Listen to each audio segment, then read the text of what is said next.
Check 1 2, mic check. What's up? Good morning.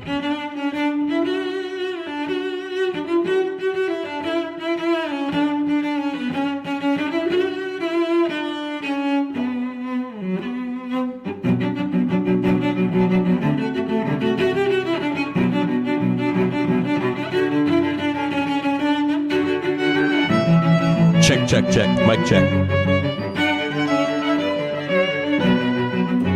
How's everybody doing out there? Hope y'all had a great weekend. I'm a little banged up this morning. I went skiing all weekend. I think I gotta go to the doctor. Not sure yet. Might need to go.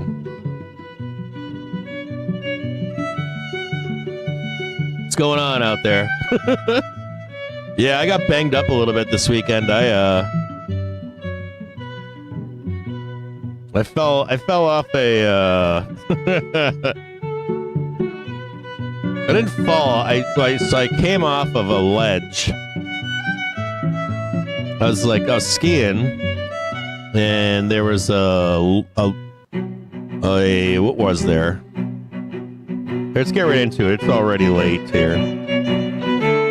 It's already 9:40. Turn that off.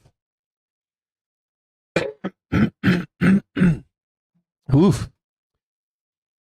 What did I do this week? Oh, by the way, welcome back, everybody. I went skiing this morning. I went skiing this weekend. Over the long weekend, I got banged up. I really, truly did. I got wrecked. I felt all right. Not felt. Well, I was making laps. I'm like making laps, and I'm eyeballing this ridge line where there was some steeps. The only steeps they had there, but it was a short run. But it would fill the niche. I had been skiing a bunch of trees with my kids, and I was skiing a park as well with my youngest, so that she's more comfortable with this. This was a big park too. It was big rollers and stuff, big quarter pipes and boxes and rails and all that kind of stuff.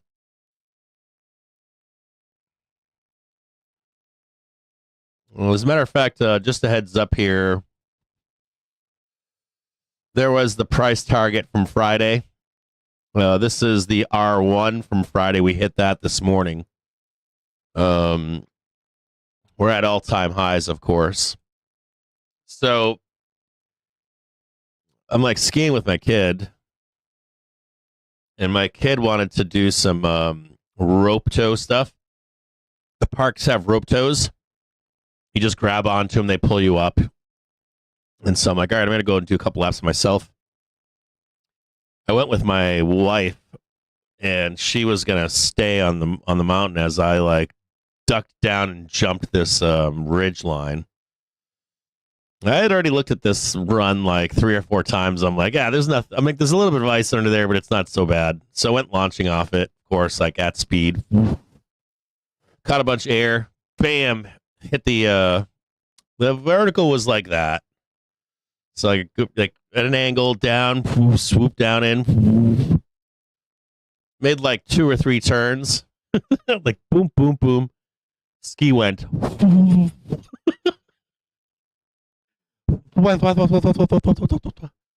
I was one skiing it, and I had to make turns jumping turns.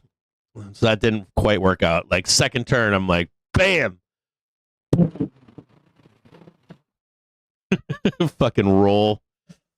And then I slid backwards. I'm sliding down the mountain. I'm I'm still on the steeps because I'm going straight down right now. And turned my head around. I still wasn't stopping because it was on the vertical.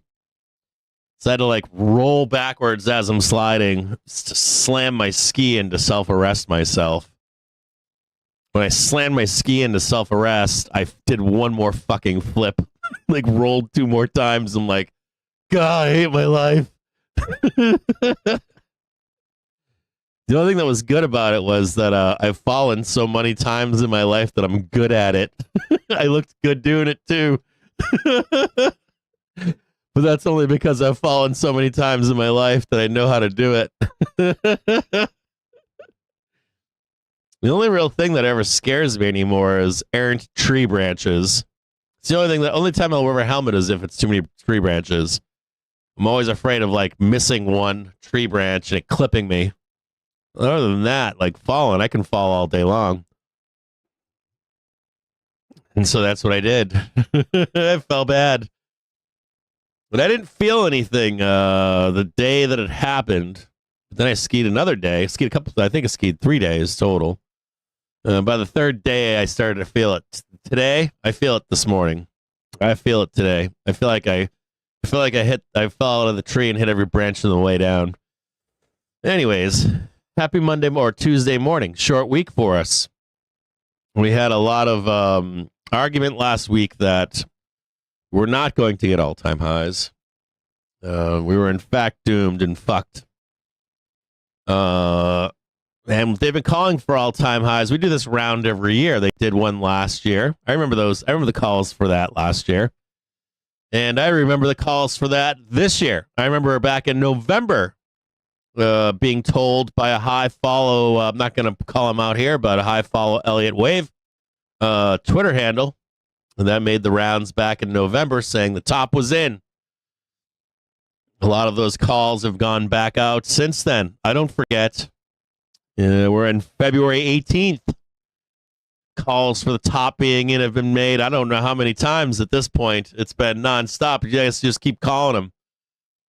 Don't worry, I closed for profit, bro, just in case we're coming back here for the quadruple top.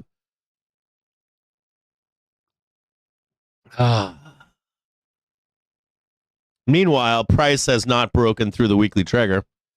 Daily trigger is not broken through the weekly trigger.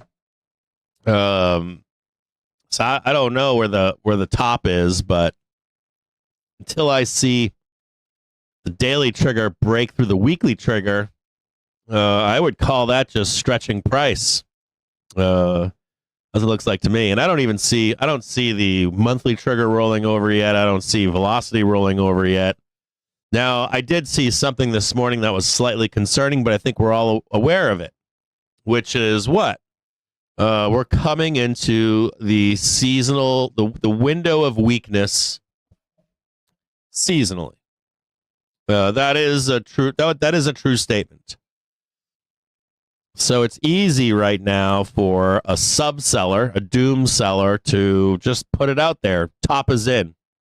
You can say it probably for the next 4 weeks, and you will be right for a period of time.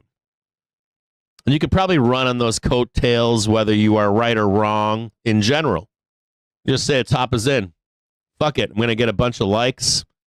I'm going to get a bunch of rah-rah this and rah-rah that. And, it helps farm the numbers, baby. Every time we're at a major high in the next 4 weeks, I'm just going to say the top is in. Close enough for horseshoes and hand grenades for the internet cred and all that other shit. And I can look like a badass at some point. And that's because we are what? In a window of seasonal weakness. The last 2 weeks of February are traditionally weak for the market. And that window can last into, I would say, mid-March is reasonable. And then you're looking for a roll down into, at latest, let's call it the last day of April. So anywhere from now into the end of April, you're going to expect at some point the market to stop rotating and will likely flush. Now, when and where that happens matters more to you than some bear or doomer looking for their bread and butter posting on FinTwit or Wall Street Bets or Stonk Twits or the fucking literally the newspaper. Like I think I posted a Bloomberg article from Rubner.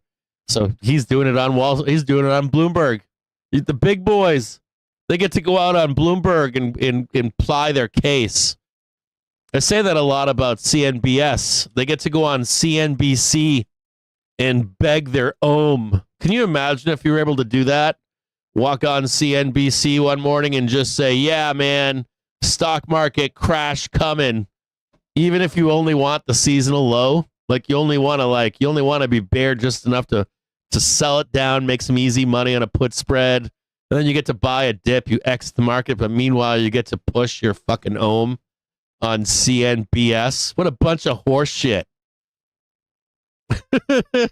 You get to do that. You get to go on Bloomberg. You're no better than some shit turd retailer on FinTwit. The top is in.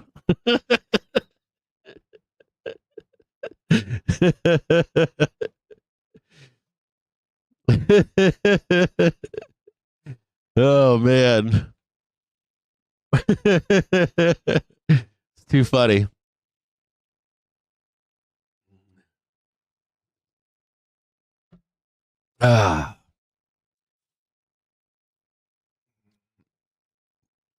So we've got seasonal weakness approaching. And that's what we have to be concerned about, right? There will be a top at some point, or there usually most years you get a seasonal low coming up. Most likely this time we know where we think it is. We think that it's mid-March to into late April. Now, I did see an article over the weekend where someone addressed that possibility finally in public. And in that article, they were talking about how you get the trade. You basically get the trade to 620, 625, somewhere in there. You fail it. We have our seasonal low for from 25 and lower into 6,000. Then you get one more push higher into a failure of 650 for this summer. Oh yeah. So you get your one more move higher into 650 now, not later. And that opens the door for a vicious correction in the summertime, like a doozy. And it also opens the door to a weak September. Now, we can pontificate about that all day long, right? We can say, yeah, we're going to do 625 and 650. Then you can have your 20% down move. Wrap up the tariffs in a big bow. Wrap up NATO in a big bowl. Wrap up. We can wrap up all this stuff, right? We can wrap up the federal government spending bill and all that. As a matter of fact, I was looking at that this weekend. It is a fucking disaster. I was looking at that this weekend, and I'm like, you got the Biden spend $7 trillion spending bill from last year, and now we're going back into a $7 trillion spending bill again with a new president. It doesn't really matter who it is. They all want to spend, don't they? So we need to find this out, because I was looking at DJIA this morning. I was looking at IWM this morning. We're going to look at those together right now. So we're going to take a peek at both of these, and we're going to there's something to watch here. So let's delete all this. This is Dow Jones Industrial Average. They were pulling back this morning in pre-market early, and I was like, are we going to rotate back into Dow Jones Industrial Average? That was my question. We've got this nice, beautiful little multi-day pullback, right? Traditionally looks like, hey, this looks bullish, right? Traditionally on a chart, doesn't look so bad. But we know a few things. So there's a Dow Jones Industrial Average. Let's look at IWM really quick. And we're going to take a peek at this one. Someone was asking about IWM this morning. hey, can I buy this? And I'm like, I see a little bit of like quick rotation in here, but I'm looking more for this rotation right here, right? In a stock or an index or whatever. And Dow Jones looked like the candidate this morning. Now, let's go back to DIA really quick. I'm kind of liking this one a little bit more. A little bit more deep cut down here. Look at that. They're buying it right now. It's looking pretty good. Like close of all the indexes, looking like the best one to maybe rotate into on the opening bell this morning, or at least in my viewpoint. A little bit stronger than even IWM. IWM a little bit tougher. Dow Jones had a little bit of a clip down here. They had a low down here. So I'm like, ooh, that's a little bit nicer than IWM. Buy the dip on a Monday morning. Now, saying that, there's a few things I got to look at here. If I'm looking at Dow Jones Industrial Average, there's some concern here from me. On a 30-minute basis, I'm getting a high or lower highs on hourly velocity. That could be showing a trap on buying a dip this morning. I'm also watching daily velocity, and we're like on all cylinders right now, but it's more of topping motion, isn't it? It's more of like a topping motion. It's not like we're starting right now down here in Dow Jones, right? Like mega negative to neutral to positive. We're definitely not starting right there, are we? So we're closer to a top than we are to a bottom in Dow Jones Industrial Average. If we look at this on a higher frame, a daily frame, there's a couple of things to be seen here too. This is always good to see, the cooling off of monthly velocity. I like seeing that. That also implies, though, that we could be looking at some kind of a major correction down the road. We've got a little bit more possible to run here on a weekly basis, but you can see it already forming this kind of like topping action, right? You can see it here too, right? Maybe a little bit more up, and then, you know, some kind of like doom maybe coming. Sooner than later in terms of maybe not like hourly basis, but days and weeks.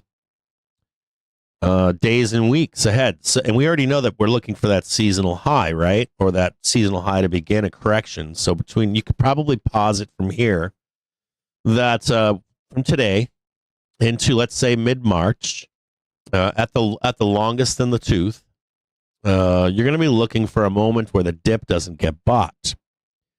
So what you need to do as a trader from this point forward, no matter what you're trading, is look at it. I'm going to look at a couple things here. Let's look at MBI cycles. We'll start here.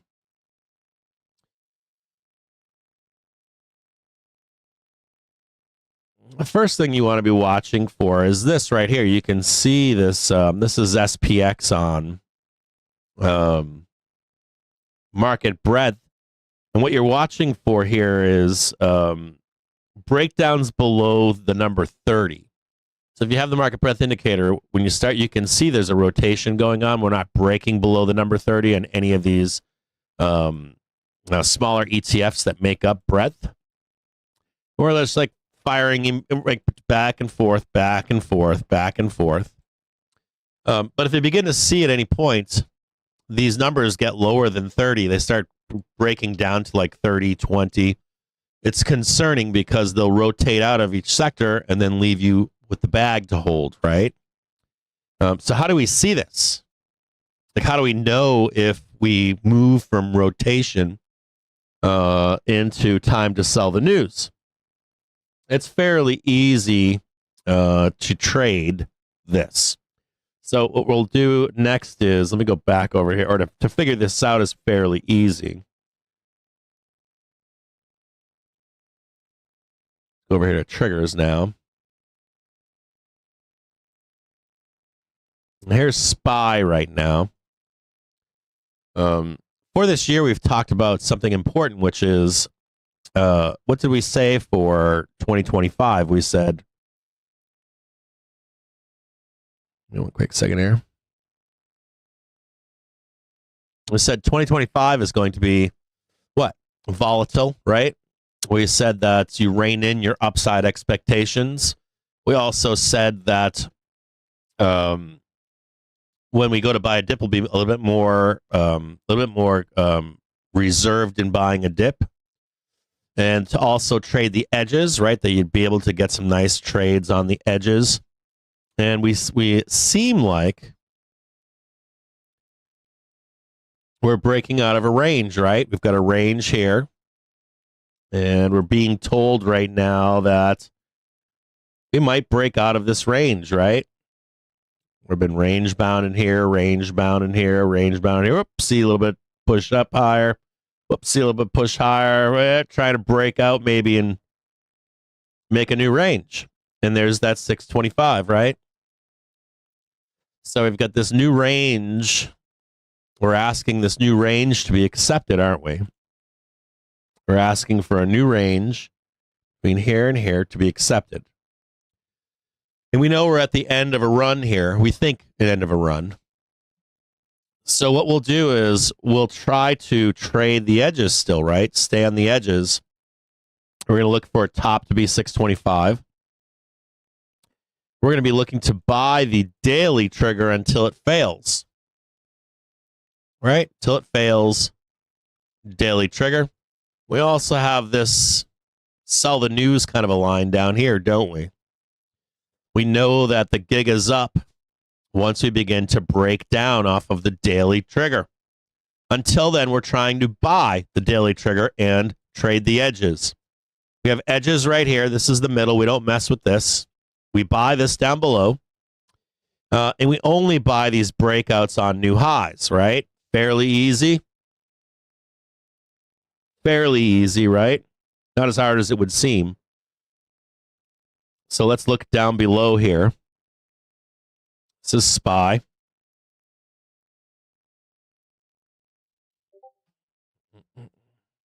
We're going to start looking for, excuse me here. We've got some allergies going on. I don't know where that's coming from. Let's look at a monthly basis. Now, I have very rarely see these formations, candles like this. 1, 2, 3 stacked up like this, and then the fourth candle has a tendency to do one of two things. It has a tendency to either break out and whipsaw lower, cleaning out a bunch of stuff, and then we move on. And the only other thing that I've seen is a breakout, and it never looks back. But these are very rare.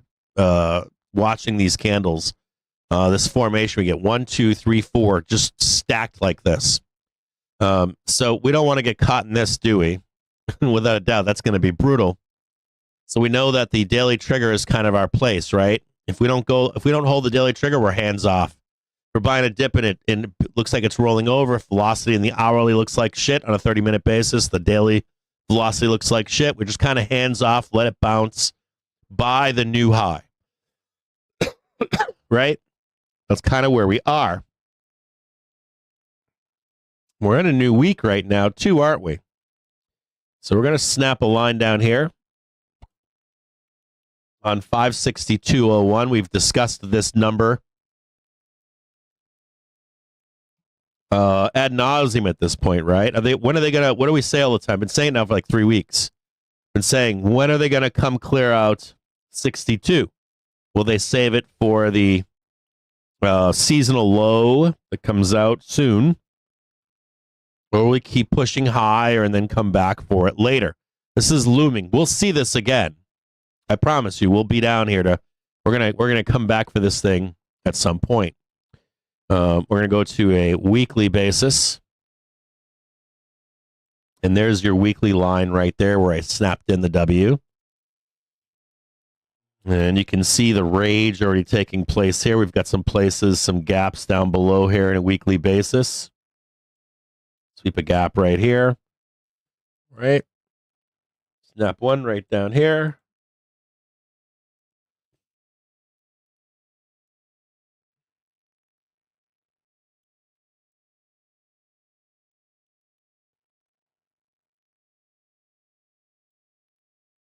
We know as we get closer, these will come into relief at some point on a daily basis. What do we got going on here? This is that lower range. Do you see it right here? Lower range. There's some gaps here.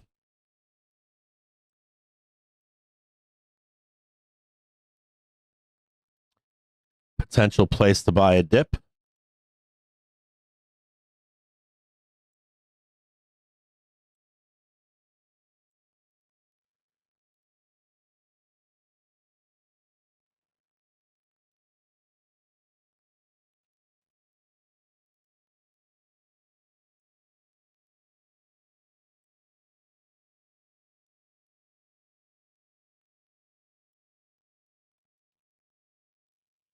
You got a couple gaps to look at here, right?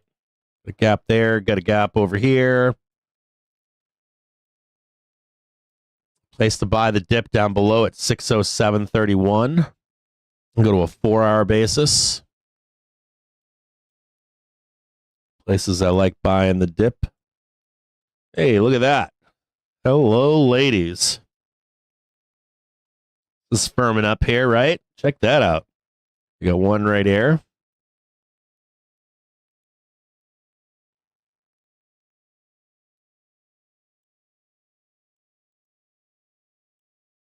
For our sell marker there, that's good to see.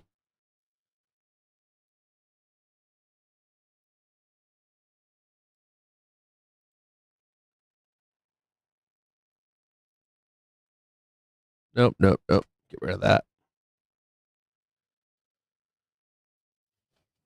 Nope. Come on now. 4 down there. We got Rubner out there this morning selling everything. Sell it all. Let's see, can we get that one right there? And we get that one right there. We got some stuff to work with here. Let's go down to a 1-hour basis. Let's look at this closely together. We got a buy here, wham. We got a buy right here, wham. And we got a buy down here, wham. Now, where do we think they are? We think that they're where? Where are the buyers this week? We would think if the buyers do show up this week that they're going to be where? Somewhere in here, right? This is where they were last week, right? It's where they were down there the other week. So we're thinking, if they're right here, they're right here, right? Worst case scenario, they're lower. Whoop. But that's where we think that they are, right? If there are buyers here this week, if there are, this is the 12th. They're roughly in this area up here, aren't they? That's what the expectation is going to be. So if we had a weekly low to buy, where would it be on SPY? Probably down here. Probably.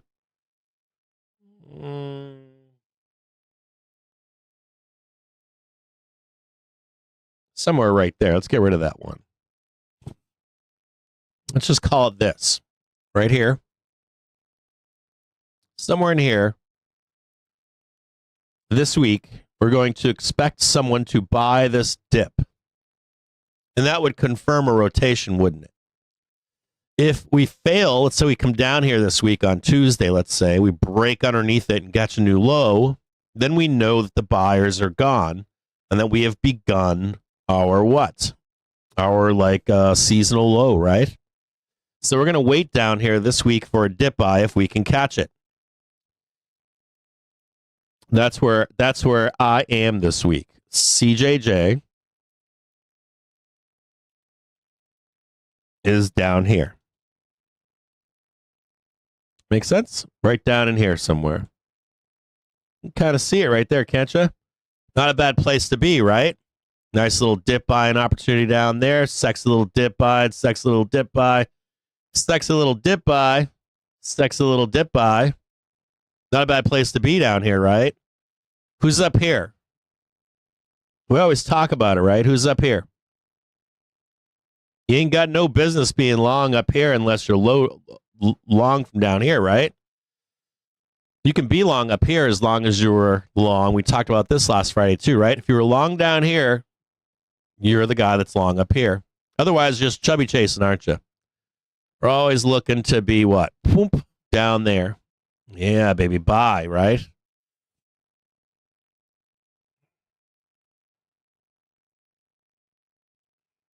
So that's where I'm a buyer. Somewhere down in here. Today, tomorrow, I don't know. Do we come up here? Probably going to get asked the next question. I bet you I'm going to be asked, well, Cap, do we get the all-time high in cash market and then make our way lower? It's probably another fair question being asked out there. Do we need it in cash market or not? I haven't checked SPX to see if we got the tick. Hold on a second here. Tuesday, Friday, Tuesday. Nope. I don't think they've given us the all-time high. Nope. So they've saved it. See it? We do not have the all-time high this morning in SPX. So the bulls are still alive. Shocker how they run this through, isn't it? So we're in SPY right now. The bulls dead. No. They have not gotten an all-time high on SPX yet. Shocker. Interesting how that works itself out. So down in here, I'm looking to buy a dip. Not only that, on an hourly basis, what else is going on? They're trying to buy this fucking thing again. Trying to buy it right now. Put this one in here. Bam. On an hourly basis, trying to buy the dip.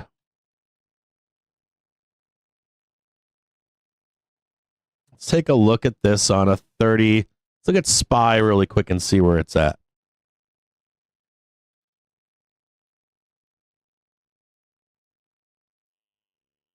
A little bit of roll up here in the monthly. That's not good to see. That's divergence. Don't ever like seeing that. That's just calling for a correction, major correction at some point. So the monthly is looking scary. Weekly's not so good. There's a bear case here. So look at the 30-minute basis. Hourly looks like dog crap. Hourly is almost at neutral right now. That's not looking good. It's saying it wants more down. It's saying that the market here is not done heading down. You know where I am. I'm a little bit lower down here. It says that this dip will be lost and we'll be trading this action down here. We have like turnaround Tuesday, right? Well, I guess it'll be, we have a short week too. We're down a day this week, so turnaround Tuesday is not turnaround Wednesday. It could be like turnaround Tuesday today. We have to get as far down as we possibly can because we only have so much time and to work the rest of this week out to get higher. So there's a lot of information going on and not a lot of time to get it done. We know that for sure, right? And we only have 4 days left, and we got to get 2 days of pullback as quickly as, or done as quickly as possible. Whether we're going up or going down doesn't really matter.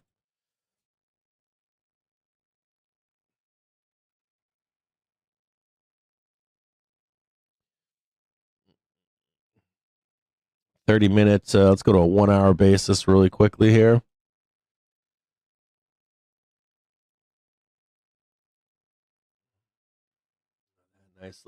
Nice little corkscrew action right there.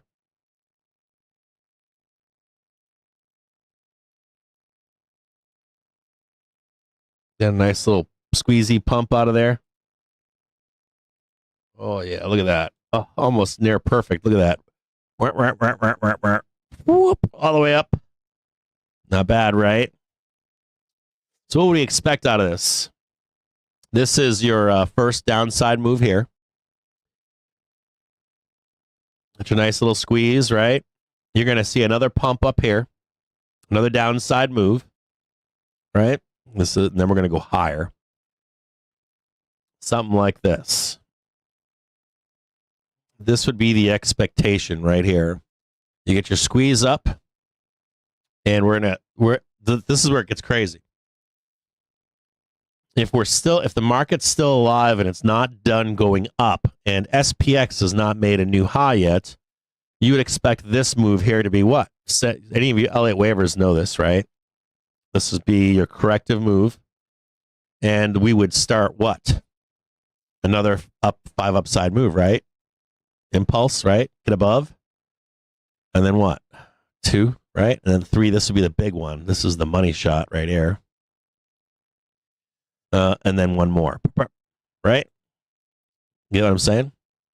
So we're going to be watching. So Elliott wave saying downside move, 1 up, 1 more down.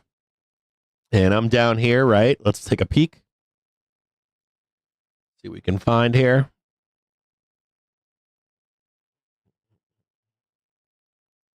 We're going to go from that one to this one right in here.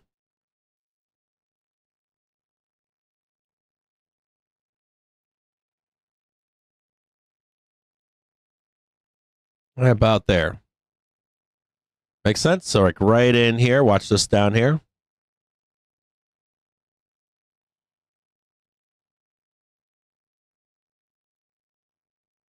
That seems about right in there, right? Right about in there.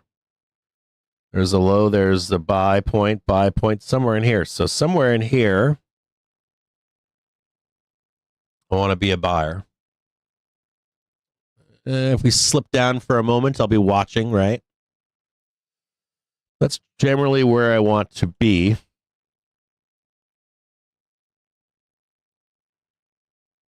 Now, what if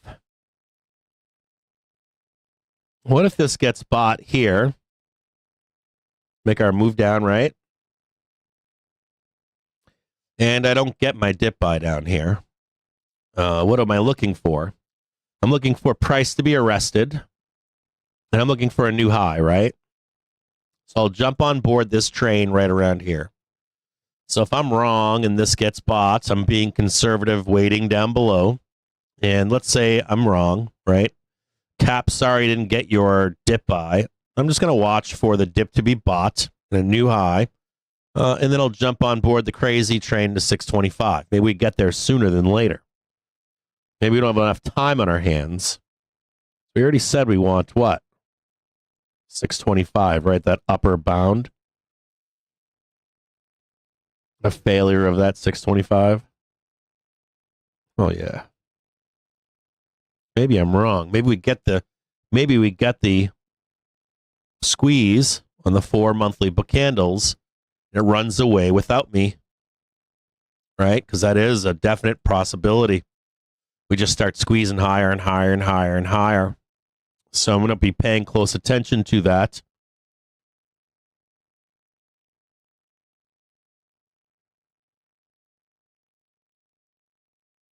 This is Friday. This is Thursday. Thursday started down here.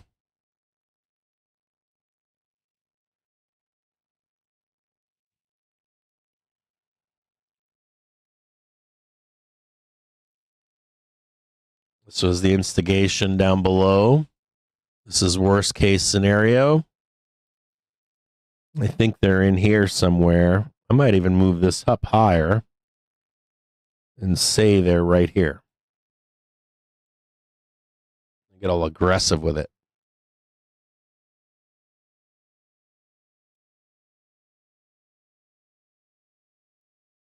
If we're going to go higher this week, this is the buy.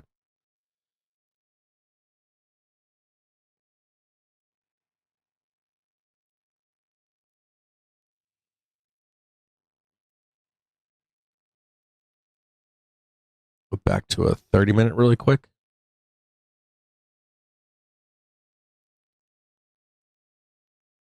There's the half-hour trigger right there.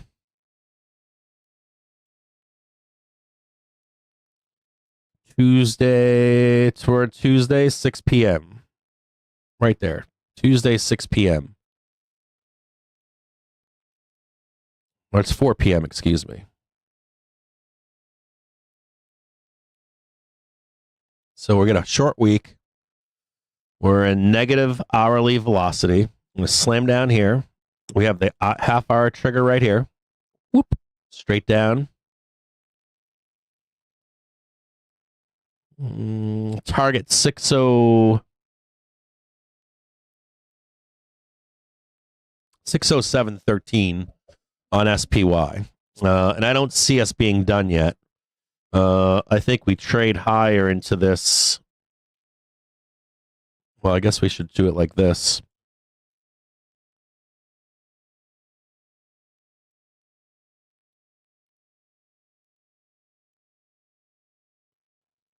That one right there.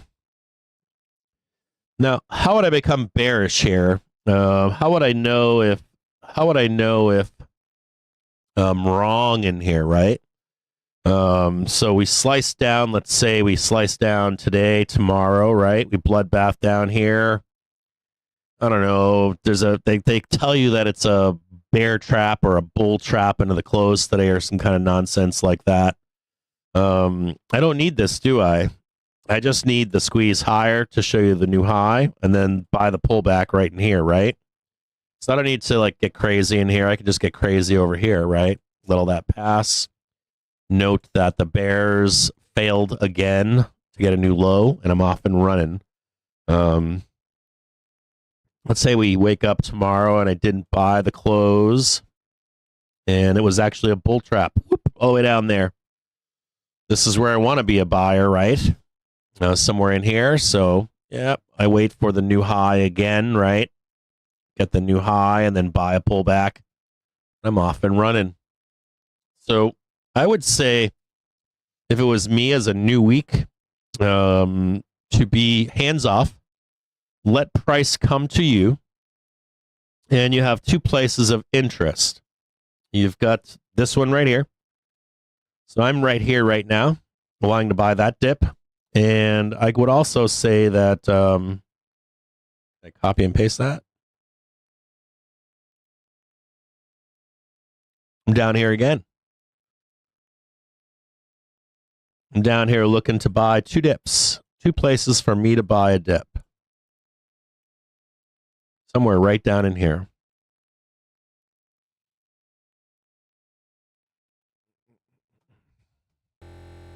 Main screen.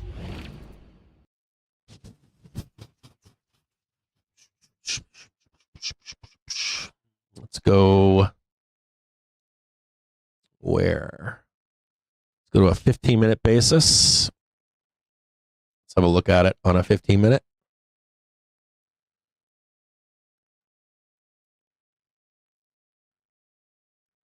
There they are.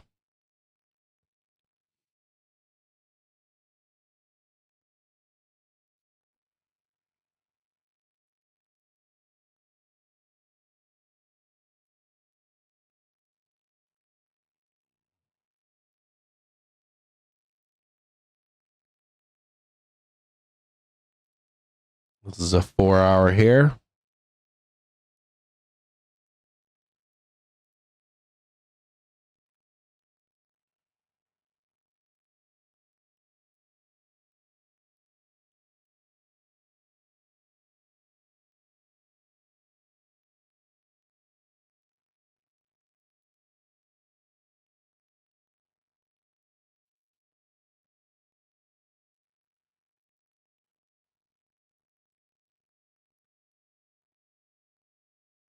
Let's show the pivots.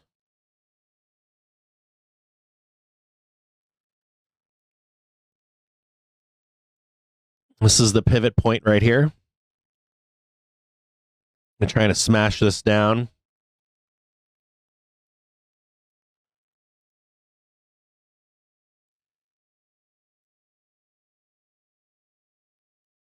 would say that's higher.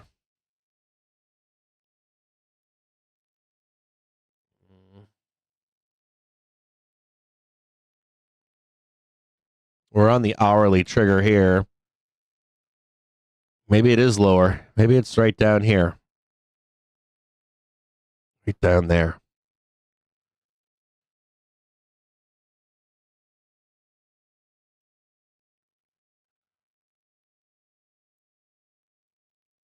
10:15, 10:30. Take another whack at it at 12, let's say. So you got a 9:30 attack, 10:30 attack, 11:30, 12:30. Somewhere in there. Right around 12:30. They're trying to get us downtown here.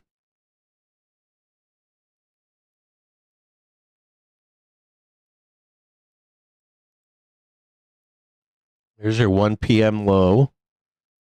This is 12:30, 4 p.m. low. And you come out like what, a little bit of an up move. Right, smash that down, come back up again. Try to swing this down here at 12:30, right? 1:30, 2:30 blood, 3 p.m. blood, something like that. It's something like that. If you want to sell this, if you think there's more down to go, you want to be a seller at 610.75, somewhere up in here.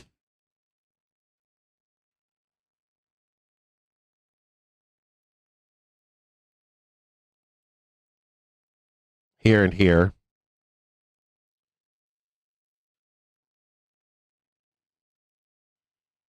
If you're bullish, this is the bottom. I don't think so.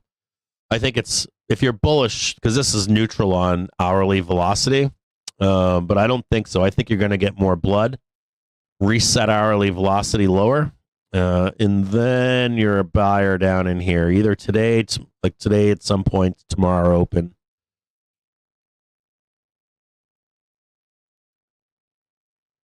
But I could see the argument. I can see the argument in here for an intraday bull. I can see it. For me, I think it's lower. We're at a 1 minute basis now. Here's your two upside targets, 610.38.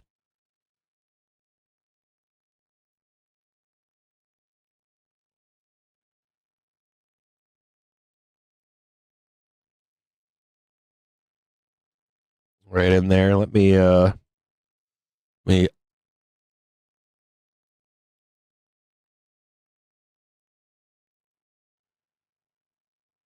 on an hour. Hold on 1 second here.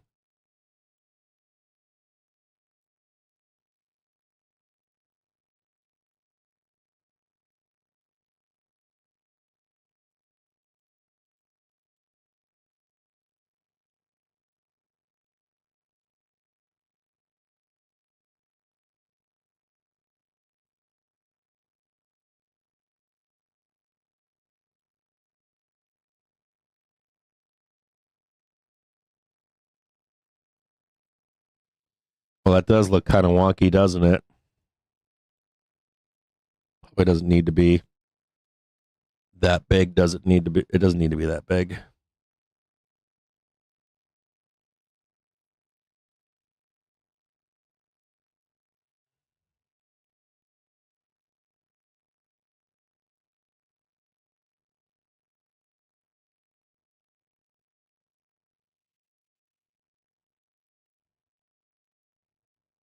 Quick second here, guys.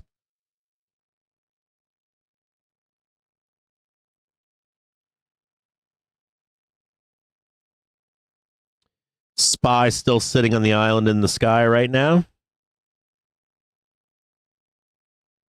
Or SPX, I should say.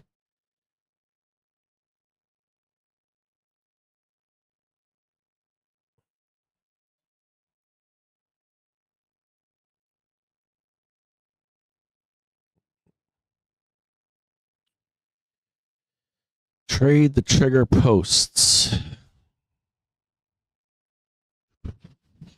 Add a new post.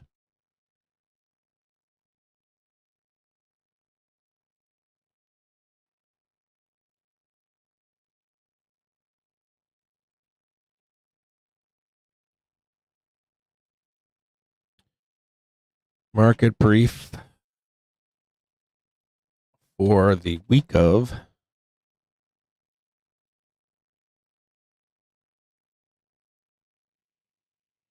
February 21st.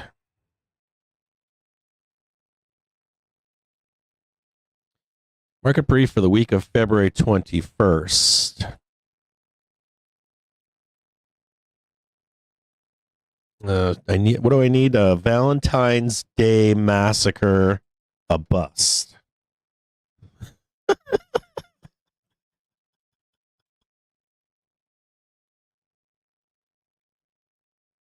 a good way to title this week's opening brief.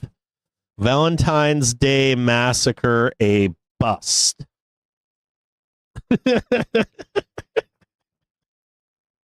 Or is it? It's Valentine's Day month, bro.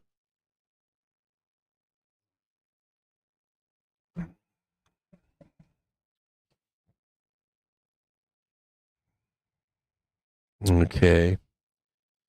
I think my predictions come true pretty much every day, about 70% of the time, maybe 80. I just don't talk about them on socials. Every once in a while, I like to go out there and stink up the place. Okay, so we've got we'll put the SPY expectation in there. We already looked at market breadth. We know exactly what that means. We're in rotation until we're not. So let's put that one in there. There's SPY. Let's look at the economic calendar for this week together. We know what do we got this week?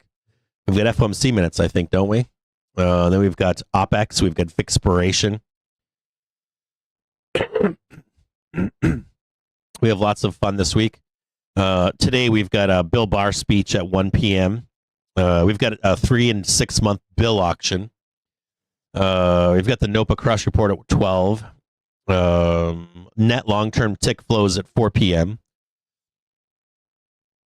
Tomorrow, some important data we've got coming out for Wednesday. We've got building permits preliminaries, housing starts preliminary. Those are big.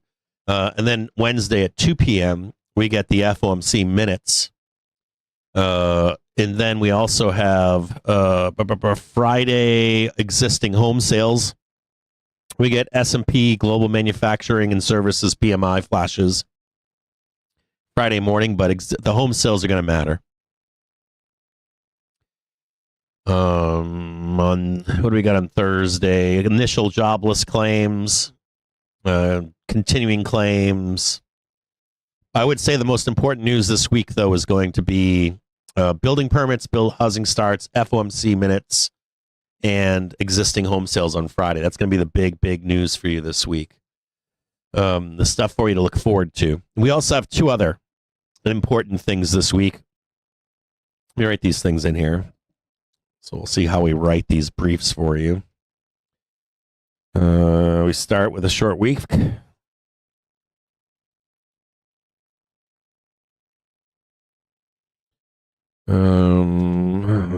But it is filled with volatility. Put those in all caps. With potentially unrealized volatility. So I'm giving you an outlook saying, hey, this bottom might be bought down here, right? We might buy this bottom down here. You're looking to buy a bottom down here, right? And we've got some news this week, potential volatility. We've got existing home sales on Friday at 10 a.m. On Wednesday, we have the big boy day, right? We've got housing permits at 8:30. We get FOMC minutes at 2 p.m. Start this with a short week, but it is filled with potentially unrealized volatility. Wednesday, we begin with housing numbers at 8:30 a.m.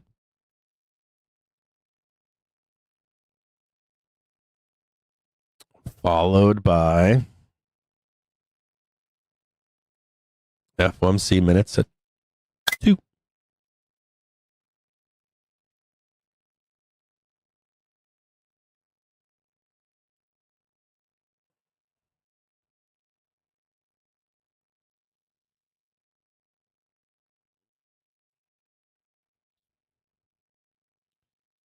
We follow up for those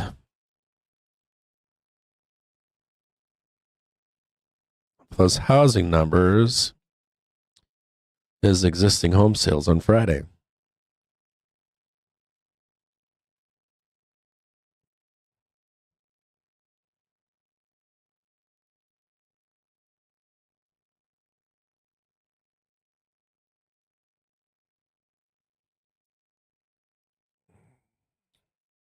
We also have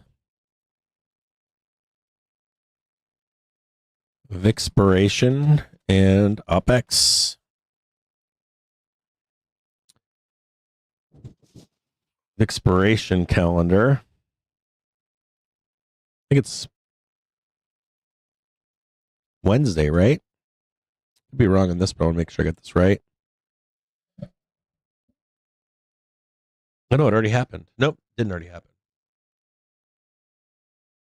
February 19th, 2 days. So it's not tomorrow.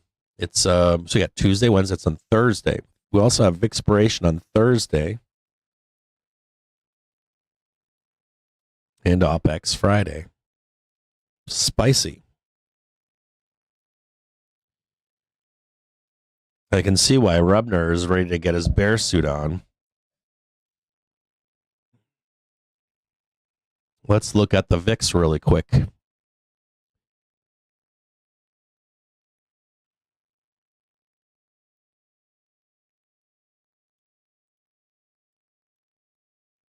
Let's take a quick peek at the VIX together.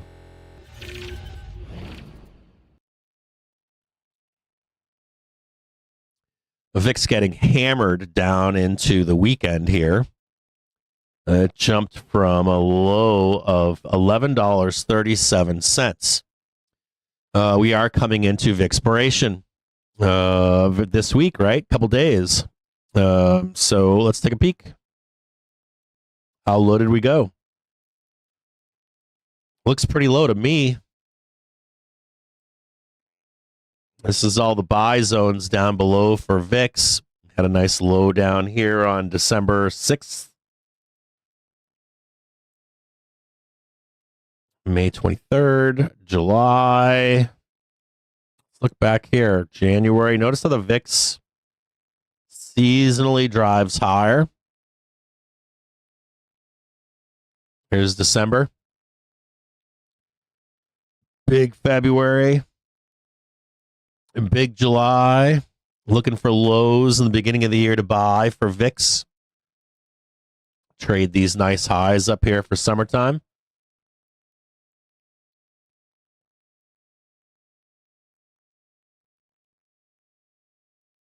Kind of looking for that same thing, right? If you're a vol buyer, you'll be looking for some kind of a, pump up here from February into April. You'll be looking for another one into June or July. Nice places to buy volatility.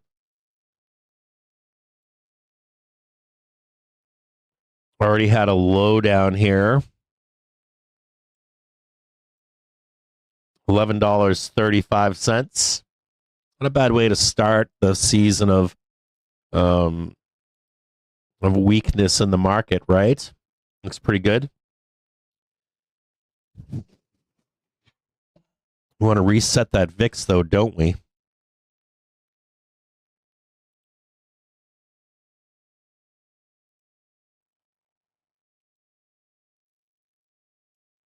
Vixpiration on Wednesday, on Thursday. Here we go. You get one more. 1600 right in there.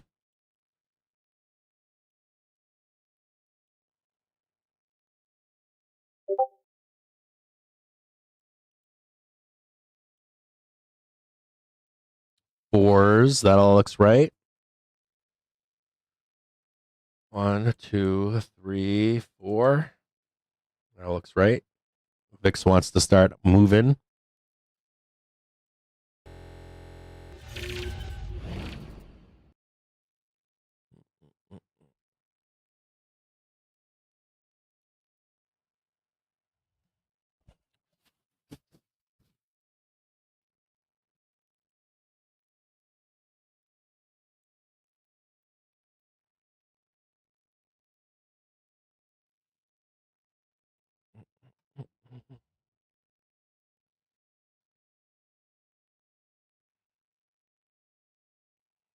have another look-see down here, see what we can find.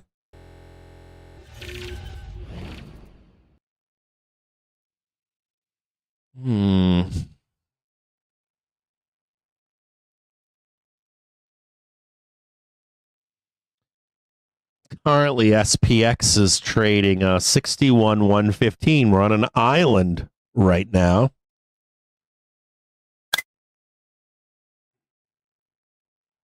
Interesting. Currently, we are sitting right about here. So we can like mess around down here. Whoop, whoop, quickly. But as long as we stay above here, trying to smash some of this stuff, aren't we? Fairly easy, right? We're parked above this gamma bar. We can take a trip slightly lower, but that's it. Right back up top here. That's what? 6070. So I'm saying I'm looking lower, but this is saying 6075. So maybe I need to readjust myself here, at least from a perspective of gamma. Let's go back and take a look at something quickly here. Let's look at SPX. Where's 6070? Down here. So I can sweep down to this leg here, but that's it. This was Thursday, right? The 13th, which I just said to you a few minutes ago. Let's look at Thursday. Let's look at Thursday at let's look at Thursday here at 12:30.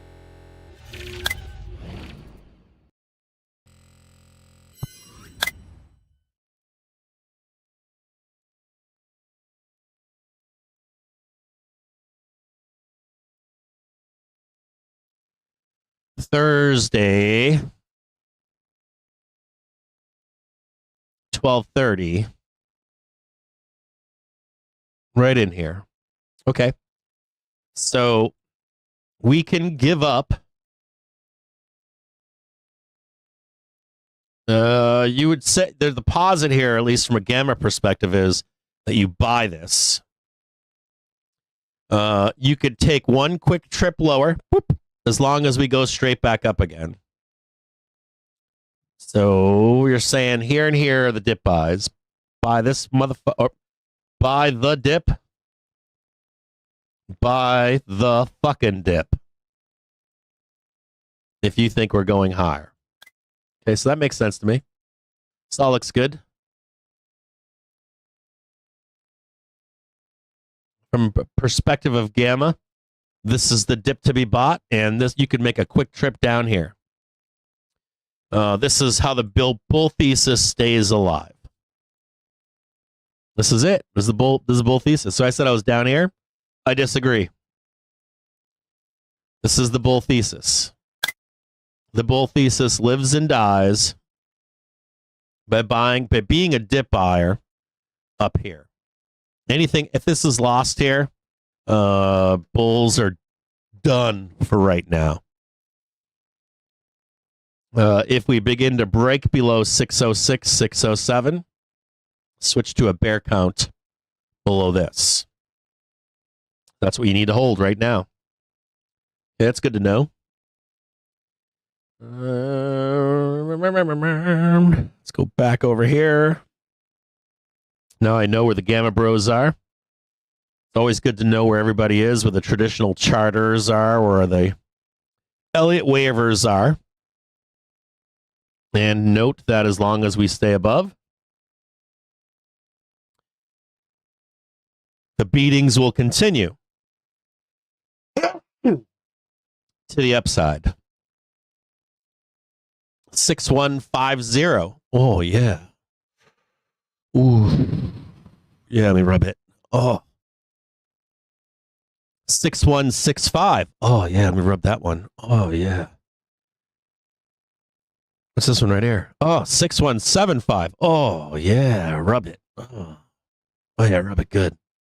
Now, this one here, I don't like this one at all. This is 6200. I don't like that one. Right now, the market's telling me we can't get there. Right now, the market's like, oh, no, no, no, no. Jim James, you're wrong. So the big one's 6150.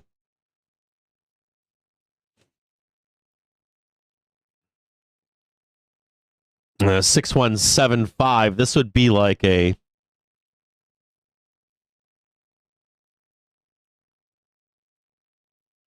this is gamma, by the way. Wish for a star. Bye-bye. Somewhere up in there.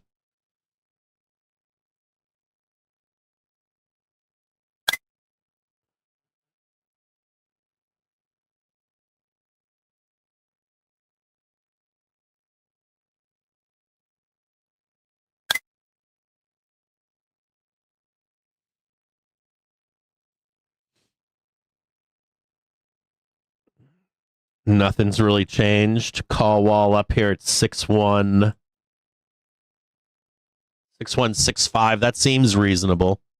Basically, what it's telling you is gamma's basically telling you that we have the ability, as long as we stay above this green box, whoop, and we can also, this is no longer local resistance, this is local support.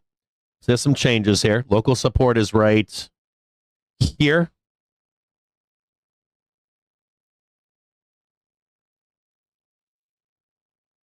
But that we can sweep lower if we need to. And the target is up here. Until this is breached with a low and a new low, the way is higher.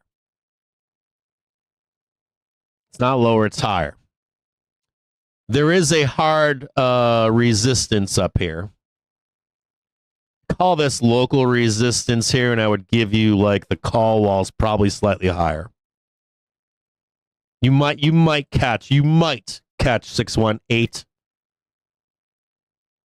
You might catch it. That's your local resistance. And as of right now, the way is higher. If you can catch a dip to get higher, you know where it is. And we do not turn our heads lower until this is breached. You ain't got shit if you're a bear just yet. Now, if you want to get all bared up, you really do need you need that low, and then you need the new low, and then you're in business. I don't expect that to hold. But remember earlier when I was like, yeah, maybe I'm a buyer down here? I don't think so. I think the moment this is lost, we're going downtown. We're going to start your seasonal weakness. That's my view right now. I'd be willing to change that view if we went down there, got the new low, we smashed down, and immediately recover with some new highs. I would be interested in that trade, but I'm no longer interested in that dip buy down there right now. This looks like the Alamo for the bulls. This is the Alamo.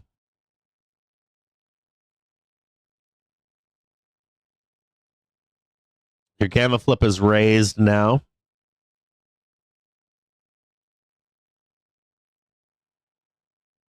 Yeah, all that has to wait. All that's waiting.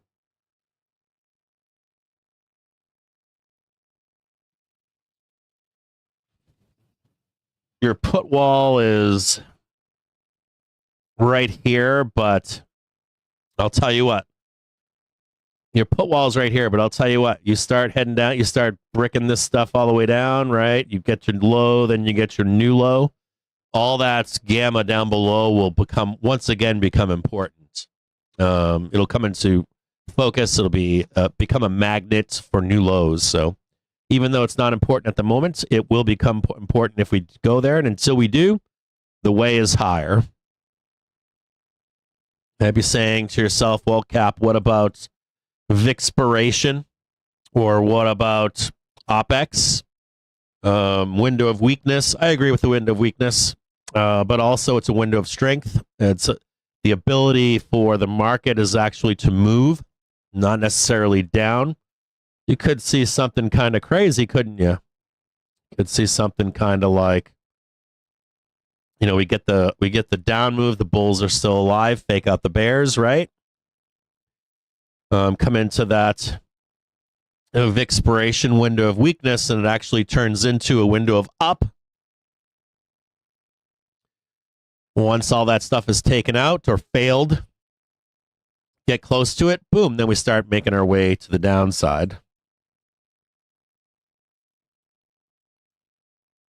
Break your support. You're an even larger range of doom, I guess.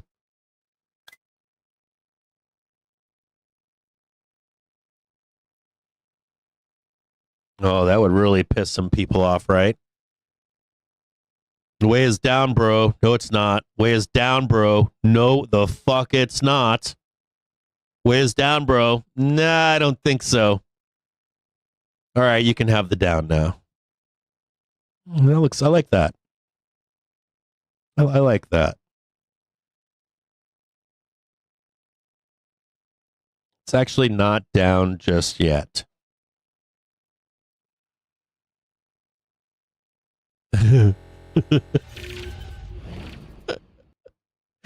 Maybe not just yet. We would have been selling on Friday, wouldn't we? Would have woken up this morning, I would think, to more down. See if we can divine anything else. See if we can go in the diviner box. Let's go to the diviner box. Okay, so we know as of right now we're above, so we can trade all this stuff up here, fail all this bullshit. The best part too is that you kind of like leave this, come back down here. It still says we're gonna get there, doesn't it? Maybe not today, but maybe by summer we'll be back for that stuff.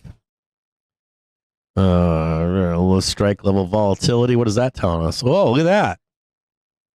We've got at the money volatility coming down and then rising. Okay. Maybe we got to slap that high one more time. And then we start to rise in 3 days, 4 days. So we might have one more high into the weekend. Boy, that would piss some people off, wouldn't it? For the next 3 days, plus 3 days, at the money vol resets. Makes sense coming into OPEX, coming into expiration, reset the VIX. CTAs, what are they doing? They're kind of parked right now. Not really coming up, right? They did their job. They got us higher. Now they want to see more highs. They want to see us begin to hold 610 so that they can put more on. So they're willing to be followers if we can get some new highs. If we can hold 610, CTAs can be there. Let's look at the Russell. What are they saying? Yeah, they're kind of in the middle too. They actually look like they want to pull back a little bit. Bond vigilantes. They're kind of parked right now too. Well, they've done their job to long bonds. We're coming into the middle of March where we'll know more about the budget. Crude oil. They're kind of cooling off right now too. There could be an oil trade coming up. Maybe not just at the moment, but coming up. Vol control funds. What are they doing? Hello, baby. Vol control funds looking to quell volatility. I bet we get a bump. We might get a nice little bump here on that first dip buy on SPY this morning. I think the upside target was 610.75. 610.75 off that hourly trigger. There's a second target of 611.55 for upside targets for SPY this morning after we just did that quick bounce. So we got vol control funds in the house. Not bad, not bad. COT positioning. This is commitment of traders. This is hedge funds. People like that. And look at them. They're not quite buyers yet. They've stopped being sellers. I don't know if you can see that here, but move that over for you so you can see it. I don't know if you can see it over there. You might not be able to see it. I'll put it in the brief for you, but there's a bounce here. COTs, not buyers, not sellers. They're just kind of sitting there going, please don't force me to chase you. Basically, they're what COTs are at, the kind of traders. Indifferent, not sellers, not buyers. Context, seasonality. This is a doozy right now. The Bears are trying to get this one going.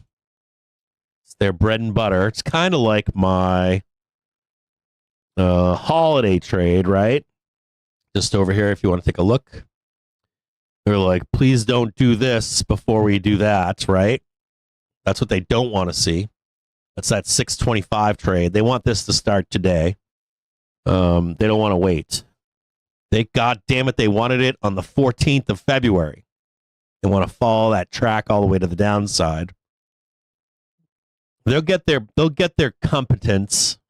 They'll get their bear communist. They'll get their bear commie terrorist trade eventually, damn it. They might just not get it today.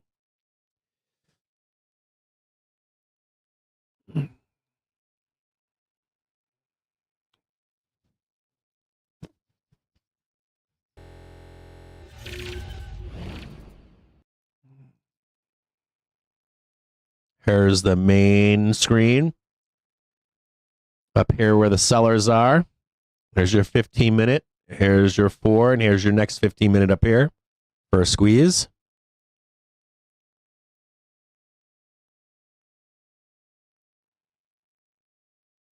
So you can see that. What else? So we've got like a mixed bag here. We realize what's happening. We realize what they want. We know that they want to pick a top. So let's add some color to this weekly brief. We can make some statements here at this point, can't we? We can say that we also have expiration Thursday and OPEX Friday. The market will attempt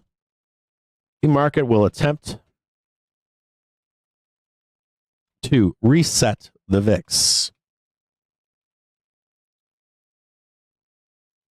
for a seasonal low sometime between now and late April.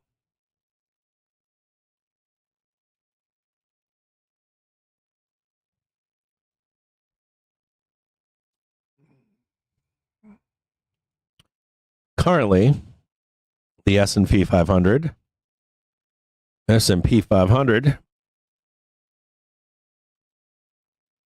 is holding the island in the sky.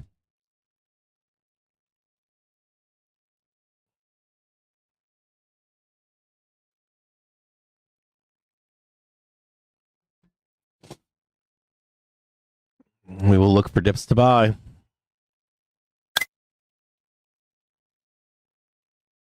To buy until it is lost. We can also expect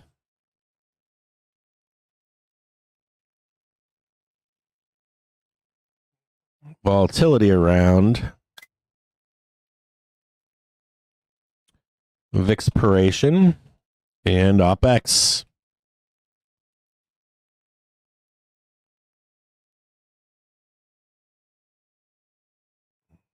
Which may lend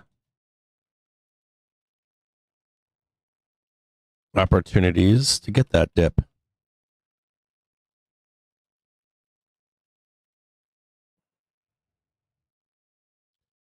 Holding the island in the sky. We will look forward to dips to buy until it is lost. We can also expect volatility around in and around expiration, and around expiration OPEX, which might lead to opportunities to get a fat dip. Until support is lost, the way is higher.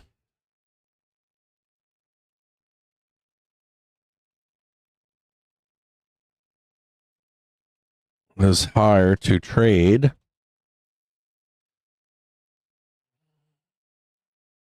6165.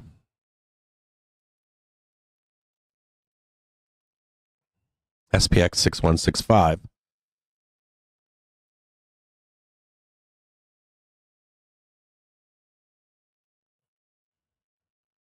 Save. That's going to rage. They're going to make a lot of people rage.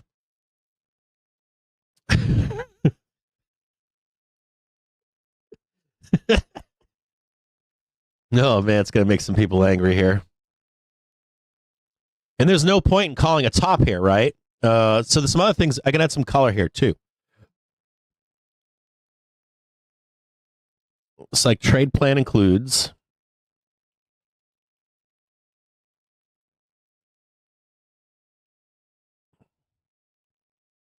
opportunities on highs to hedge. Expected yearly seasonal weakness. Now, listen to that closely how I say that here. Trade plan includes opportunities on highs to hedge expected yearly seasonal weakness. Does that mean I'm bear? No. It just means on highs, we have the opportunity to probably buy some cheap puts, right? Puts have been cheap. So where would be some expected highs? There's two of them, isn't there? There's all-time highs, which we were just at pre-market, right? There's likely one at what? Just below 625, and that sounds crazy on SPY. I'm going to assume that that's kind of near SPX 6165, somewhere in there.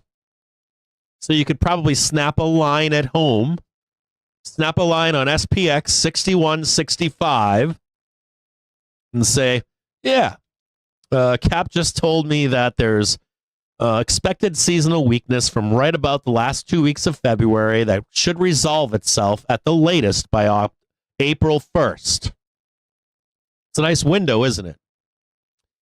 Cap would also tell me that last week I did a show. And what did I say last week? Hey, let me show you how to put on a simple put spread. I said if we hit, 85 or lower, you can get paid some pretty decent money here. You don't have to look at it. You can date it for late April. You could even date it for what? I think I picked late July, didn't I? I said we should experience two seasonal weaknesses. One into late April and one into what? I think I'm telling you now I said late July, but I didn't. I said, you get a late, you'll be done with that late hit in summertime, likely at the end of, it starts, I think, mid-July into middle of September. So you could put on some put spreads right now. Date them for September. I bet there's a September 17th strike out there. And you'd want to clear those out either in the spring or summertime weakness. I made a video last week for you guys. I actually went through the trade. I think I had the date of September 17th. Try to take out either 85 or take out lower in the spring weakness or summer weakness. You don't have to watch the trade. You put the trade on. You don't pay attention to it. You set an alert on the low side or the high side. I even told you to set an alert. You could open the trade separately and take off the short call and then take off the long call later if we go higher. Now, if you're a savvy trader, you could do a ratio, right? You don't have to do that simple trade. But puts are cheap right now, aren't they? Is it a trading strategy? No. Is it a way for me to make money? Nope. Is it how I make my living? Nope. We're in a bull market. I got to put risk on. I got to make money while I can with the herd. I exit with the herd too. And when they go into wealth preservation mode, I go into wealth preservation mode with them. I must make money in a bull market. If I'm already going into a bear market at some point, and the whole entire mantra switches to wealth preservation if the hallmarks of a bear market are what? No money, layoffs, my home value is going down, inflation is actually raging.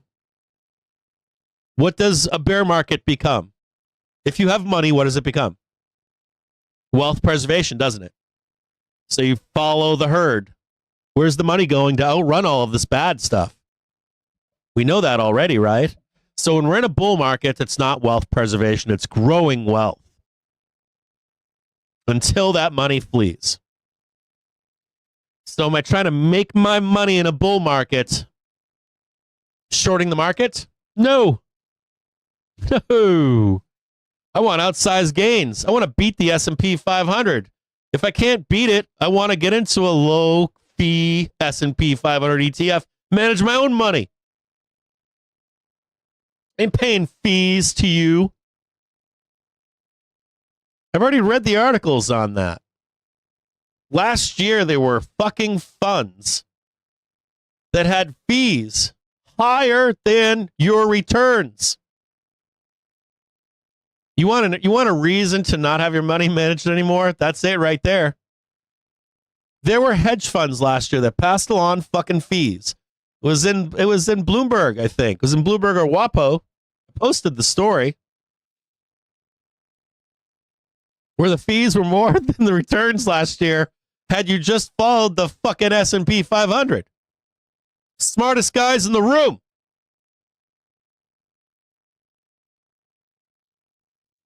The balls.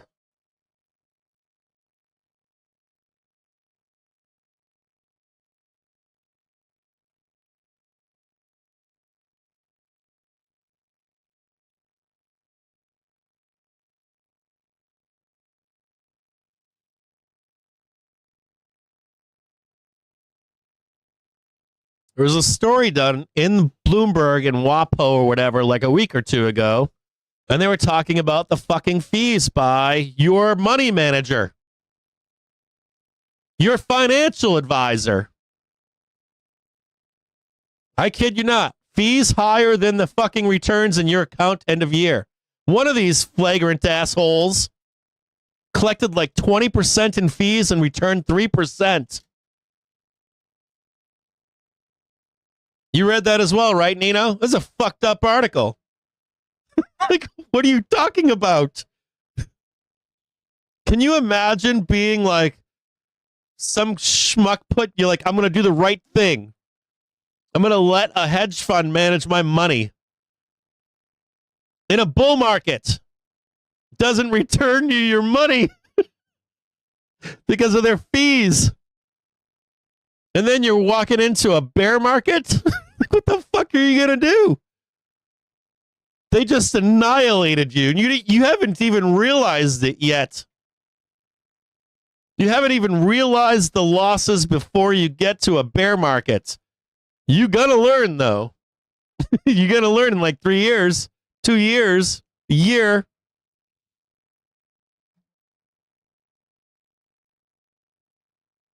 That fucking hedge fund will be bankrupt by the time they get to the next bear market. Kid you not.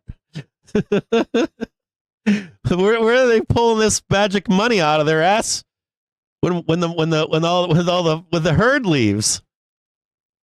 When everything tightens, what are they going to do? We're just like magically whip out 30% for you?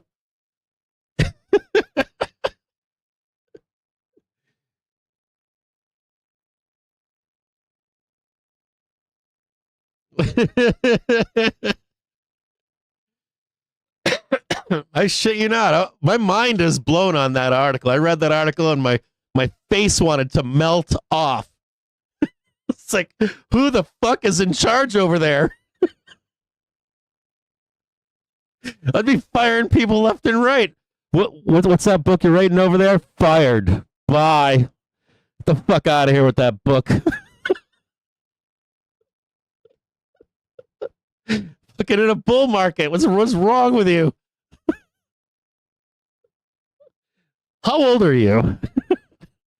I'm 19 and I'm really smart. Fired. You too. Get out of here. Wisdom is different. Get out of here. You're not running the hedge fund anymore.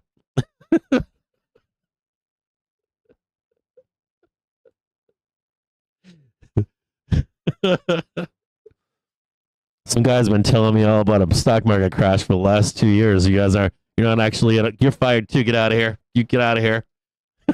Get out here trying to make some money. Get out of here. I'll talk to you when it's actually bad. We got sellers right here panicking.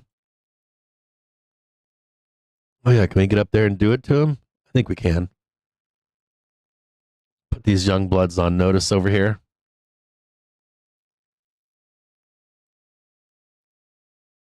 One more like T's pop up here before we go down. One more T's.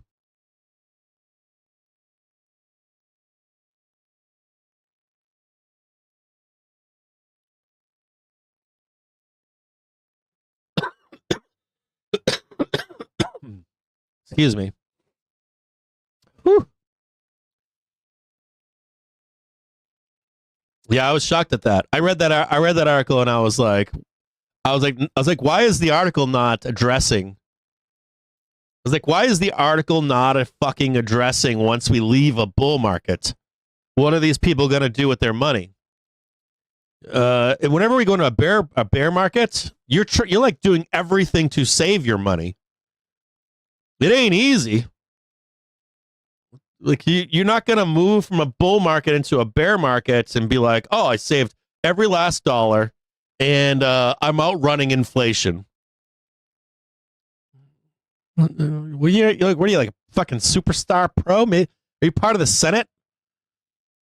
Part of the House of Reps? Like, are you actually the world's greatest trader? I doubt it. Even when you are the world's greatest trader, there's all kinds of other pitfalls along the way, right? Your health, family, your friends, job. You got all kinds of other shit you got to worry about too, not just making the money in the market. There's like the cost of money, right? So they call it the cost of money. Money has cost associated with it.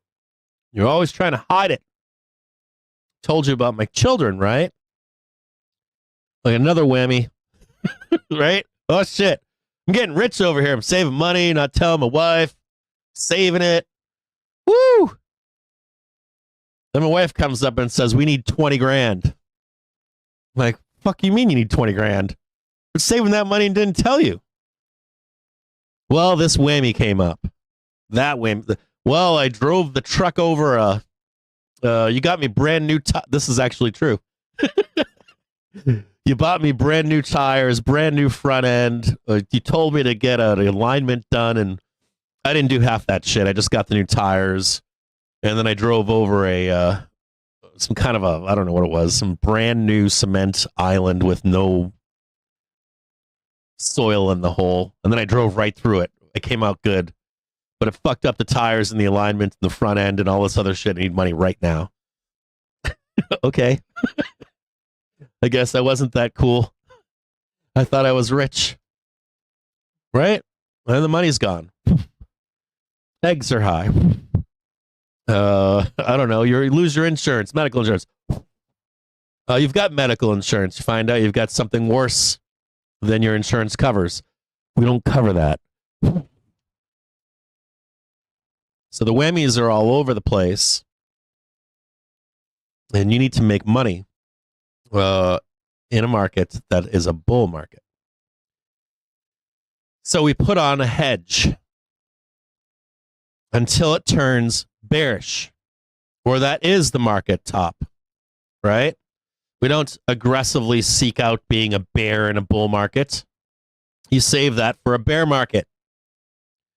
So right now what we're doing is we're looking for what? Highs to hedge potentially seasonal lows. So we're looking for an all-time high to hedge the market, and we're likely looking at two like throw a hand grenade spots, right? 625 just under an SPY, just under 6,200 on an SPX. We would also be looking for another one between now and summertime, or even fall. 650 is a reasonable place, right? 625, 650. Put some time on a hedge. Excuse me. And then we're looking for dips to buy. If you're going to give me volatility this year, I can expect bigger dips. Okay, I'm aware of that. You're going to give me seasonal lows all throughout the year. What are those? Usually get one right around now in spring. We usually get one middle of summer. They do the summer doldrums. We race up higher. Then you see all the FOMO people out there screaming, "Roar, we're going all-time highs, baby."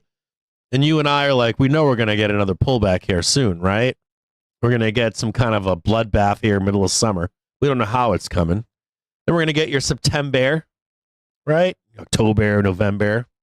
Pretty easy. We'll look for another low to buy at that time of the year. If at any point we see that the market is actually topped, we get major divergences in velocity on the monthly and weekly basis. Maybe we'll start calling a top, start wrapping it up. Wait for a bear market. Till that happens, we're a buyer of dips, right? We're a buyer of seasonal dips in particular. We know there's volatility here with Trump, but we also know that that has a left tail too. So there's some other ramifications here. We know that during a presidential election season, we either take the higher road earlier if we know what the president is going to do and policy is going to be reasonably. We can assume what it's going to be.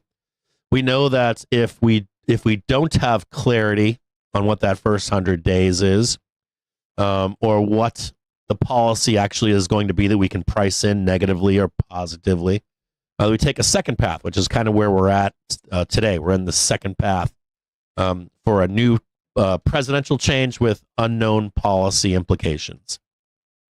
We haven't made any decisions yet on tariffs, right? They're unknown right now, right? We don't know what tariffs are yet, even though we say we do, right? Main Street hat on, people are like, nope, those are in stone caps. Sorry, bro. Trump's gonna have his way, right? You're fucked. Cry me your liberal snowflake tears. But once those become actual, and mind you that the Bloomberg terminal says they aren't. Bloomberg terminal says, I wouldn't be so guaranteed that you're getting this or that at this moment. We'll price those in when we get there, right? Like, we need to have this set in stone. We have a fire hose of information. We know that Trump is serious, but we know that he also doesn't always get what he wants, ultimately. So we're not quite there yet, are we? Now, that would add on to the wood pile, though, for that hedge, wouldn't it? So we're like, I'm going to do a hedge to 85. Do I think we can hit 85, 585 between now and summertime or fall? Probably get a nice downside move, right? I could probably get paid in a hedge doing that. Easy trade. If, let's say, Trump does something crazy, actually crazy, that has implications on the stock market. Okay, so I can probably put a lower side convexity hedge on there too, right? Probably pay me like 400 or 500%. Okay, so now I'm covered. So I've got my hedge on these highs.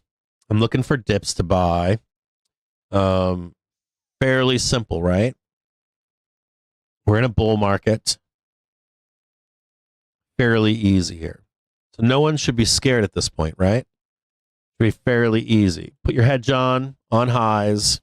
Hopefully it covers your ass in case you wake up one morning and we're burning down to the depths of hell. You can be like, whoo, Cap, I had a hedge on, made 500%, bro.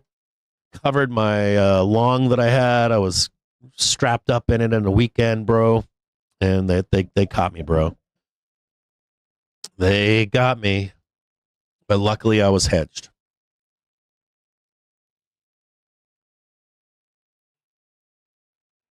What's going on, Happy Monkey? Good to see you.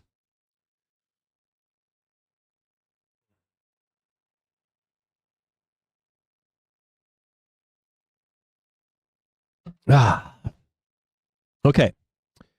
So we've got SPY out of the way. You guys want to take a look at Qs with me? See what's going on with Qs? We looked at VIX 9-day. TNX wants to make a move higher. Dixie. Yeah, I love when Dixie gets shanked. I love it. We also have the federal government. We've got proposals coming out for the debt limit being increased. Those are fun times. I was told that we weren't going to spend any money. That's turning out to be bullshit. That's got to make some of you rage, right? You can see the poison pill a mile away. I decided to go back and look at the last budget proposals. They were all the same. Like I always call it, like all the Dems get mad at me because I'm like, Biden's Trump light. People are like, no, he isn't. I'm like, okay. Then I'm looking at this budget proposal. I'm like, God, I'm reading all these articles about Biden economics and Biden inflation and all this other stuff. And I'm like, oh, here we go. This proposal is the same thing as Biden proposed. Spend, baby. 10-year. That would send the 10-year higher, wouldn't it? I would think that it would, especially if it's perceived as good or good spending. I'm okay with $30 eggs as long as it's not Biden selling them. That's good for sentiment, at least. HYG over here. Let's see what that's doing. Backing off a little bit. It's nice to see it. Look, this looks like, oh yeah, look at this. Oh, these fucking bears, dude. Look at this HYG down here. Bears like, we're going to take HYG down, close all these gaps down here before we can go higher. And then they're like, trap, motherfucker. Bye, bear. Bye, bull. Suck it. There's a trap in here for bulls and HYG, by the way. Don't believe the bears telling you got to close these gaps down at 79.30. So they're going to tell you. They're going to try to sneak up on you down here and trap you in.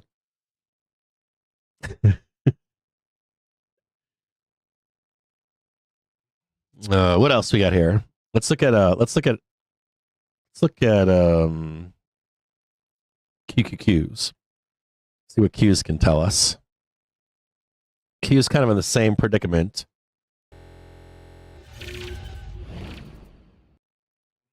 The Q's looking ugly. That looks like I bet you if you're like a bear out there, you're like, that was the top, bro. That was it. Look at that. That's the top, bro. We're totally fucked.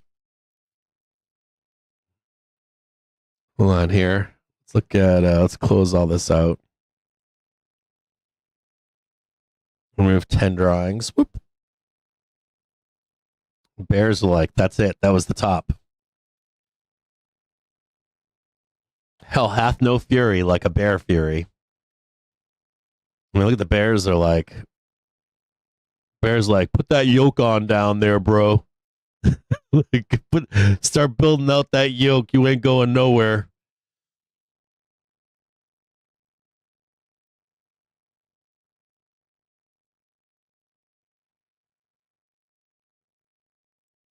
Let's look at a month. Ooh. Yeah, that yoke is big, huh? See it down there? Like, put that yoke on all the way down there, bro. So start building yourself out even lower.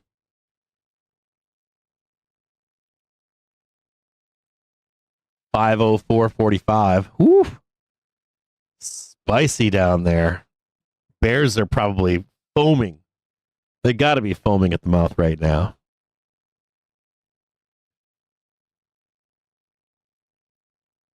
They want that juice. You also have or let's look at this back at a monthly again. You've got, I mean, just look at that really quick, right? You got push up. And you got 1, 2, 3, 4 they want. So if you're a what do you call it, seller, options seller, right? Selling like flies and condors, you would love nothing more than to watch this just happen, right? Just lock this whole market in.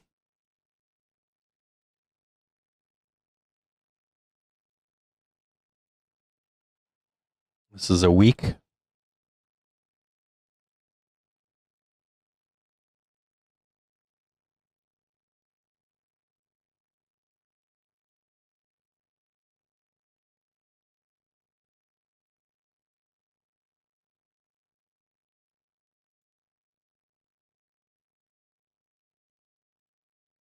If you're a range trader,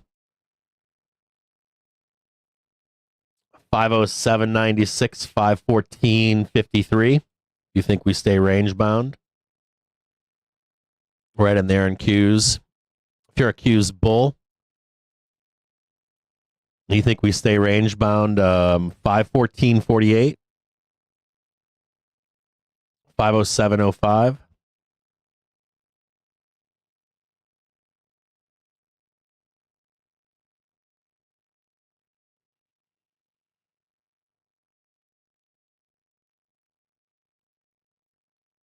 If you're a breakout bull,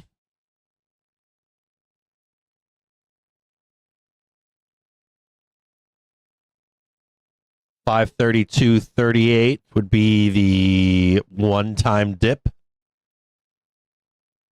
That would be where you get the roll, the up and the down move, and then we're out of here.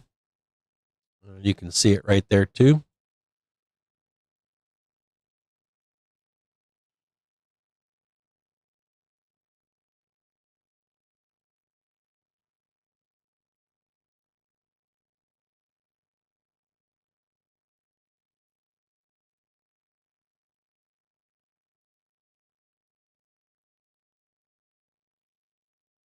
This is where your daily wick is all the way down here.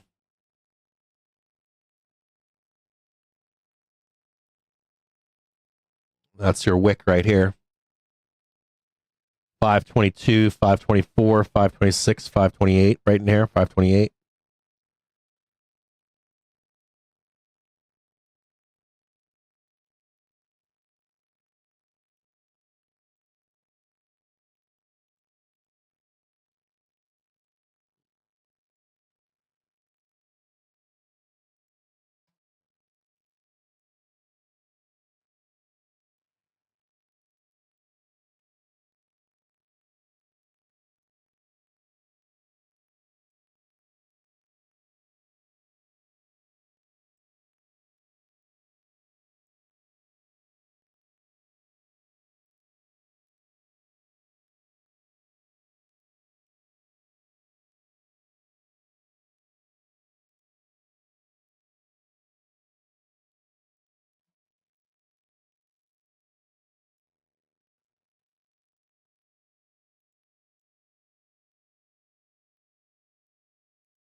This is your zone to buy in here.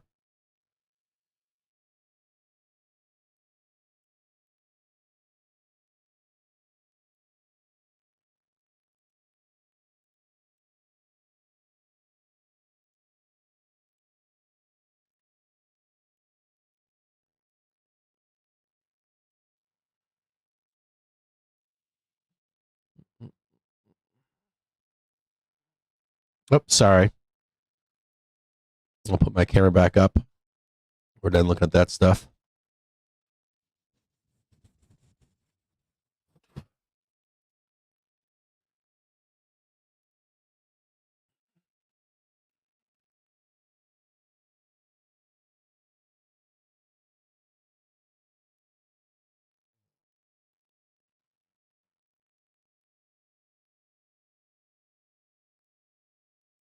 They want all this back. Here's your Thursday low in here. You see that? Remember we talked about Thursday, Friday this week?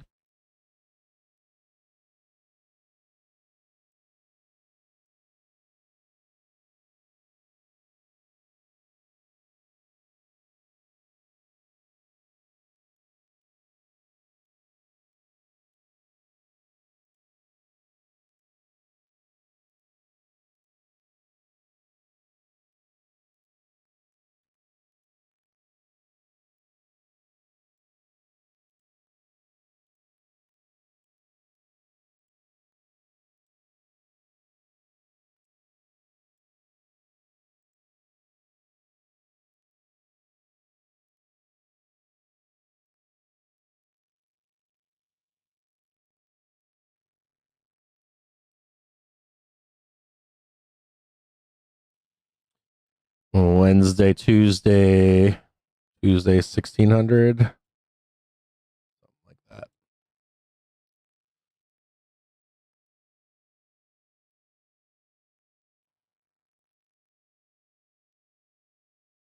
Friday.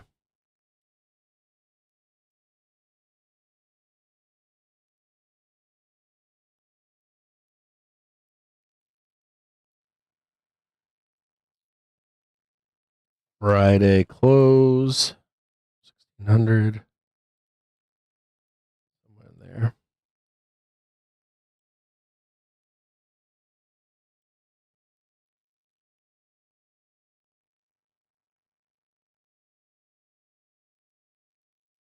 There's some Vixpiration stuff in here too, but Vixpiration OPEX trade the 61 or some kind of like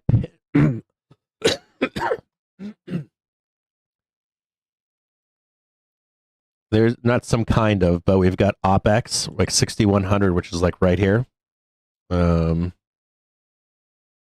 Worst case scenario, like trying to pin that into OPEX. Question becomes, do we escape for that high, that 61, 65, or do we go up here now and hit it and then come back into OPEX over here?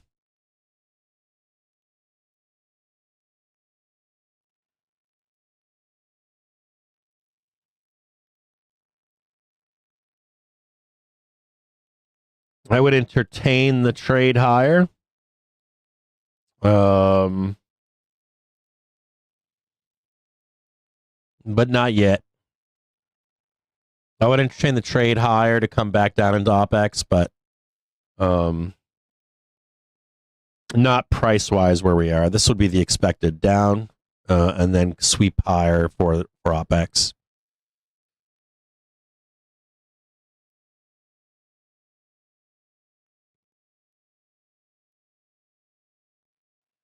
We broke down below this.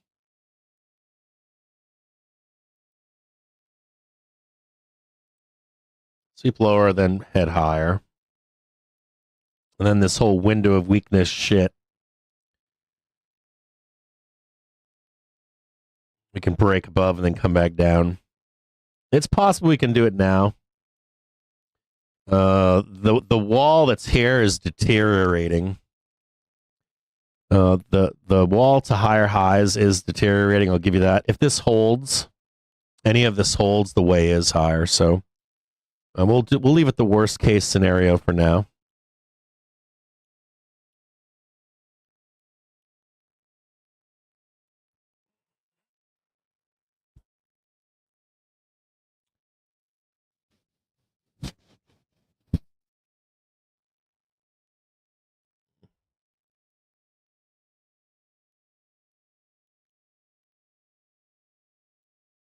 And we got 550 up here too. So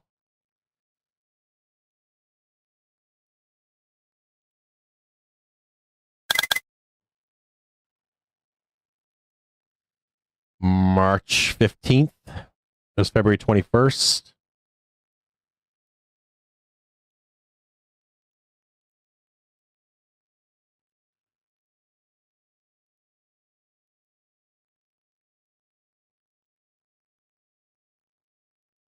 Oh boy. Something like that. Get the new all-time high. Grind. Boy, that would piss them off, wouldn't it? Man, that would piss them off. Big old dragon. There's the tail. There's the head of the dragon.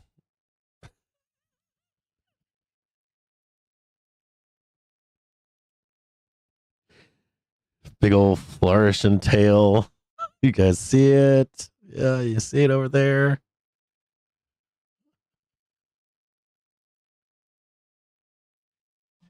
Oh, yeah. Right in there. Lows.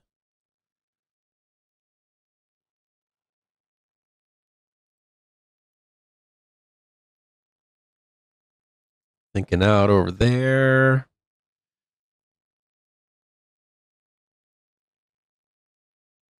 I don't see that as being a concern at the moment.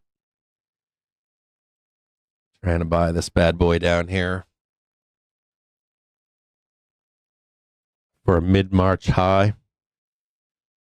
Somebody give me 534 for a March 17th print, please. At 550. What is like call spreads right now from like 534 to 550? 548. I bet you that'd be juicy if we can get a little bit lower down here.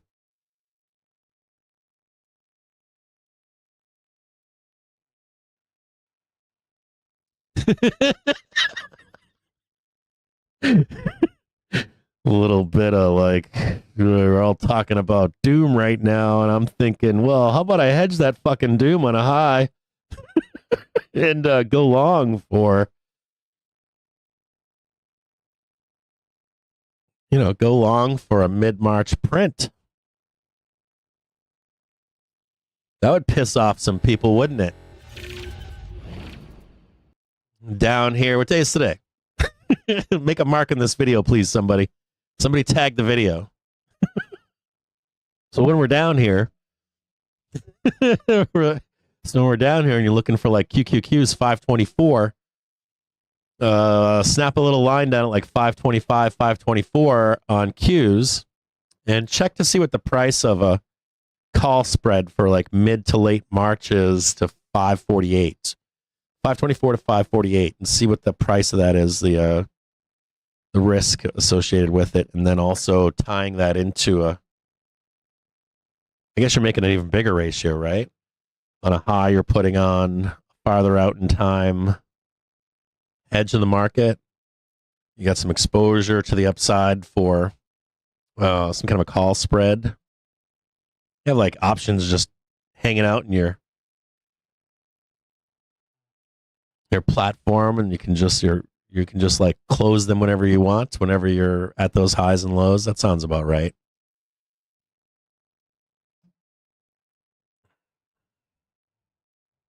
Just like, oh, if we go all the way down there, I get paid. Woo! If we go all the way up there, woo, I get paid again.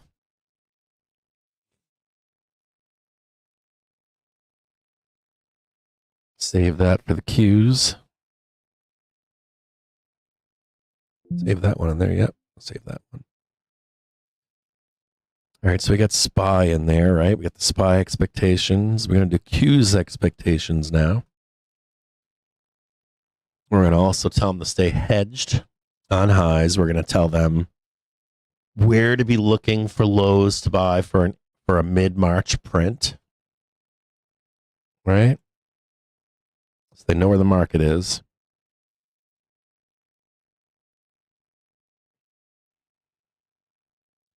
That's right, no mistakes. Just happy dragons, right? Just happy dragons. Catch one of them little lower hoofs. Catch one of them lower hoofs. He's saying the way is higher into March. He's saying he's starting a dragon. Another dragon. He's looking for places where to buy that dragon. All right, so we got the Qs done. Next up, we got what? IWM and Dow Jones Industrial Average. We'll check both of those. We're going to check some other stuff too. We'll check metals. If we have time, we'll check metals. We'll check currency pairs. We'll check some commodities and stuff like that. We'll check some Mag 7 stuff and see if that stuff is saying, hell no, there's a trap. We'll look around the market, see where the traps are, and how bad it's going to get. When is it going to get bad?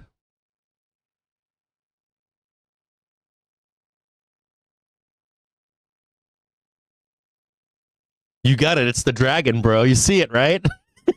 You see the dragon? The happy dragon's there. All right, give me like 5 minutes. I'm gonna go potty really quick. I've been drinking a bunch of coffee and water and stuff. I'm a little like banged up, not hungover or anything, but I am banged up. I got wrecked this weekend skiing. I was in an accident, so I'm physically a little bit banged up.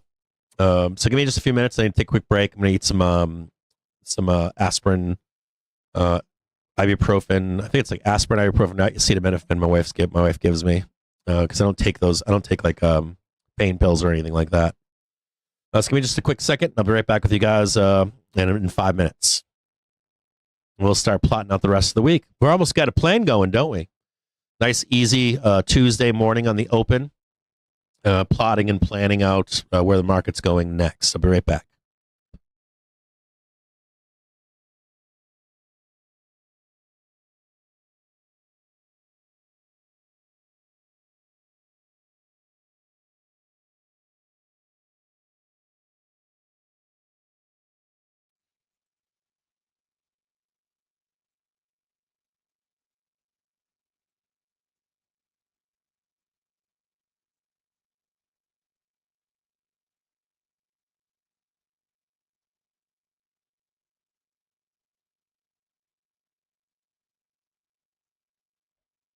You guys are getting the news squawk, right? I hope you are.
All right, just a couple seconds here.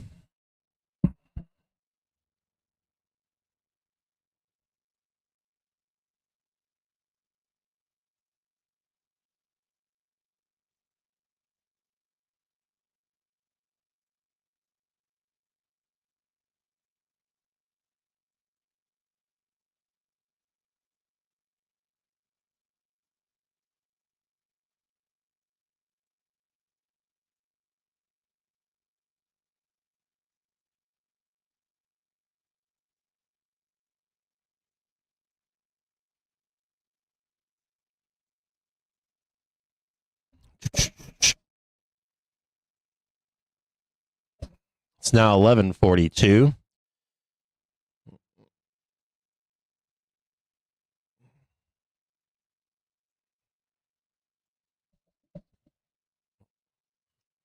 Let's look at IWM. Let's also check. Let's go down and look at velocity really quick on a 30-minute basis on Qs.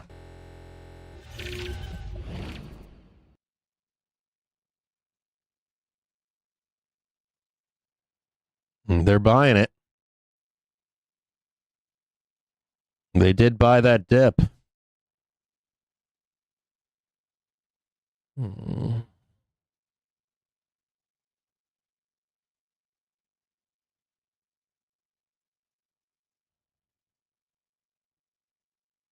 just look at velocity here on, like Qs still look sexy. Like when I start looking around the market to see, when you see me drawing stuff with like the crayons and stuff, I usually already know this stuff before I do the crayons with you. But I want to go through some of the motions with you right now, just so you can see, like, hey, is he just making shit up as he goes along? Is he basing this in some kind of, what's he looking at? So I'm looking at traditional charting. I'm looking at gamma. I'm looking at ICT. I'm looking at Elliott wave. I'm looking at Momo in the market. Daily Velo looks great right now for some kind of a big upside move here before a roll. So Q's is not telling me there's a trap here for bulls, is my point. So I'm looking for reasons to go against the continued rotation. I'm looking for reasons that there might be a trap here for bulls. I'm not finding it right now in QQQs. So when you guys are always like, "Well, how's he drawing this out? Why is he so confident?" It's not like 5 seconds of drawing or anything. It's, looking at other things, right? Other factors that can have an impact on what we're looking at. Right now, they just bought the dip. This is saying that we're not even going to go down and complete a second leg lower. Q's at least is saying no. Q's is saying you're going to be lucky, or you'll be lucky if you catch a new low. You might not even get this deep. And Q's is saying, yeah, maybe it's there. You'll be lucky if you catch some blood down there. Who's buying this? Who's buying this right now? It ain't me and you.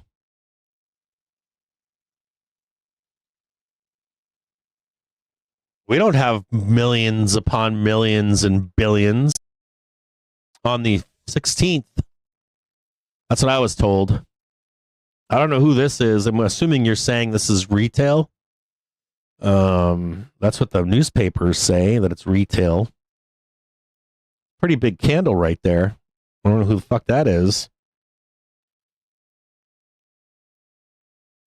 Q's not saying it's all bad. Q's saying there's still risk on. Let's look at IWM.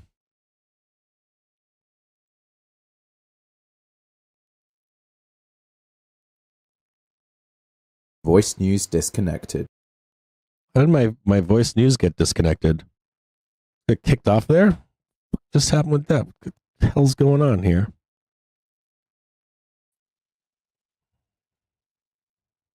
This got booted.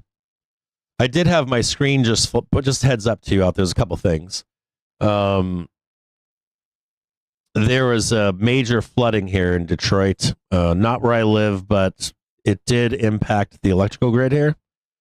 It was a 5.5 foot, or I don't know, it's 50-inch main or something like that. It was massive. It was put in the 1930s. It flooded like a whole section of Detroit. I did just lose power briefly a moment ago. It flashed, and you might have seen the screen flicker on your end. So if I lose you at any point, I think Detroit's that kind of place. Like you lose like one small thing and the whole fucking grid goes down the city. Now, Q's, or IWM is in a weird place.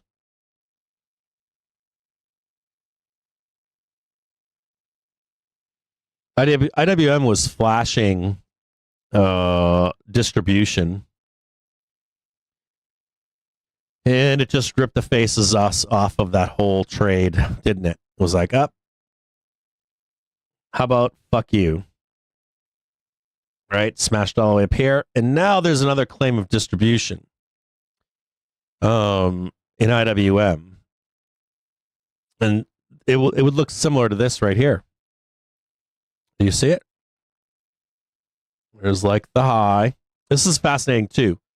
As a matter, this is actually a known phenomena.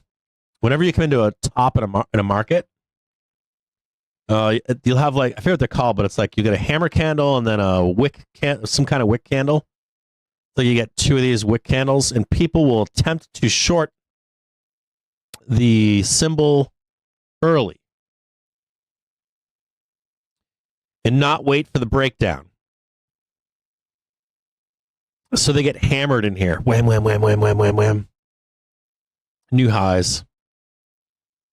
Then we go down. And I forget what it's called right now, but there's a terminology for it. With I haven't been a candle guy for a long time, but this is a prime example of one right here. We're in distribution, and they just ram it right up your ass. And they catch that liquidity that they need. There's something like this going on, in my view, right now in SPOOs, in SPY. That's a hurt. That thing hurts, right?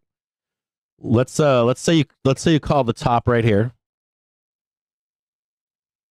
to the tick.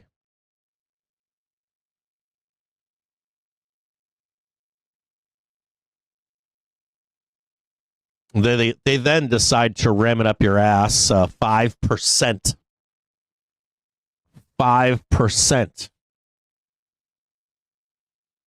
I love it. It's beautiful, isn't it? Ram, ram, ram, ram, ram, ram. Oh shit, my shit's on fire. Then they make the move on you. Brutal.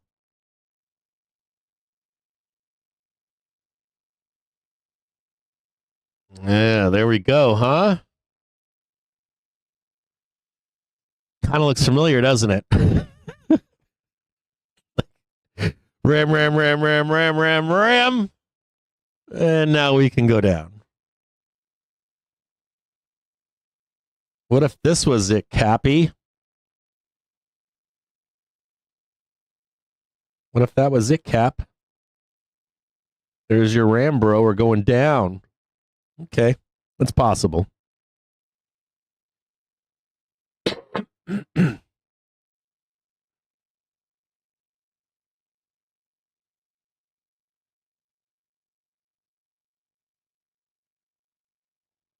I bet there was another top called on IWM today.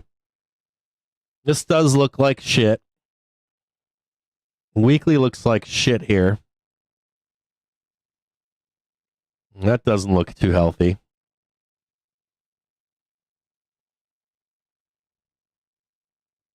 It might be right. Or at least an IWM.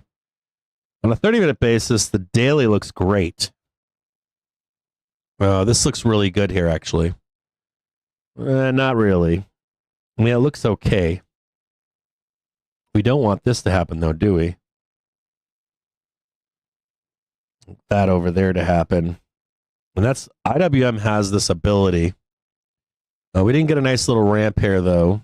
We did like this one right here. Kind of looks like we got there. It like fights its way back, but then it doesn't make the new high and it's back down again. So the thesis here would be we are in distribution in IWM, and IWM still can go higher, but it does still resolve to the downside over here.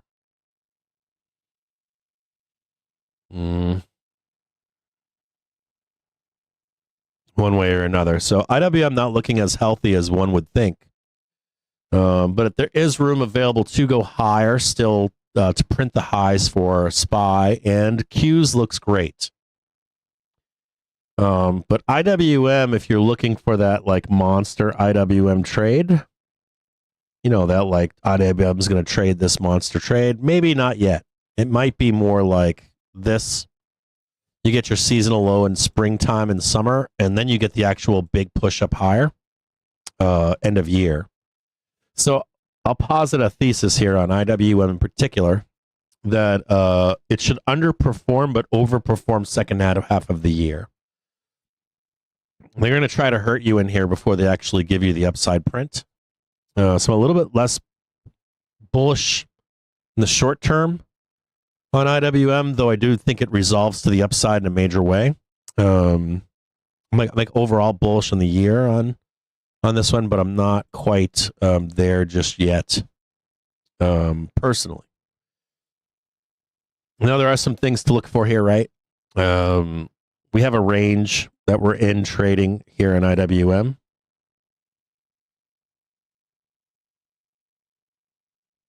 Right up there, right? We know that when we're range bound like this, that will take it coast to coast. I just showed you an example of that, right? Where it just like whips, whipsaw, whipsaw, whipsaw, whipsaw. Maybe another high, then down, and then up, right? I just showed you an example of that.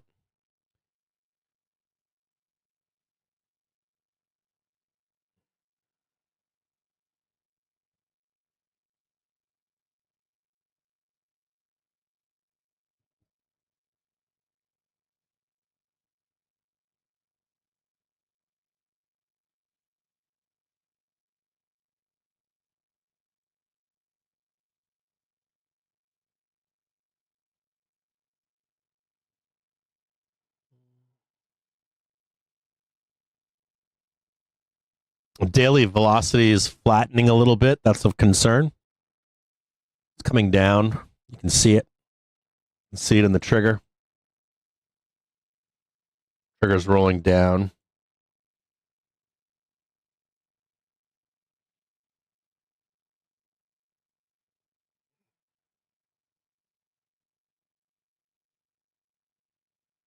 There's a real danger down here for it too. You can see it. This is kind of the zone you want to stay in. Ugly's down here.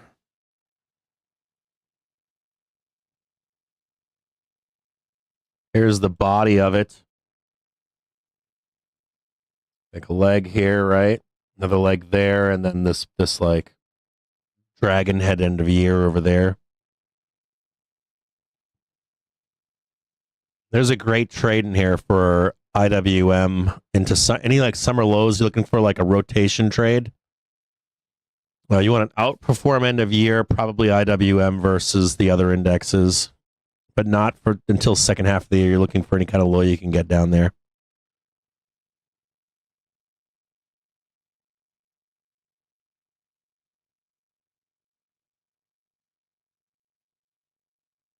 There's a bigger trade here for IWM.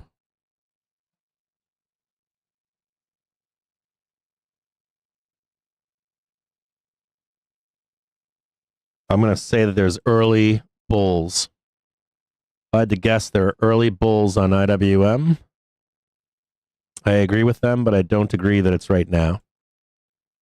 I guess if you got the trade now, congratulations, you make the money now. If it breaks up and to the right, congratulations. For me, I think it's lower than it's higher. I think it's going to be a monster bull trade.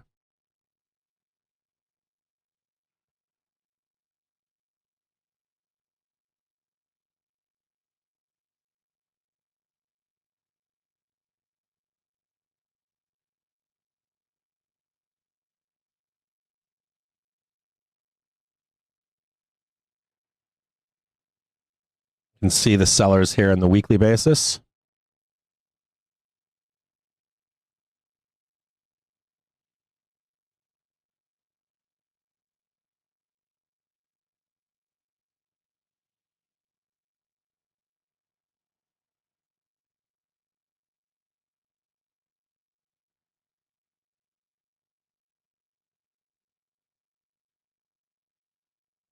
And you got your two places to sell up here.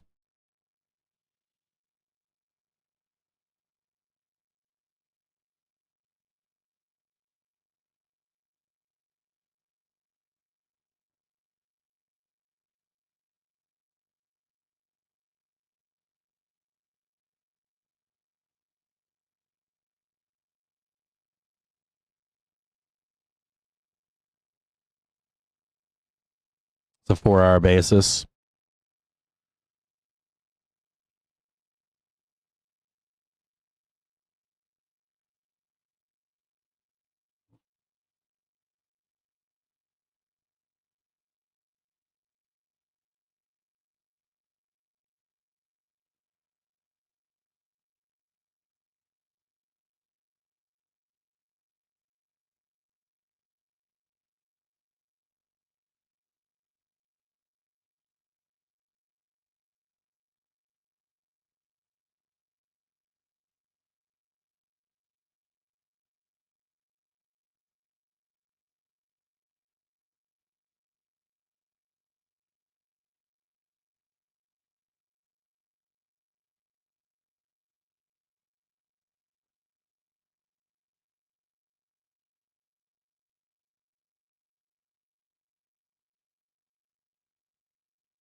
Low, low, low, lower low. We need a higher low in here, don't we? So back to a 4 hour.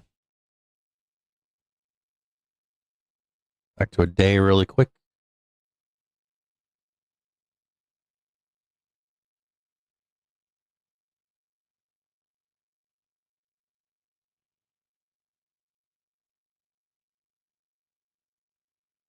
Four-hour. 1 hour. Okay.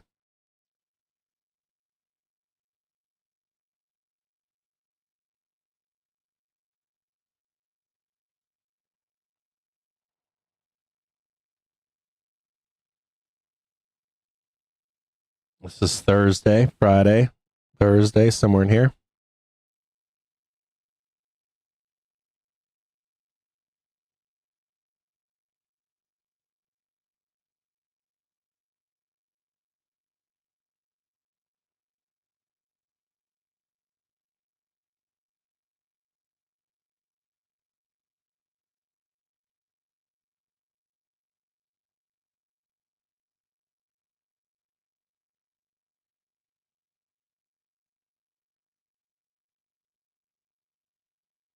IWM already showing signs of wanting to correct.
March 17th, right there.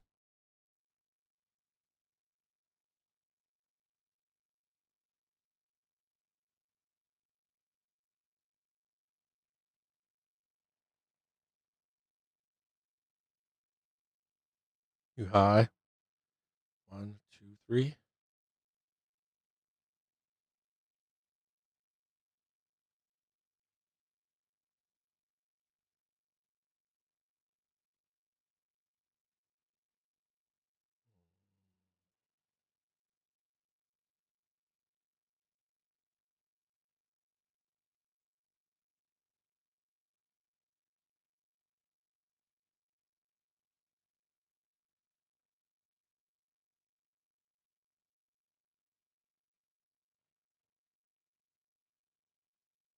This is a tough one to call.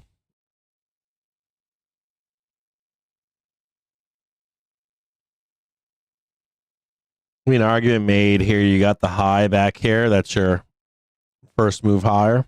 New high. 1, 2, 3, 4, 5.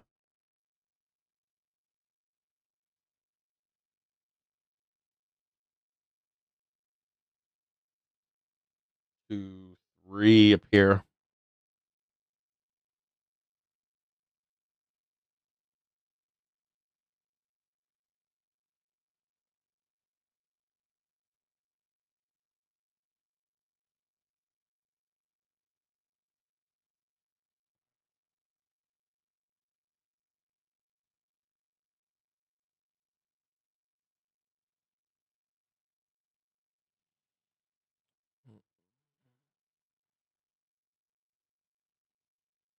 The only issue I have is this thing right here. You got that low back there.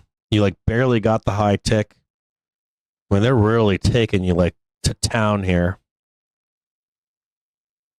Like the violence they can bring in here.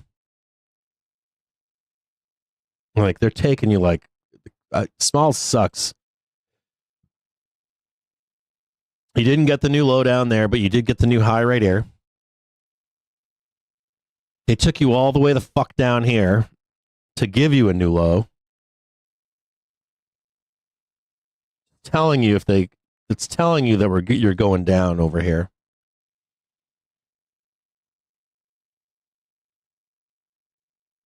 This will be pivotal in here.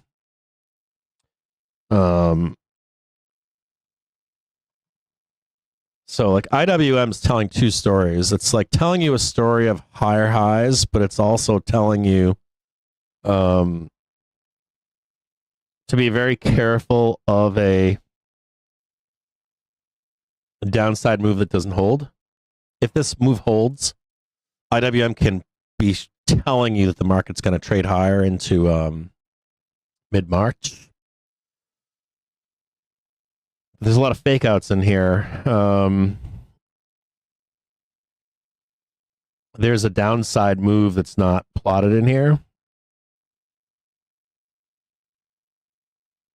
Just down there. And that would be fucking nasty. You're going way down here.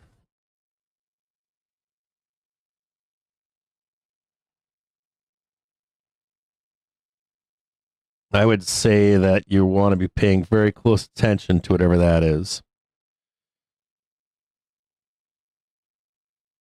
This holds right here, way is higher. Well, right in the middle of March. Price target there's 240, 238 and a half. There.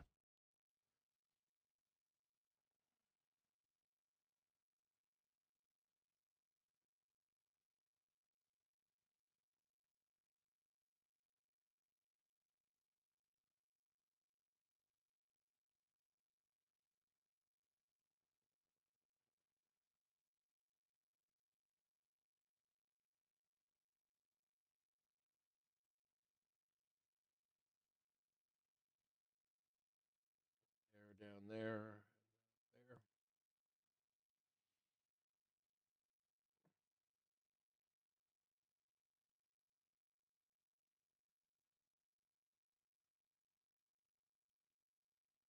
Right there.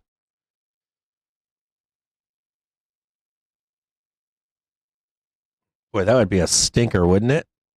Vixpiration, pinned in for Vixpiration, then window of strength.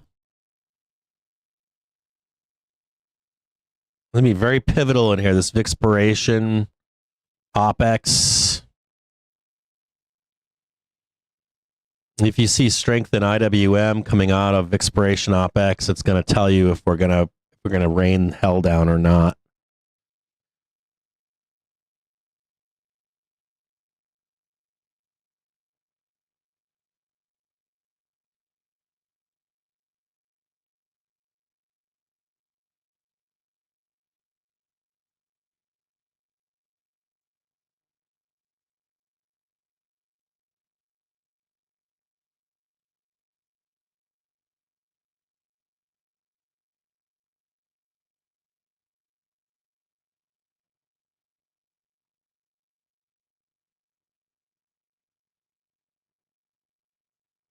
There's your weekly fuck you.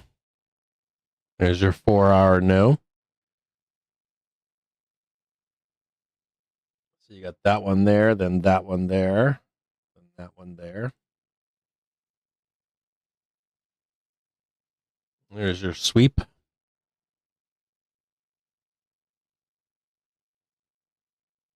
This is going to be pivotal. Wednesday, today's Tuesday, Wednesday, Friday. Tuesday of next week is going to be pivotal for the stock market. Monday, Tuesday. of Novorossiysk are suspended on February 18th due to bad weather. Fair chance, like fair chance between like now and Wednesday. Tuesday, Wednesday of next week, pivotal moment for the stock market. Will show a way higher or lower.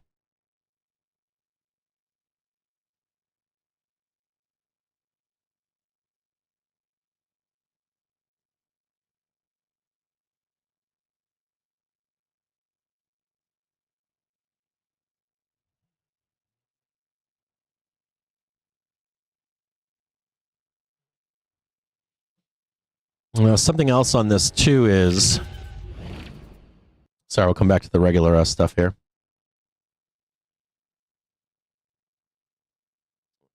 So as I'm going through the stuff here, there's like a setup from the bears, right? What the bears want to do is,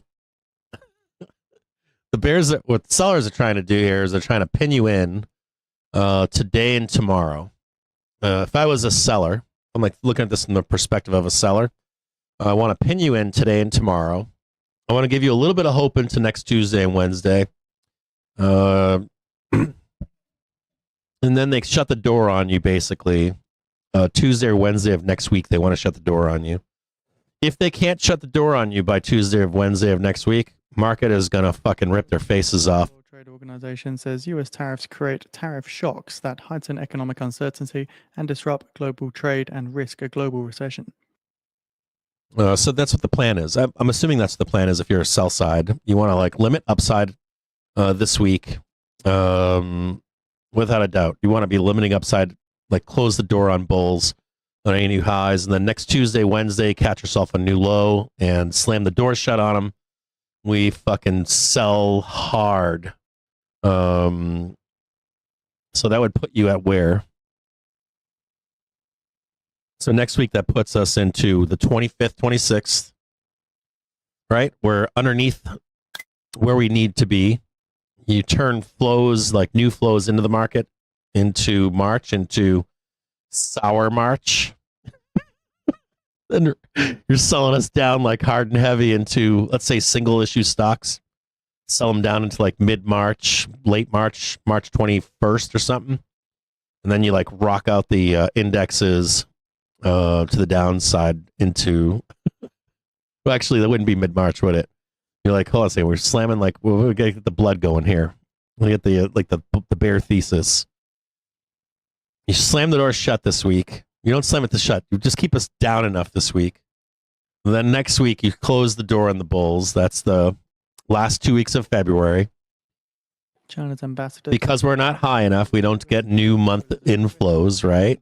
You get more new monthly selling. The WTO must have its voice.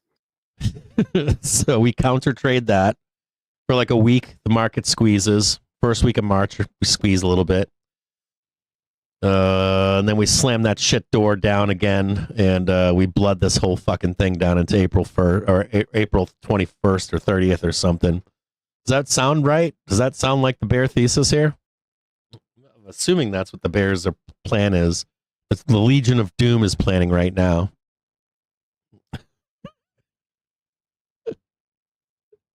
Trying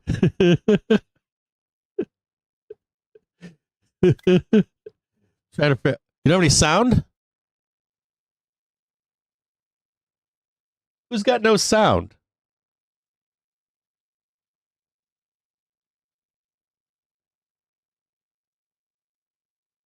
I gotta think through what these bears are trying to do. I gotta think from the perspective of a seller.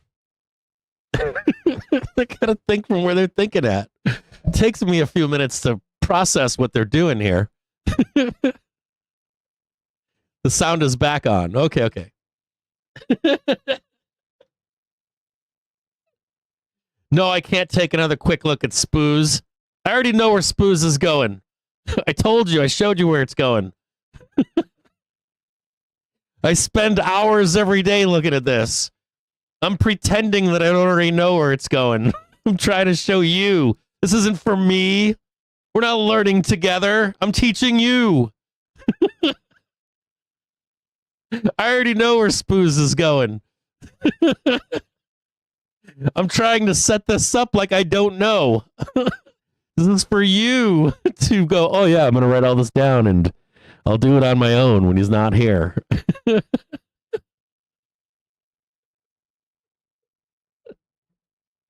I already know the direction of Spoos. We're not taking any more looks at Spoos. We're on IWM now. Whoosh, get back in your seat. I'm just kidding. I'm just fucking with you. Well, I'm not kidding about knowing where it's going, but I'm trying to spend some time with you.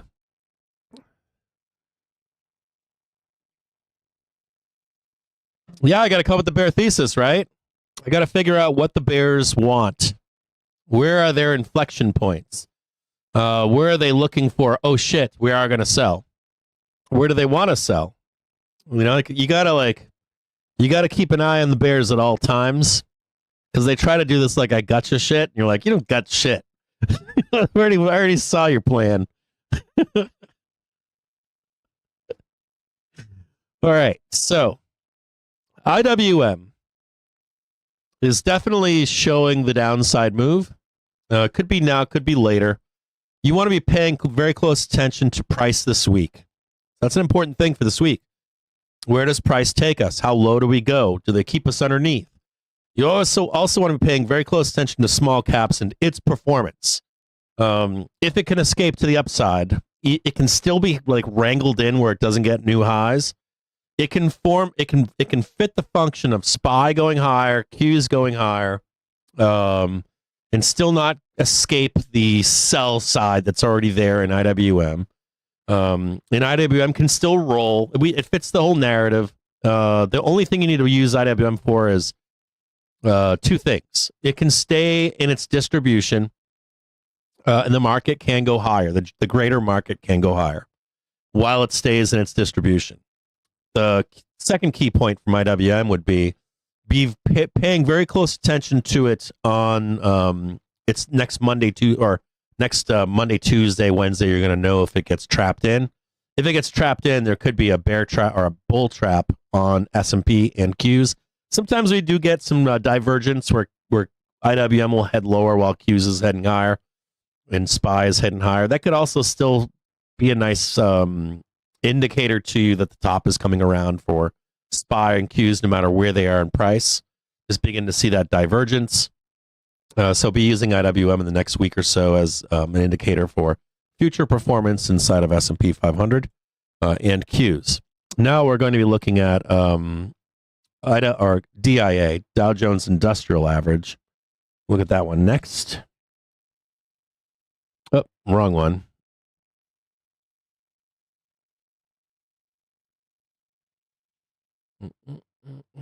This is the one that I was looking at this morning. I was looking for some dip buying opportunity on Dow Jones Industrial Average. Let's take a look at this one. Let's see what this bad boy's saying. So Dow Jones not performing quite like SPY, right? Came early, didn't it? Got a nice high, created a range, got another high, got another range. Still hasn't hit its high. Still kind of range bound, right? Looks to be in distribution as well, very similar to small caps, doesn't it? Unlike Qs and SPY. Showing away lower. Still can work within this parameter to get SPY and Qs higher, of course. But doesn't look all that healthy, does it? Dow Jones not looking so healthy. IWM not looking so healthy either. Both of these indexes telling you that we're coming into seasonal weakness, either right now or later at some point. So these are things to be concerned about when people tell you things like, hey, cap's wrong. We're not getting any seasonal weakness this year. You should look more at this like, you should be looking more at this like telling you that we are eventually going to come into some kind of a seasonal low, or it looks like it is.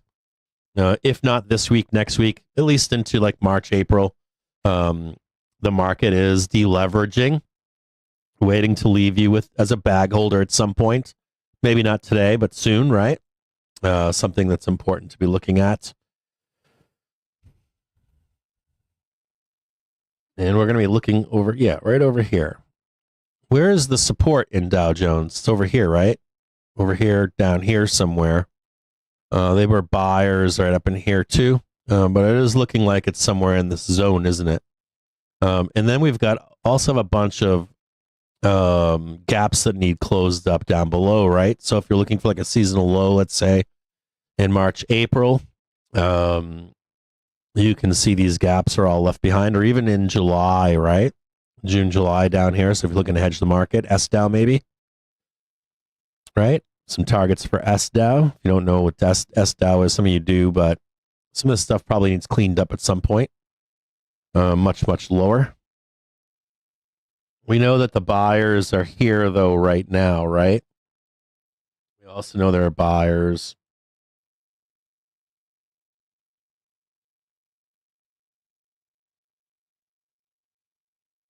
How do I change that? There we go.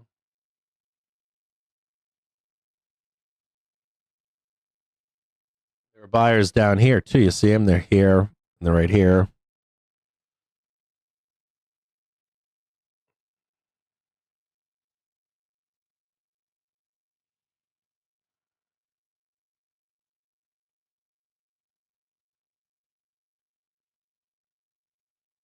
Seasonal low down here for April. Seasonal low down here for April or June or July. We got two of those down there.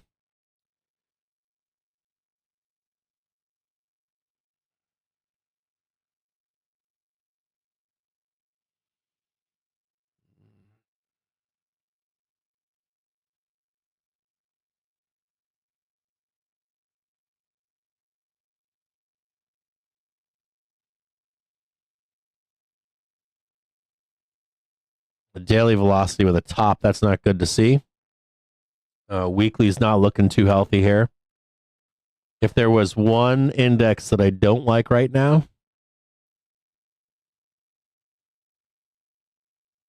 it has more down but more up possible.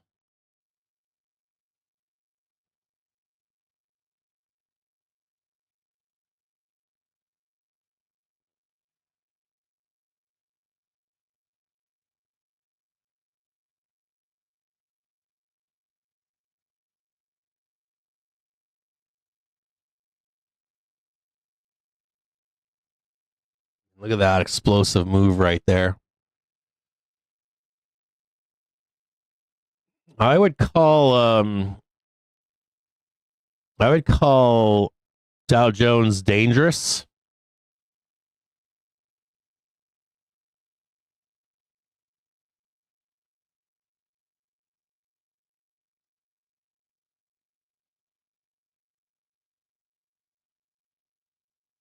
It looks really bearish, like it wants to go down here, but it also looks like it wants to go up here too.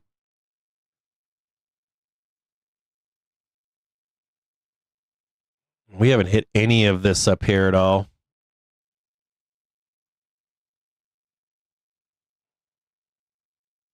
And I think that's viable too. Next goes abroad is to meet with the U.S. Commerce Secretary in Washington. There's a potential for a squeeze in here, though the way is lower.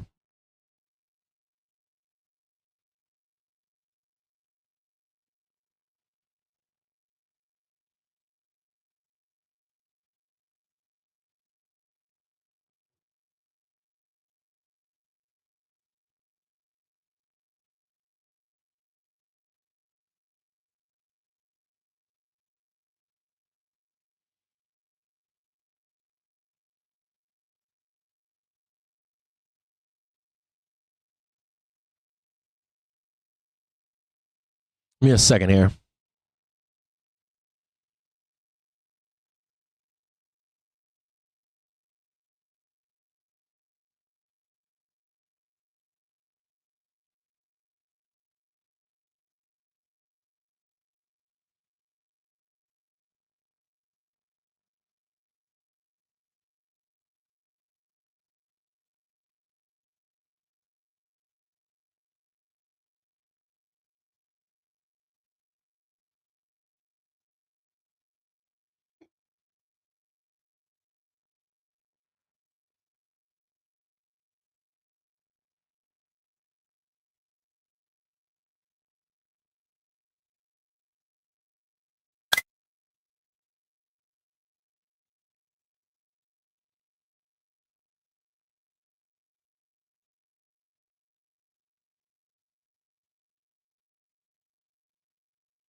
That's vicious down there, isn't it? Look at that.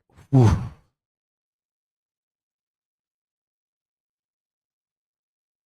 That was like coast to coast with a new high. There's the prior high. We got a new high right here. They want that bad, but you got the new high here on the 31st of January.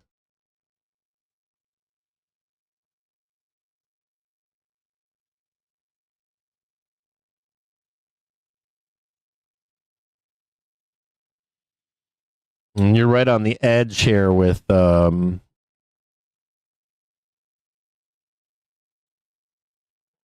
is gonna be the roll down on SPY. It's the second leg down on SPY right here.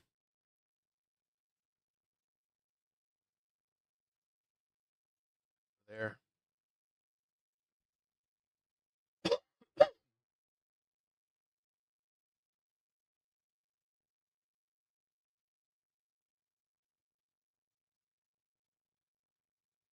Leave that up for just a minute here.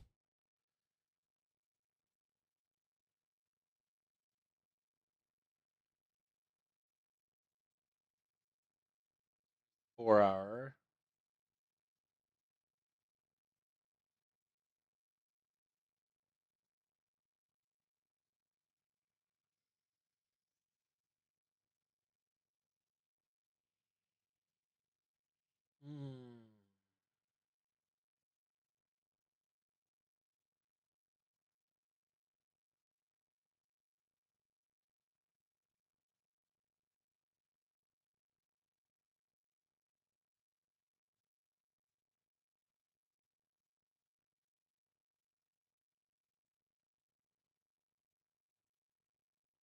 There ain't shit down there. Get rid of that one.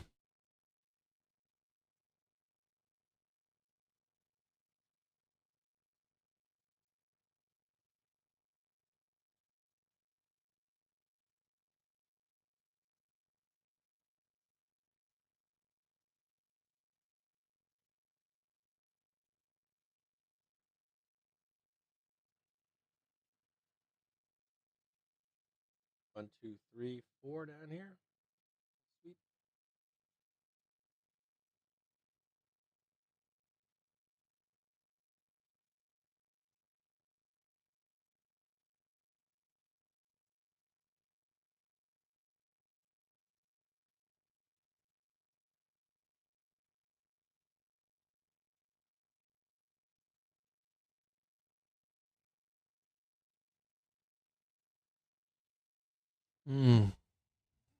Dow Jones, man. Woof. If anything looks messy, it's Dow Jones. If anything does not look good, it's Dow Jones.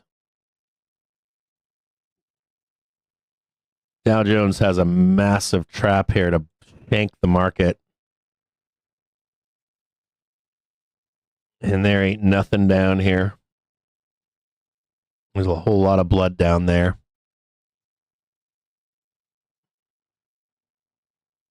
Daily is beginning to flatten, but not quite there yet.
It'll be very close. We have to watch this. Like, sorry, so where you have IWM, you have to watch. We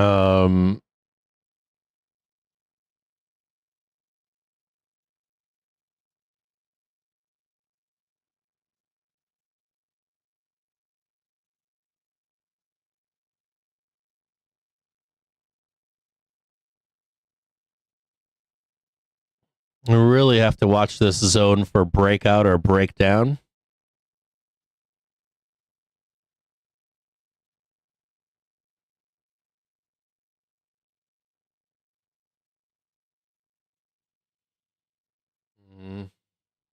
I think this is going to be pivotal. There's March 17th right here.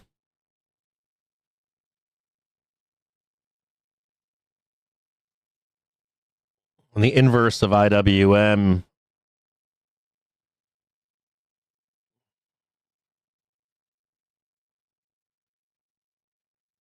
50.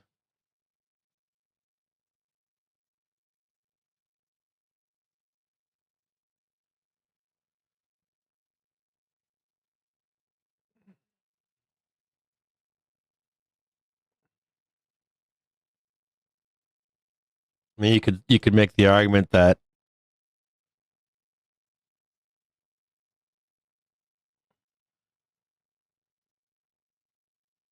$55 is the argument, but there's also probably the strongest argument for a bear case now would be DIA.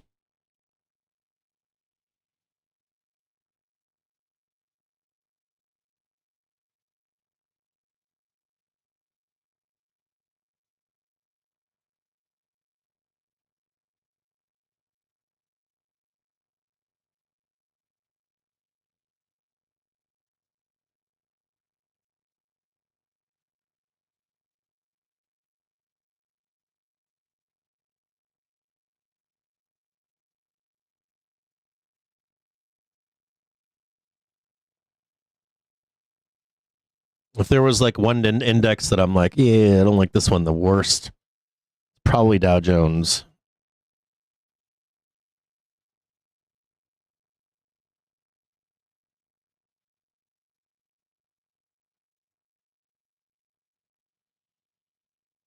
Here's where the door closes. Pay very close attention to Dow Jones in terms of I'm not concerned with this down move here. I'm concerned with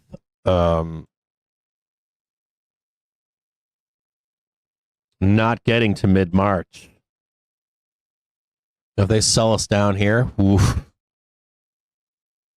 Dow Jones looking for a bloodbath.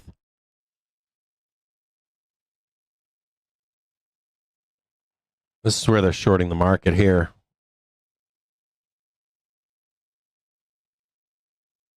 Like south side Dow Jones happy right now.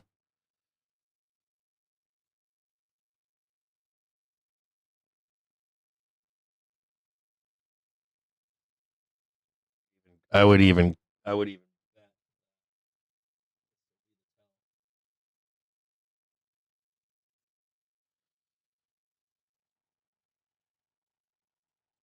don't care about this sweep. I care about this.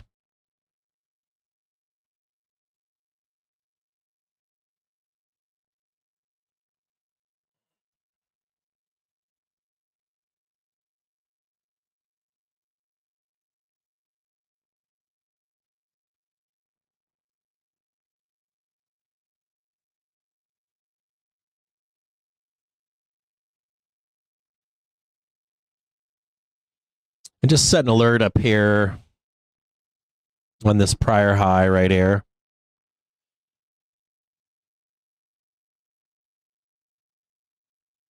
I want to watch if this fails. It should fail lower. It should fail like right here.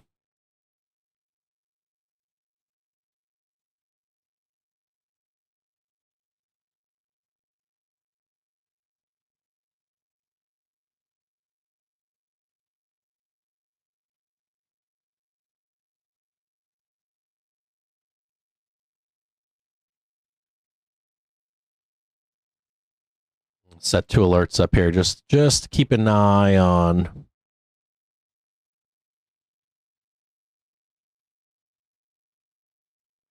Yeah, I really don't care about this. I care about this one right here. There's the trap for next week. Thursday, Friday, Monday. Yeah, like here's Friday, Monday right here. Up into here, they try to sell us down on Friday, Monday. Like Monday, Tuesday of next week, they'll try to sell Ida or Dow Jones down. They need to hold this.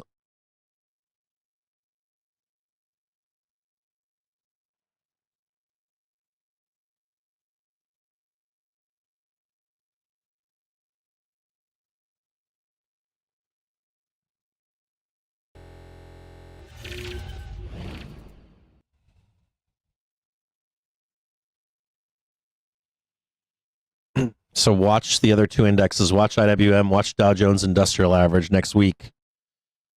Early week, we'll know more.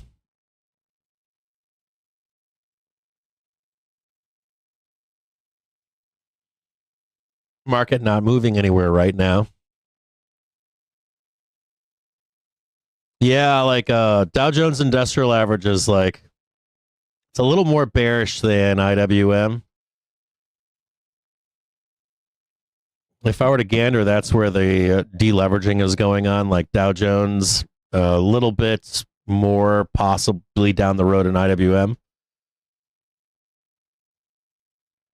And then look for the highs on Qs and SPOOs to wrap up the trade.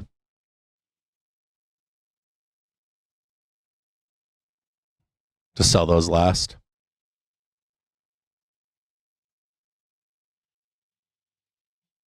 All right, what else we got going on here? I think I got all of them, or at least expectations on all of them.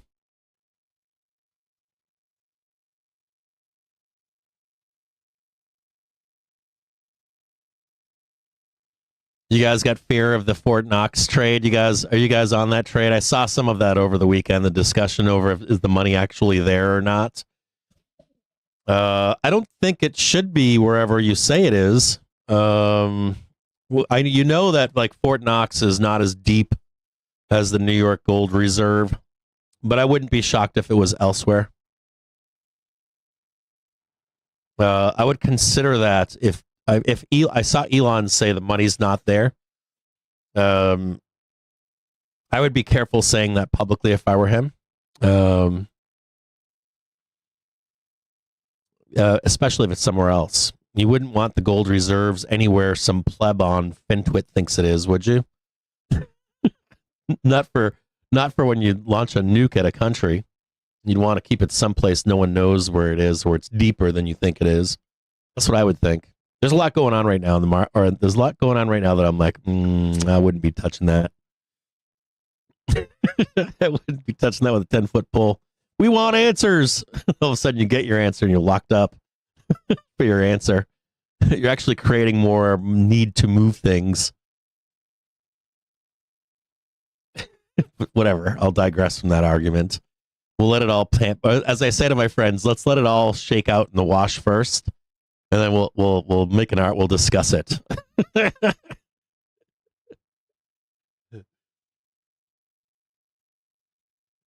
Still a little bit more upside here. Sellers are way up higher, so not necessarily. They're lower now. They're actually right here. Whoop. They've come lower. I'm trying to make this shit rain one more time to the downside.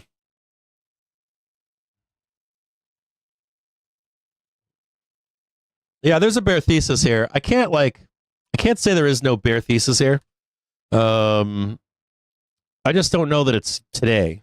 Like I think, or I shouldn't say that. So they've been saying it now since we can't lose sight of this. That's my issue. My main issue is that this bear thesis started mid-November, right? I think it was mid-November. Top is in. We were like, oh hell no, we knew months ago that this wasn't going to be the top, right? That January wasn't going to be the top. So or December wasn't going to be the top. We're going to get one more year minimum. As a matter of fact, when the roll starts to happen, it could be long and drawn out. That's possible too. Could take 2-3 years. Then they started again in December. Then they said it again in January. Now we're in February, and they're saying the top is in.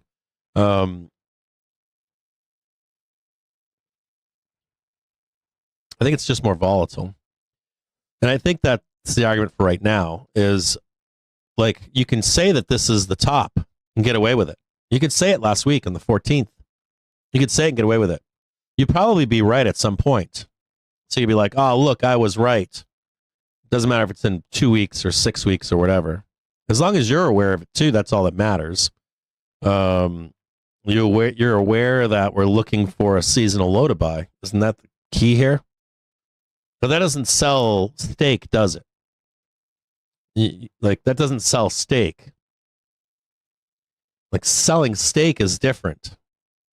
Like, you want to sell the sizzle, and then you want to, eventually be right. Right? Come on, baby, give me that seasonal low. Whatever it comes, just give it to me. And then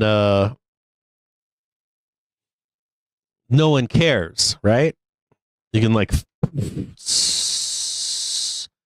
fade away, take your money, get long, and wait to write the next thesis when summertime comes that we're going to crash. We're going to all be taking naps on stream together, right? Rocking side to side as the market just trades sideways.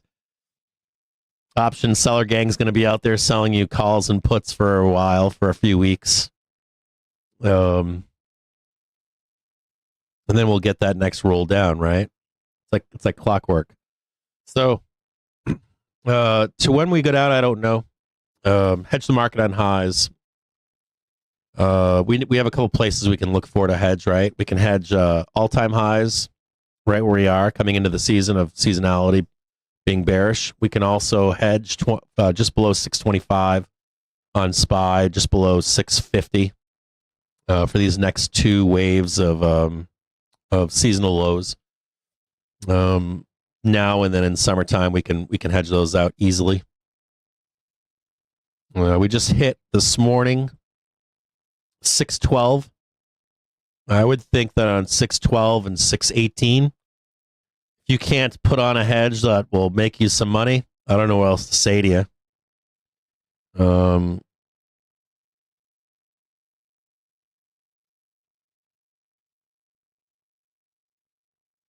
But do I think this is the top of the market for the season?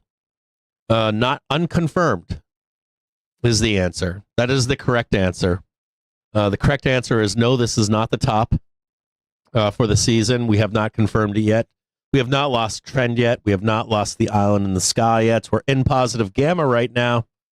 And until we show otherwise, the way is higher.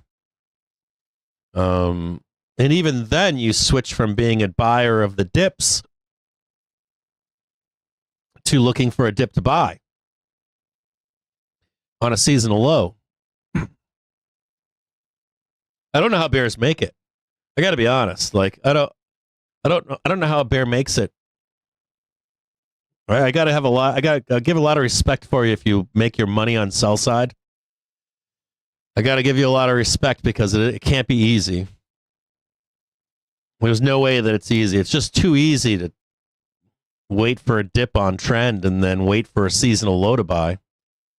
It's not that hard. It's hitting the side of a barn.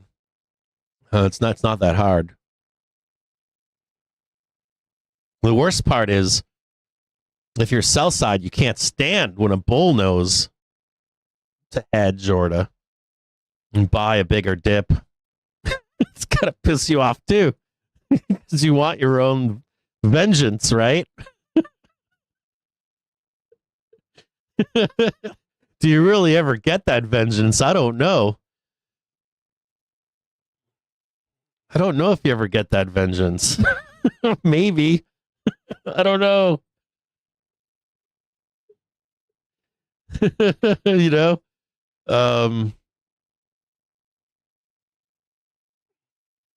I don't know if you really get that vengeance.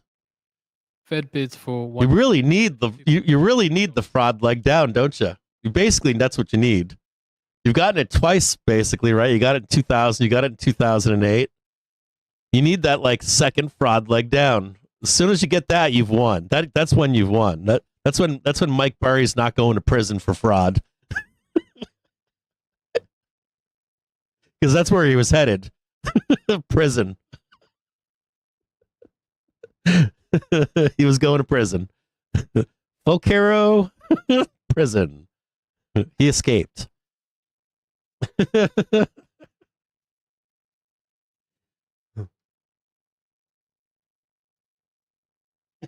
FinTwit nerd raid on Fort Knox. Yeah, Fort Knox. I don't know what to say about Fort Knox. When they're saying that stuff, I'm always like, well, I wouldn't keep all the gold at Fort Knox. I wouldn't keep it under the New York Reserve either. Well, you would tell everybody that. That's what you tell people. You want all the nukes like pointed towards it. Like that's the base case of. You guys understand the base case of the silos that we keep in the West, right? So we have nuclear silos in the West, in some of the most inhabitable places in the West. If you go to like parts of Nevada, parts of Montana, North, South Dakota, those are places where people don't typically live. I don't know if you've ever been there in real life, but I have. There's not much out there. You think there's a lot out there, but there really isn't. Why do you put nuclear silos out west? You guys know the reason for that? People are like, it's because it's closer to Russia, bro. I'm like, no. Your opponent has to commit part of their weaponry to expend on a place that if you don't take out, you're gonna lose, right? In game theory, you're gonna lose. So it's kind of like playing chess, right? I need you to commit these pieces, regardless if I'm taking yours and you're taking mine. What really matters is what are you taking of mine and what am I taking of yours, right? That's what really matters for further gameplay. So if I force you to use your nuclear arsenal on the West in places that are uninhabited, and I have more or better arms than you do, there's a chance that I could win. I would think the same thing applies to gold. I would think that you don't know where it is. If you think that you do, okay, fine. You got him. You got him again. I find that hard to believe.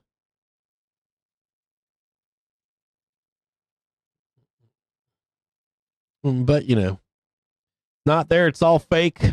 We ain't got those gold reserves. Like, what do you mean we have those gold reserves? Of course we do. Our wealth isn't even based on the gold reserve anymore.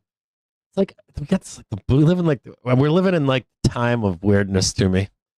I don't know what time we're living in, but there we go. They use the gold reserves to pay off the aliens. Our future overlords. Okay. All right. That's what we did. Barry should have gotten jail time? Yes, absolutely. 100%. Had there been no second leg down, Burry would have been in prison. Guaranteed. Guaranteed. That saved his ass. 100%. He was fucked. Definitely fucked. No one likes to talk about that. No one likes to talk about the fact that Mike Burry missed, 7 years of returns? 7 years of returns. He got one payout. Like, I would have still been pissed. Here's your returns, bro. Yeah, eventually you were right. That's where the whole thing comes from. Eventually you're right. Like, eventually, if you just keep throwing money at you, yes, you will win. That was not in the movie. I know. I know that was not in the movie. We all need folk heroes. I get it. I understand it. I know that was not in the movie. I'm hyper aware of that.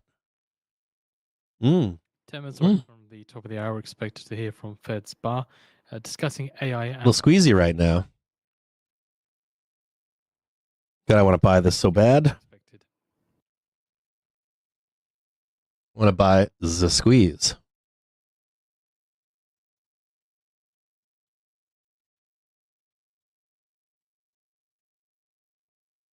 He's up there. So as a reminder, with the 52-week bill auctions, prior bid cover was 3.14, prior average yield was 4.025%.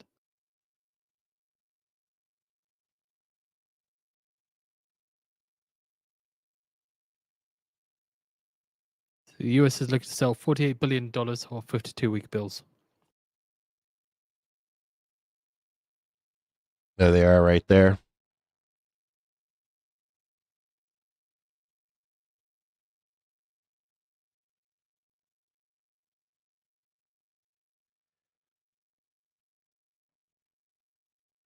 I'm not going to draw it in for you. I'll just show it to you. There's a trap in here for bulls too, but that's where the bulls think we're going right there. So you can see it.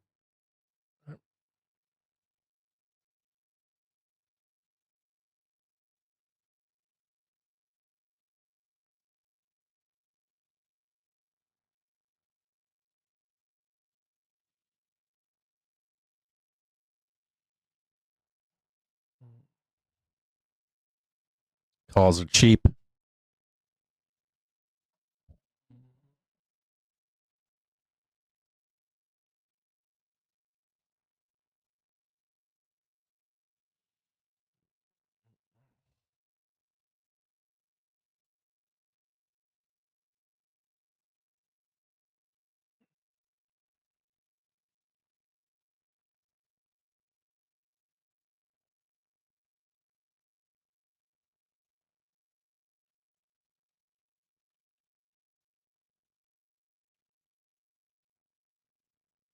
I got fucked up this weekend. Oh my God. I don't know if I should even tell you guys how, well, I think I've started telling you guys how bad it was. I rolled like 3 times. I got fucked up. The only thing that saved me was that it wasn't like trees or tree wells. No trees, no tree wells. I was in the open, so if I was in the trees, I would have put a helmet on. But I wasn't in the trees, so no helmet. Man, I rolled. I like cartwheeled. What did I do? No. I popped and rolled. Couple tumbles, then slide. Was it a couple tumbles? Couldn't have been more than a couple tumbles. Maybe it was. Maybe I did cartwheel a few times. But then I remember like arresting myself and then rolling some more. It was pretty bad. No, skiing. I ski hard. So I'm old, but I can ski anything. There's nothing that I can't ski. Nothing. Only shit that I can't ski is shit that'll kill me. Other than that, there isn't really anything out there that I can't. I ski with my youngest daughter.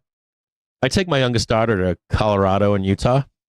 We ski anything they got together, her and I. She's so small and light. Tree holes will kill her. But other than that, there isn't nothing out there we can't ski. So of course I do dumb shit. I'm like, I got that over there. It's powder day.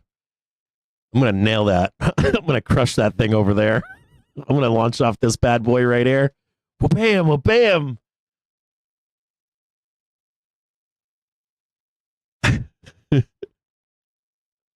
Yeah, I'm stone cold sober. Like, I was stone cold sober this weekend. But like, I don't fuck around with that. Like, I don't fuck around with like, there's a lot of danger. I would call it, I don't know. There's 2 ways of looking at this. I think there's some stuff that's inherently dangerous, that you can partake in. That you're going to die at some point. Like, I don't like, climbing. I will climb if I need to. I've tried to learn how to climb when I was younger, and I had a moment where I almost died. And I think, in my view, I almost died. But I was like, I'm never going to be a climber. I know how to mountain climb. I'll stay proficient in it when I need to. If I need a belay or something or a rope down, I'll know how to do that. But I'll never, ever spend my adult life as a climber. It's in 5 minutes time now. The hour. The US is due to sell $48 billion in 52-week bills. The prior high yield was 3.14 and the prior bid to cover 3.14 and the prior high yield was 4.025%. Keep in mind, we're also expecting comments from the Fed Vice Chair for Supervision, Barr, who talks about the potential impact of artificial intelligence on financial stability and the regulatory considerations surrounding it at an event hosted by the Council on Foreign Relations. Keep in mind that a text and a Q&A are both expected from Fed's Barr at the top of the hour. There are other things too, like skydiving. Find it inherently dangerous. I want nothing to do with it. It's something where if I'm too sloppy, I could die quickly or easily, or someone else packing a chute, or I can't fly the plane. That's another problem for me, flying. Hate flying. I'm not a fan of it, never have been, never will be. I was in the Army, watched how they fucking flew, they were assholes. Army pilots can fuck off. And you know who all our regular airline pilots are? A lot of them are ex-military. They can all eat shit and die. I don't like those people either. I think they take too much risk, inherent risk in what they're doing. But like some stuff they like to do is not inherently dangerous if you measure your risk. Like, I think skiing's one of those things where it's risky, but it's not that risky. It's not inherently risky where every time I'm out, I'm going to die. There was a time this weekend though where I left the mountain. I was on mountain, and I was on the mountain this weekend, and I'm riding not solo. I'm with my wife, and we're going up this like main chairlift. This is bizarre. I'm willing to put myself in harm's way and risk and assume risk and all of this stuff. But then there are times when I won't, where I find skiing inherently risky. On Saturday at like 2 in the afternoon, it was like 1 or 2 in the afternoon, and I'm on mountain, and I get on the chairlift. I'm on mountain, and I went to take a stash, like this like hard, difficult stash of snow. You'd need a little bit more experience skiing to ski it, not totally, but enough. So I go to take it wasn't a trail, it was just like a line. So I'm skiing a line, and this guy just blew by me. And I'm like, there isn't a lot of room to move over here. And I was like, this guy didn't say like skier right, skier left, nothing. There was no warning or nothing. I'm like, this guy could have fucking killed me. I'm like, and I could have killed myself. I could just turn left. He would have been dead, or me, or whatever. So I was like, that guy took a measure of risk that I thought was unacceptable. And I was like, this guy probably doesn't have experience skiing, hasn't been in an accident before. So I was like, I'm going to stop. Expecting the results from the 52. So I'm thinking that in my head. I take the line, I ski it, ski down, and I get back in the lift again. I get on the lift. Now I get my wife next to me. And I'm like looking down, and I'm watching people. And I'm all of a sudden on the mountain, I'm just looking, and I'm like, I can see it everywhere. There's like people, it's like French fries in a parking lot. And the seagulls are just battling each other. I'm like, that's not good. Like, these people are just begging for someone to get maimed. Either I'm going to maim them, or they're going to maim me. So I'm like pointing to my wife down on the lift. I'm like, see how they're all congregating right here on this, like, there's a relief where you can't see below it. They're all congregating just below it. They're all in the middle. And see how they're all taking off together. And they're like different rates of speed, and you can see like the sloppiness in their snowboarding and skiing. And I'm like, someone's going to get hurt. So we stopped. I'd already been skiing since I think I'd skied that day since like first chair or some shit like that. So I'd already put in like, I don't know, was that 4 to 5 hours of skiing at my age? Plenty of skiing. I had plenty. I'm like, you know what we're going to do?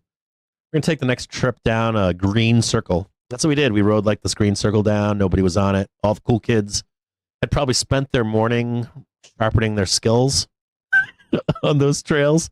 And then they were like, I'm going to go do the big one, bro. End of day over there. I was like, I'm out of here. So FedsBar says artificial intelligence presents some risks. Says AI's speed risks are generating issues on a wider scale.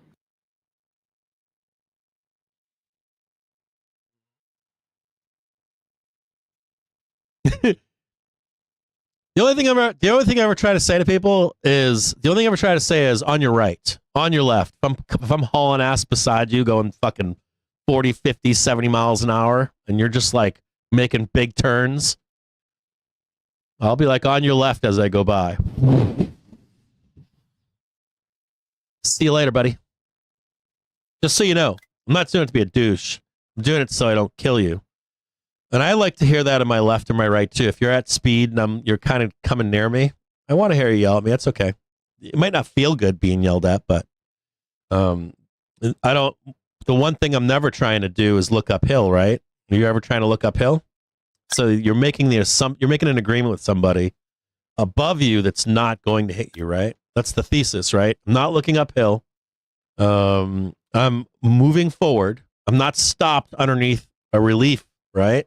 Where you can't see me, unless I'm on skier right or skier left. I'm just going down the hill. With a high rate of 4.05%. Doing my thing.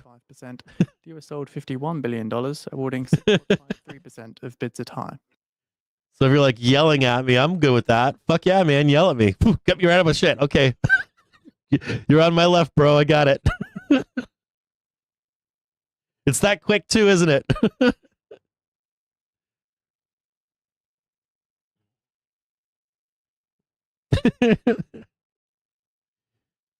Yeah, the danger is 7% incident chance per 1,000 jumps, 100%. And then it's all about how you fall. It's all about your awareness. If you're calm, if you are hurt, to say something. We're gonna squeeze this thing. What are we gonna do? We're gonna take it upside, close out all those gaps up there. We need to close. Oh, look at those gaps up there. Whew. So many gaps to close.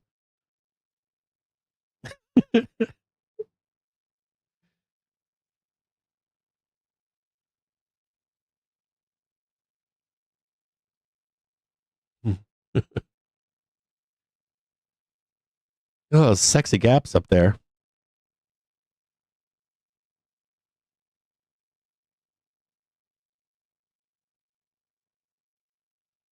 Calls are so cheap. 612. They're saying we're not getting up here. 612 for today are 13 cents. They're cheap. Or maybe they're saying that's the best that you can hope for today. 612 upside. Let's see what we got. They're still hiding there. Those sellers are there. Oh, there it is right there.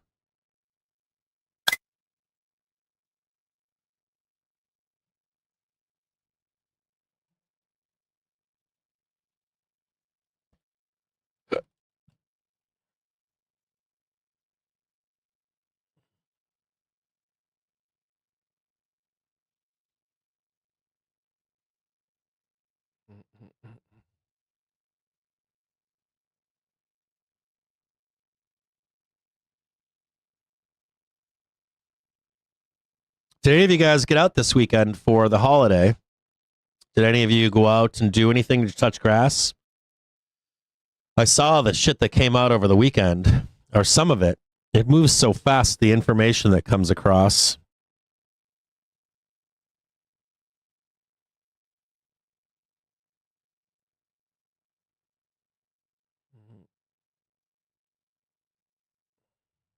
Did you notice also that Trump was quiet over the weekend? Anybody notice that? I noticed that Trump was quiet over the weekend. He loves market hours, doesn't he?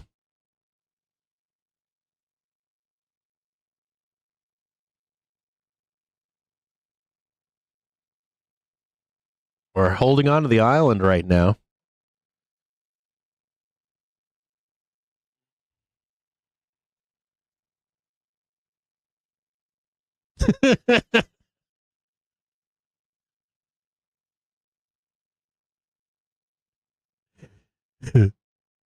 You did not touch grass. You've got you're raising new puppies. Right on, right on. You did a Disney day at both parks. Hell yeah. Do you guys know how to remember Disneyland and Disney World?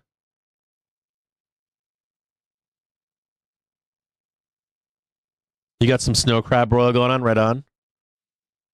We did skiing all weekend. We did skiing and we did a oldest daughter. We had oldest daughter issues this weekend.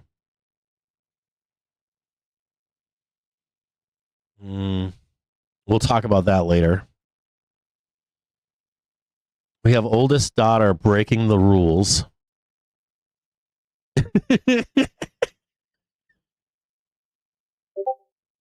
You made Pizzole. Ooh, I love Pizzole. Pizzole's delicious.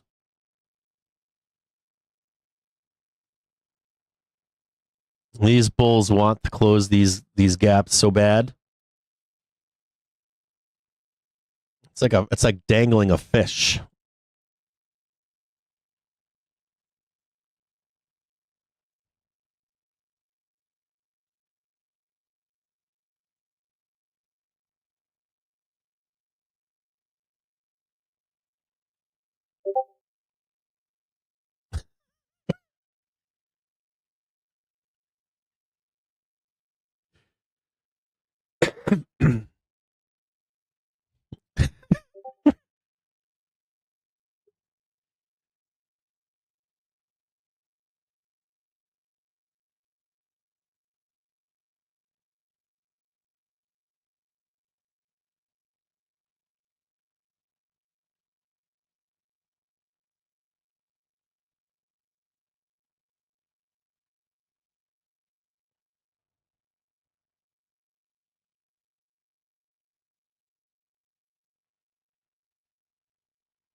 And they're here too. They're right here.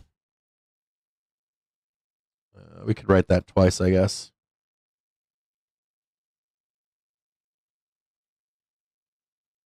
Oh, wait a minute. What happened?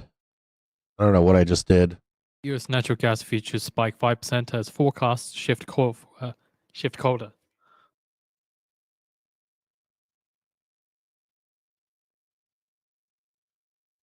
These are the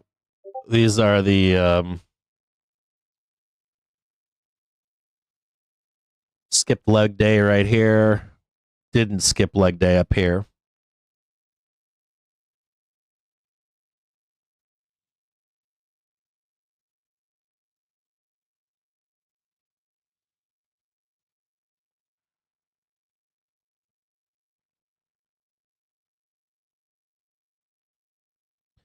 Yeah, I'll talk to you in the Discord about it right now.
$607.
Sorry about that. I'm discussing some stuff here with Discord.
One was already tagged.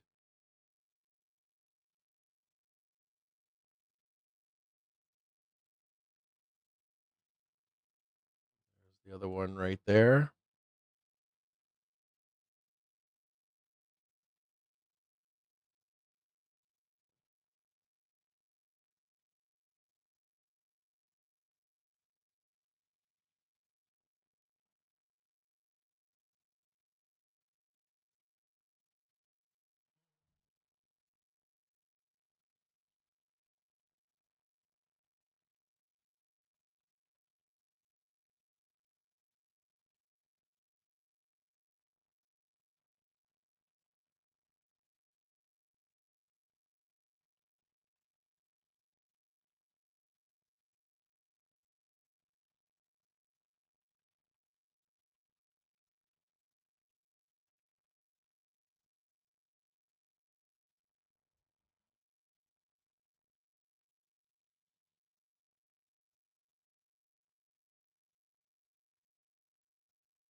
Seller's trying to come in for a sell here.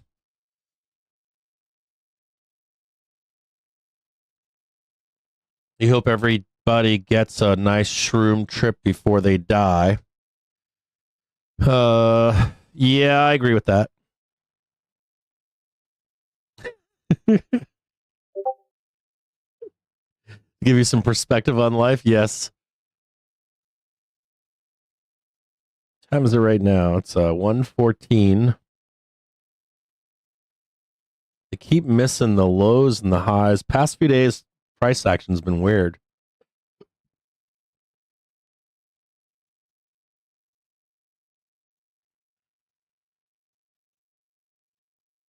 Surely expecting the Fed reverse repo operation.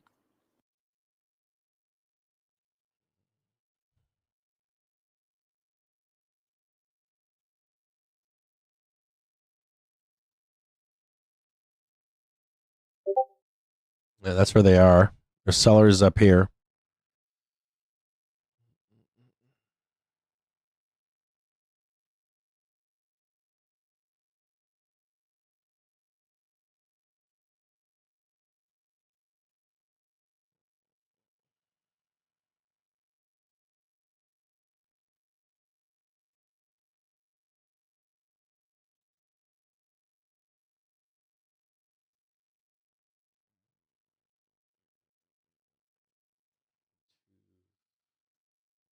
It's hard to say here. Part of me wants to take this, like, if you guys want to know what I'm thinking in my head, I'm looking for an intraday call.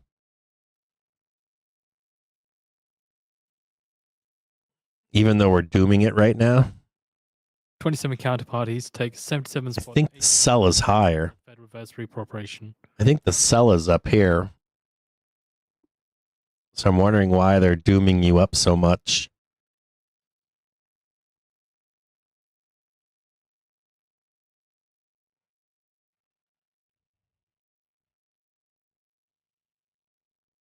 Yeah, I'm with you guys.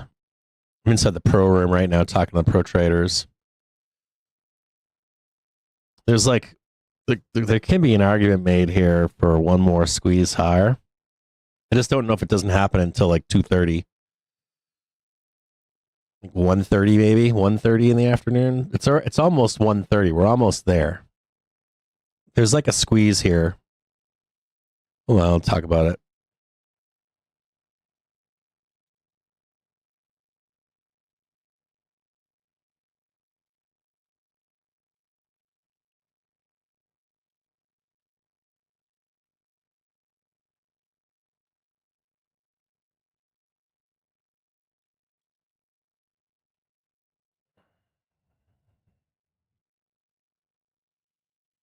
Like these bears know it too. These bears know. Like these sellers know they have to start making some progress here. If they don't make progress here, the window is going to close. So if you're a bear, you only got a little bit more time in here before they're going to slam the door on you. So we're watching this 1:30 closely. Yeah, exactly, Uncle JBJ. I'm with you. They need, like, if you're a seller, you need to start getting some new lows sooner than later. So, like, here's one of your targets right here. Here's another one down here. You got to start making some moves. So Tony Montana used to say, you got to start making some moves. I don't know if that's how he said it, but I'll make a move here, move there. I forget how they. I don't know his accent anymore. Just make a move here and I make a move there. You know what I mean? It's like a little bit of coke yayo over here, a little bit of yayo over there. I think that's what he said to his boss. His boss was like, "What are you doing, Tony? You making moves without me? Tony, you better start making some moves like right now, bro, or we're fucked." They're gonna try it right now. You got about a half an hour left.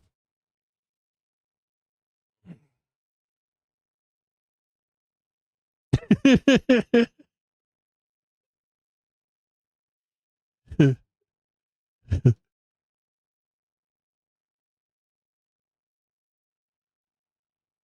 got to revenge sell if you're a bear. Just like jump up and down.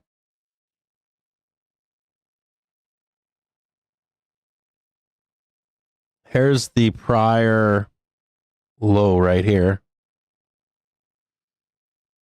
That's what you need. You need to be below that. You need to be below 609.79. Though market timing is weird right now. I noticed it last week. They're offsetting market timing by a few minutes. I don't know if that's intentional. I don't know if everybody's trading the fucking clock now. So they're like, yeah, let's offset it by 5 minutes. Like, you can see it in here, right? They got the new low before we got to the half an hour. New high just after the half an hour. Someone hit the machine. Someone kicked the machine. Someone's watching.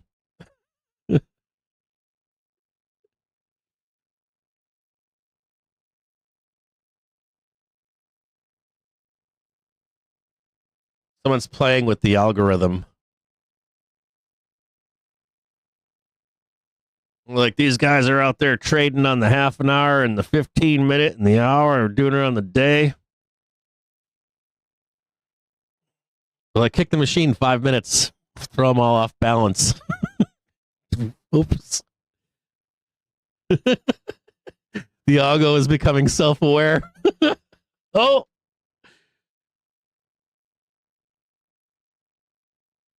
Oh!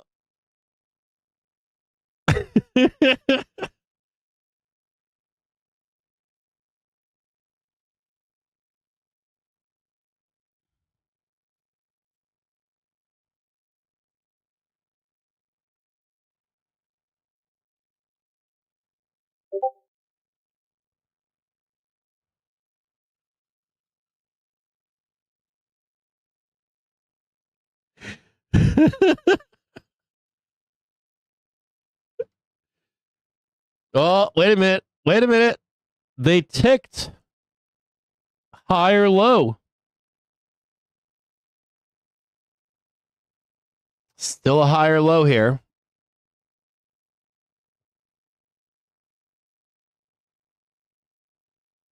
Here are the morning buyers. They're right here.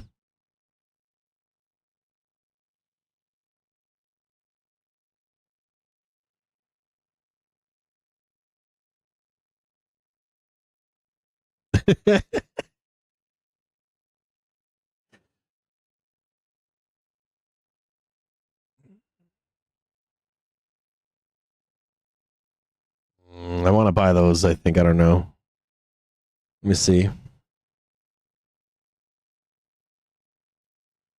Be patient.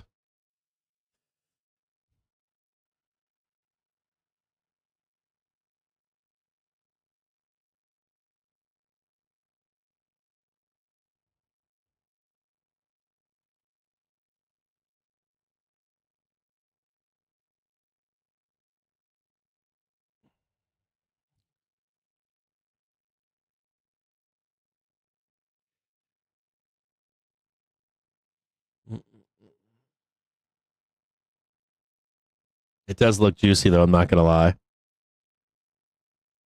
That looks super juicy right there. I want it.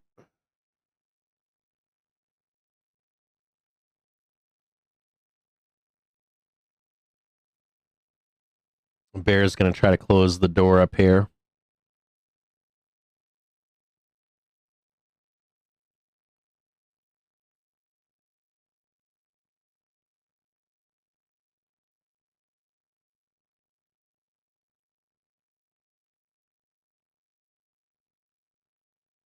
Oh, sorry about that.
Well, there's the trade for the Bears to the downside right there at 230. They want it. They have a short week here, so they could do it today. Well, I'll give it to them. Like, if they want that downside move in a 4-day week, they gotta do like what needs to be done in 2 days and 1 day. They ain't got a lot of time.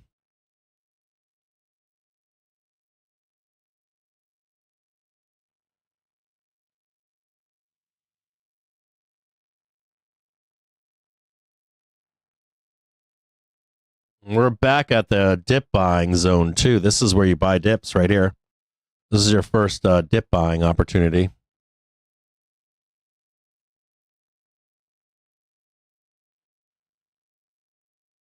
They're taking swings at it for sure.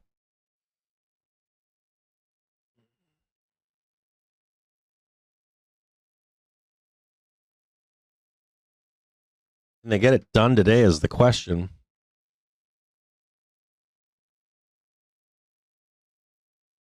That's a higher low too, so like they got it. They don't have a lot of time. That's an intraday higher low in the day.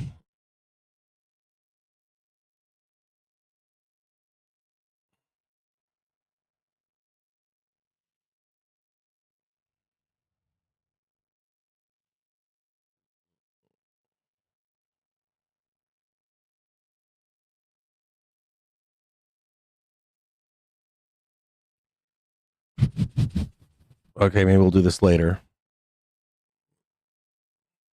I don't know that I can do that right now.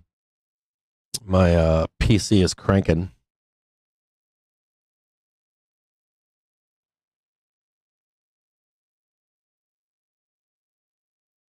Kind of a big inflection point here. Is this the low?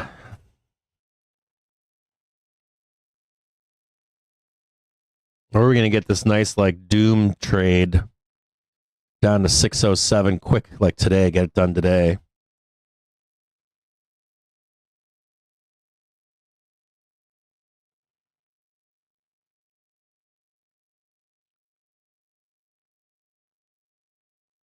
Let's see if the call buyers are stepping in or not.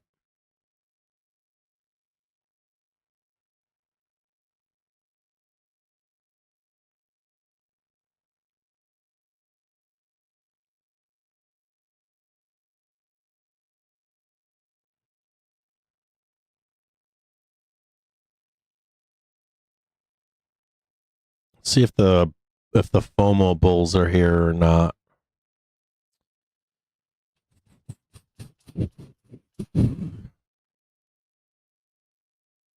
Check unusual whales bot in the Discord.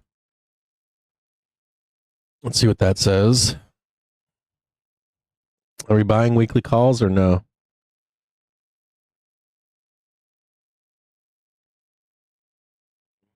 Nope, looks like I've got it. Working for me.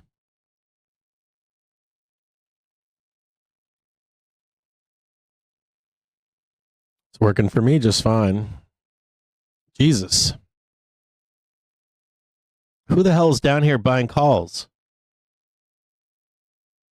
You guys are loading the fuck up on calls down here, huh? Every time I go down there, you guys are buying calls. If you guys look closely at net flow, every time we hit these lows down here, they're loading up. Loading up down here. Loading up down here.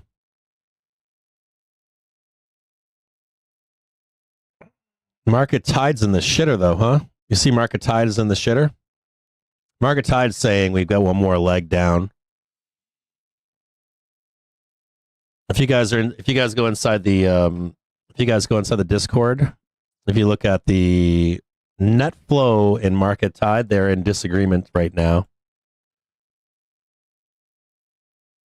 Saying weekly call buyers are showing up on these lows. Market tide is saying we have one more leg down before any reversal. If you look closely at both.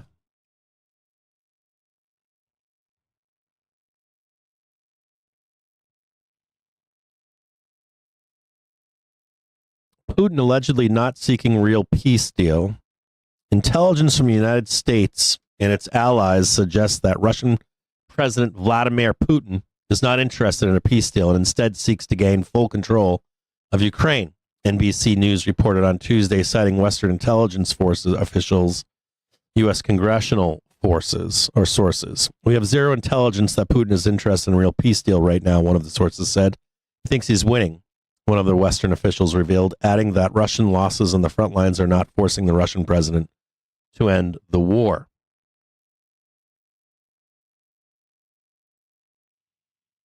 I'm in agreement with that. I don't think that you see. I'm in this mixed agreement with this stuff. Like, I think that the U.S. is behind the scenes giving Putin the option to get out. I've posted about this and laid out my thesis on BluesSky. Fed's bar says no. It's not put the Fed in crosshairs of a potential fight. I think you don't get to see this stuff publicly. I don't think they're going to ever tell you what this is publicly. I don't think anyone's going to confirm this for you publicly, but I do believe in the back end of all of this that the U.S. right now is basically giving Putin an option. You're either with them or you're with us.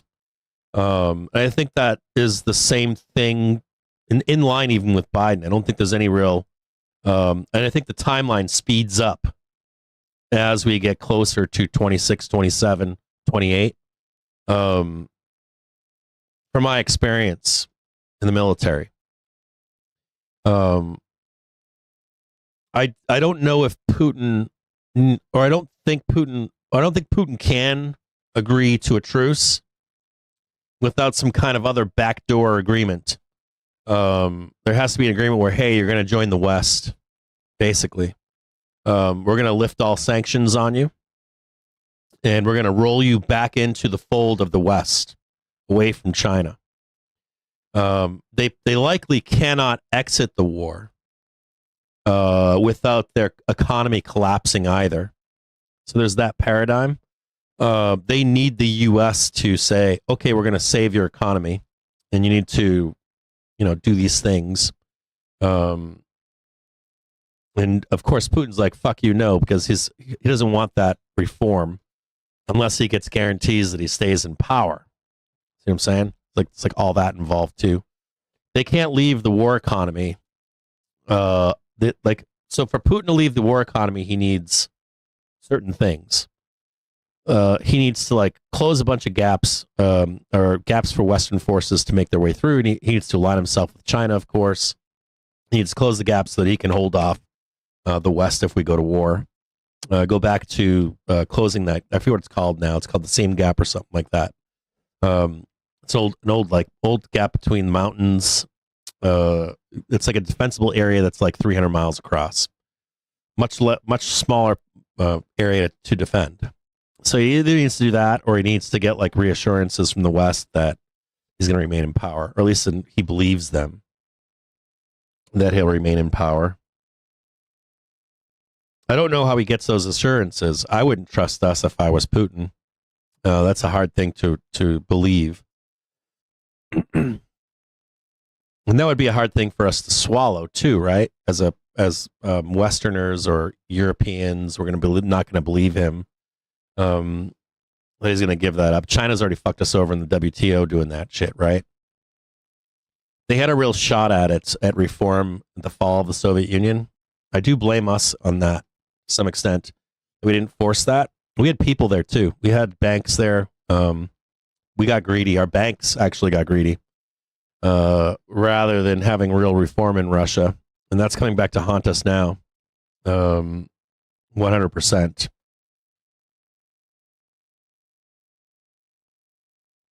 So I'm not disagreeing with that statement. What else do we have here?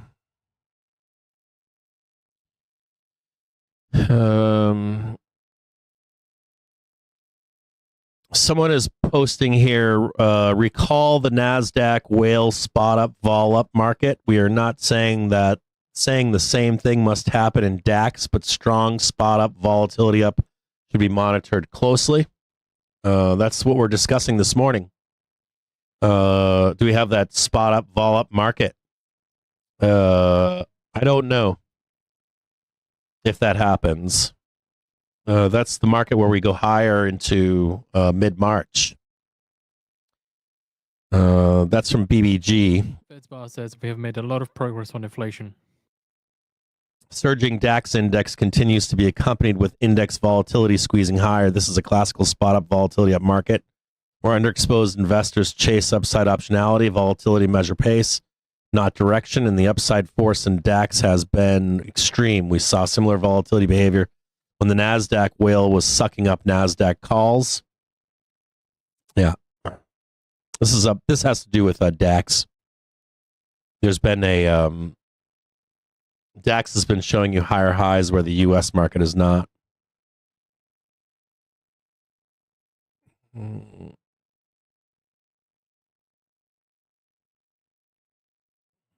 Two hours ago, what else we got here?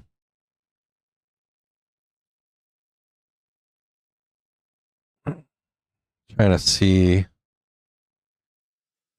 Steady U.S. retail volumes mask hefty NVDA selling. UBS's U.S. retail market making client flows were evenly balanced on Friday ahead of the holiday weekend, with volumes down 15%.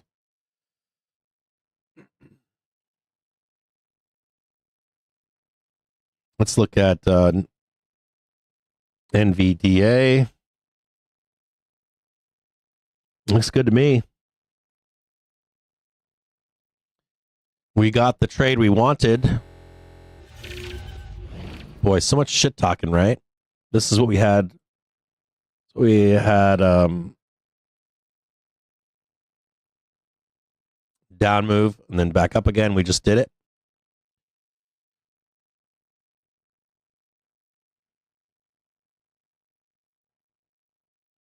Now the big question becomes,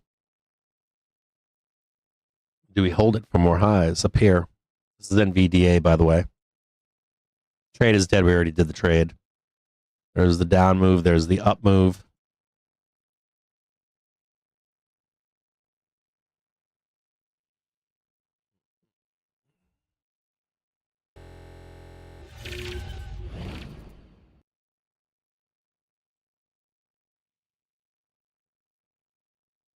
So NVDA saying what now? So they were wrong on NVDA. Steady U.S. retail volumes mask hefty NVIDIA selling.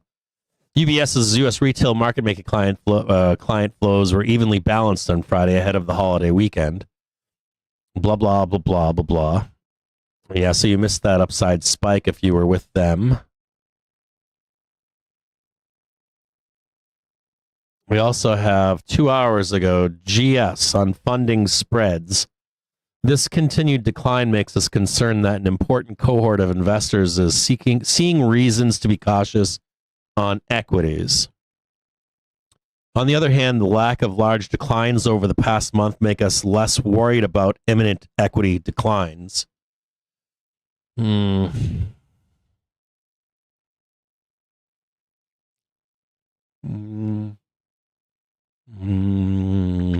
don't know.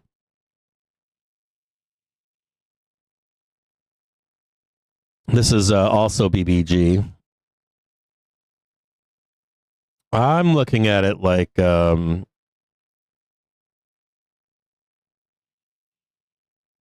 looking at it. I don't know if I'm looking at it from the same perspective exactly as GS.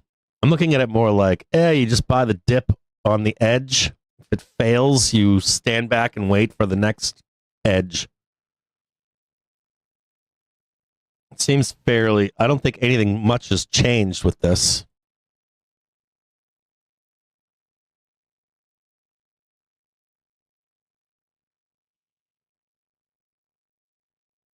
This is going to piss people off. I'm going to stir the shit pot right now.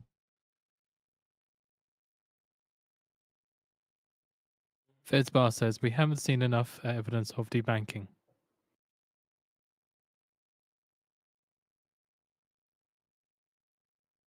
Don't kill the messenger. Don't kill the messenger.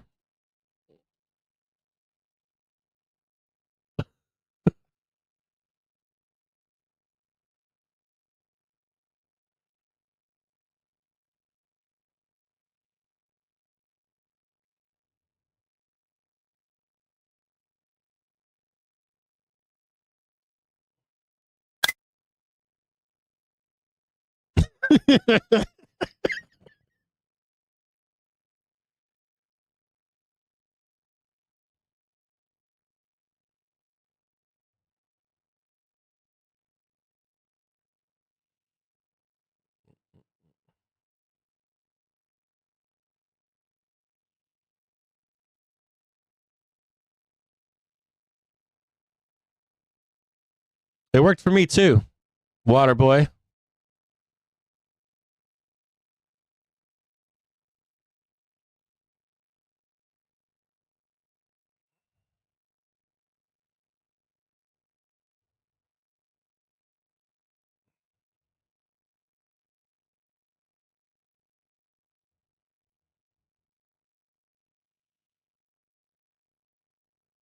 It wasn't working this morning. I gotcha. Yeah, I believe that. Servers go down. That happens. Yeah, I believe you, brother.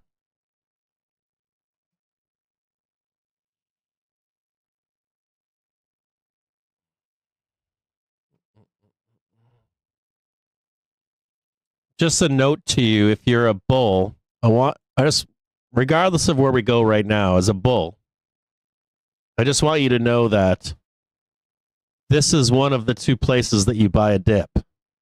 How how do you feel right now where we are? Just a quick question to you. Fed's bar said. How do you feel knowing that this is one of the places to buy a dip? In controlled ways. Doesn't feel good, does it? I mean, let's be honest. This is one of the places where you buy a dip. This is like, I'll tell you how I feel right now. I don't feel good.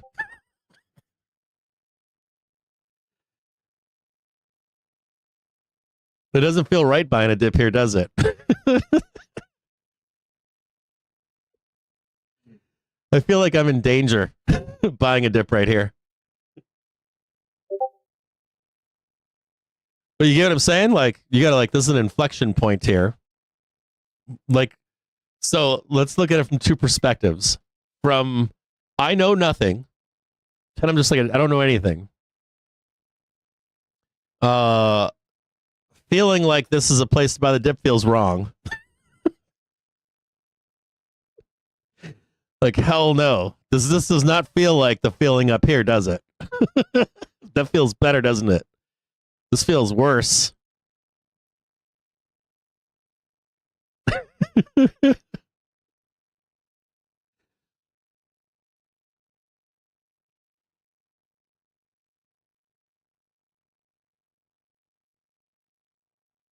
Well, the informed trader in me says that's not the dip to buy either. But you could buy this dip with some stops underneath it. If you were to take two whacks at it, this would be one of them. So there's that argument he made too. I think they're looking for that new low into this half hour, aren't they?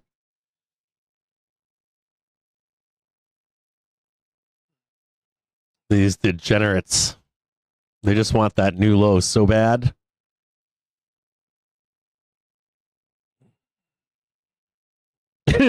Die, spy, die. We got a lot of degenerate sellers in our Discord right now. we got a lot of sell side in our Discord. We got a lot of bears.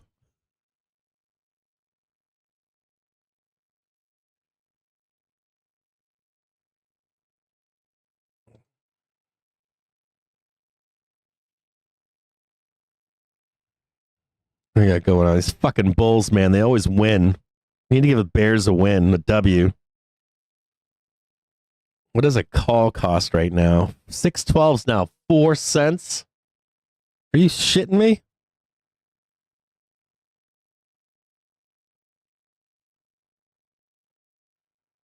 Man, that's such a fucking juicy trade.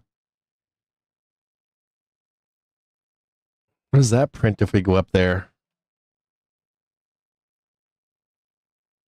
Oh, man, look at that. Oh.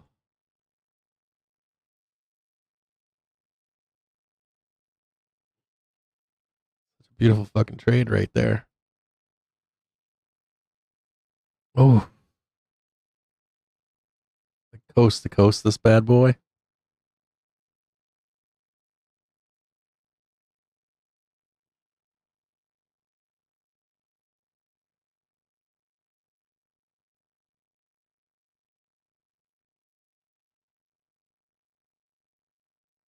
Oh, yeah, right there.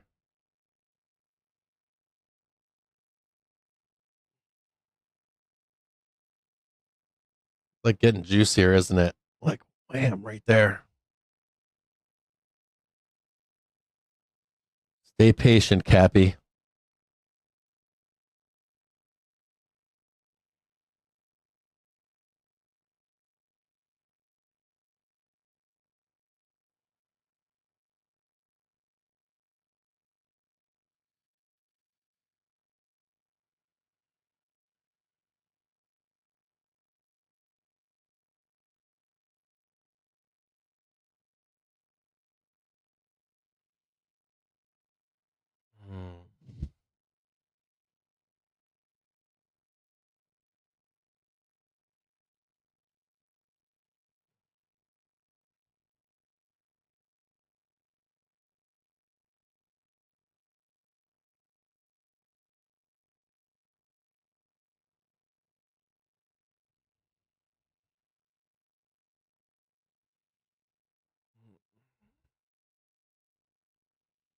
It's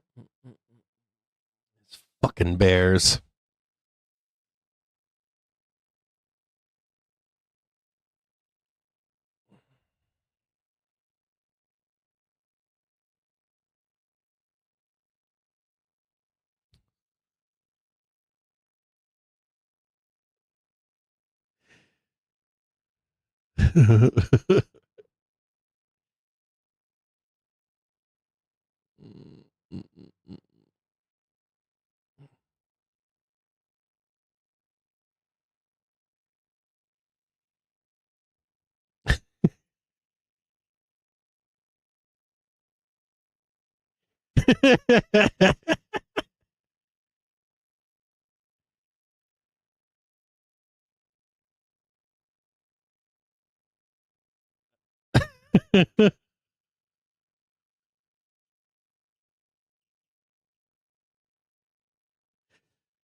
Oh god. I'm in the Discord right now, chatting with the Discord.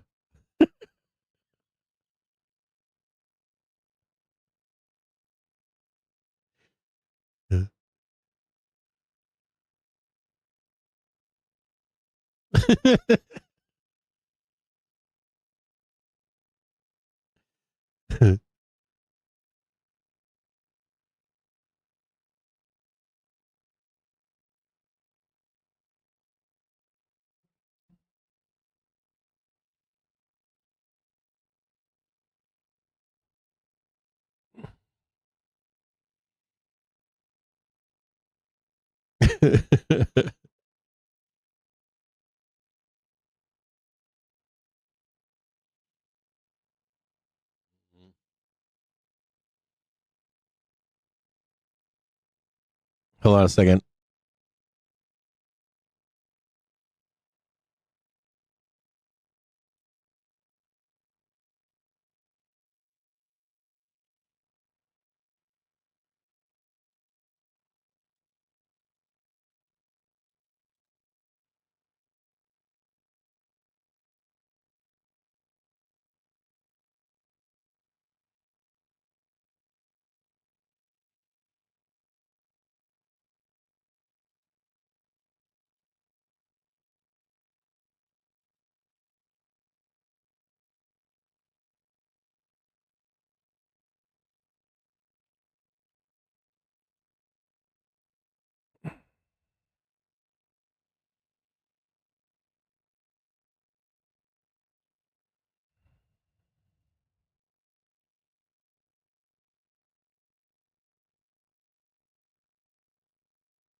Yeah, that's the one. That's the one for me too, Dave.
Watch this here real closely.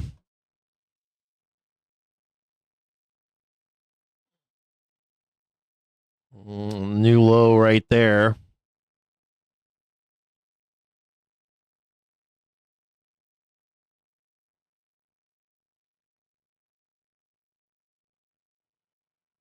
Be the high right there. And that would be the high right there.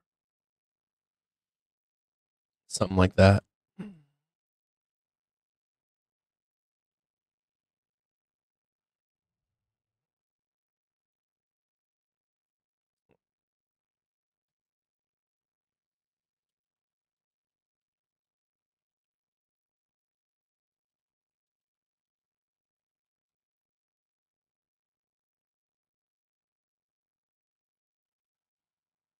They got one right here. So there's this one right here. That only needs to be to right there. They got another one right here. That one needs to be just right there. They got another one right in here, and then one more up here. The Trump administration is planning to lay off at least 40% of workers at the Federal Housing Administration.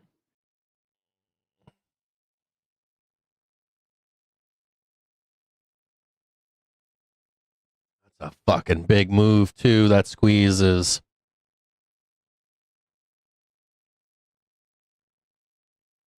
Up there.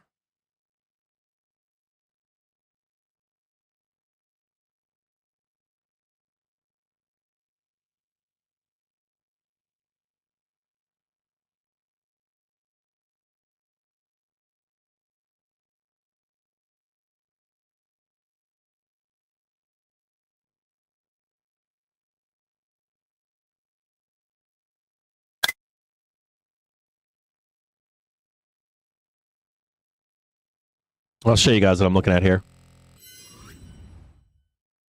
So there's a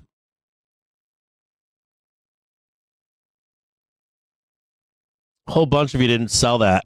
Whole bunch of you bought puts in here. This is not where I think the place is to buy puts. I know that you're looking for the money right here. I'm positive that you want that payday right there. And I don't think that's where it is. I think it's you short that one right there. It's not a clean trade. There's a lot of danger in here. They can sell any of this. They can sell any of that. They can sell whenever they want to.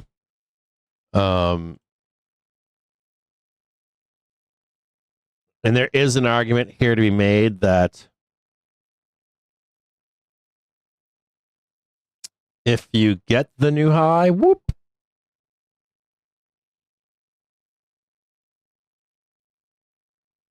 bulls take over somewhere in there.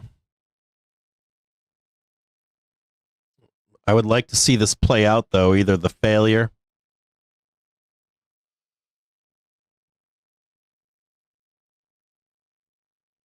or the downside or the new high. What I don't like is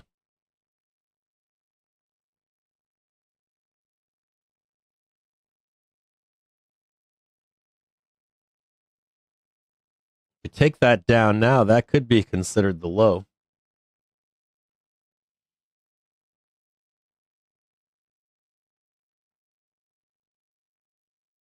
But there is a dip buy here. Like the fact remains that there is a dip buy here. And this is where it all came from right here. So, I mean, just scaling out a little bit. This is where a dip buy is. Dip buy is right here, and the dip buy is right here. So, you can argue that this is it. Or you would have to be able to handle a sweep lower.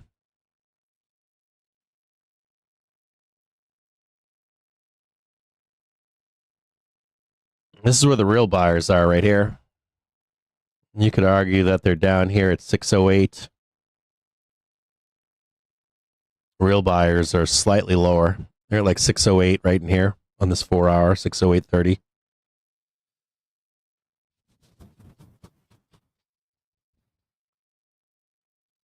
Tough place to get long.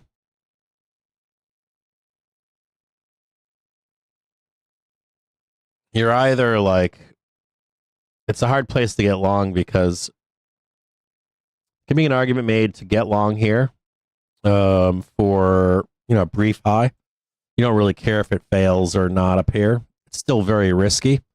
Your best trade is you get the new high and then you're long in here somewhere.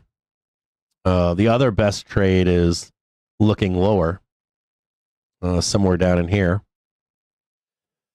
Not caring about any of that, whatever that is. Not even caring about it. It's just down here. There is an intraday trade, though. It's here. Or it's telling you that it's here. It's like, hey, we could do this over here. We really don't care where the market goes. Tough place to place trade. It's not easy. Now, there are some ways to take this trade. You'd be looking for a series of new highs from the prior low, which we got one right here. There's the prior high. They just got a new high. Got a low, higher low. Got it. You'd be looking for that new high right there to beat this one. And that would be a sign that we're going to go higher.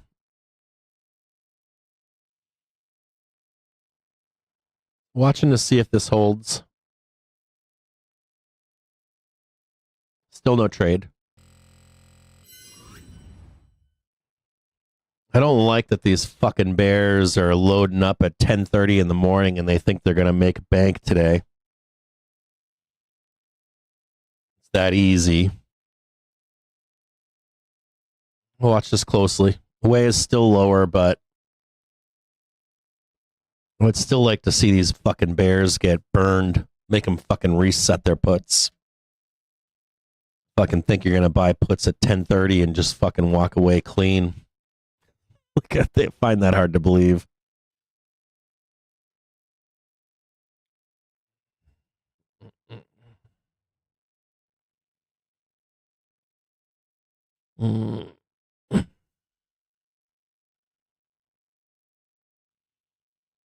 I guess if it was that easy, we'd all be rich, right? That's what I would think. 201, no new low at 2 o'clock. Oh, they are catching lows before and after. They're catching highs and lows before we get to a half an hour.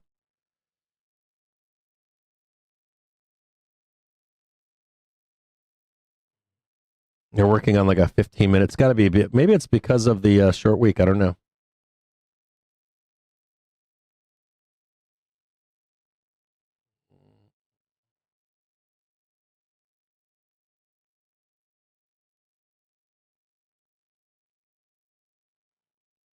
Still no trade.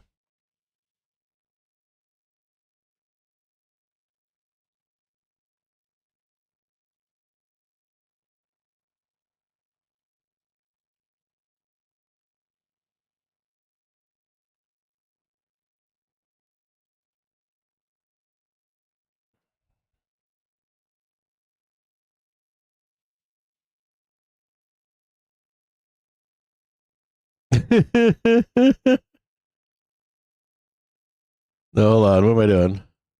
No, hold on.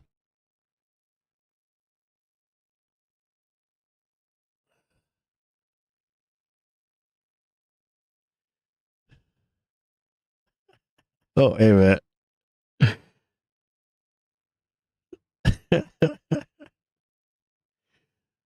Kind of funny because we're all looking for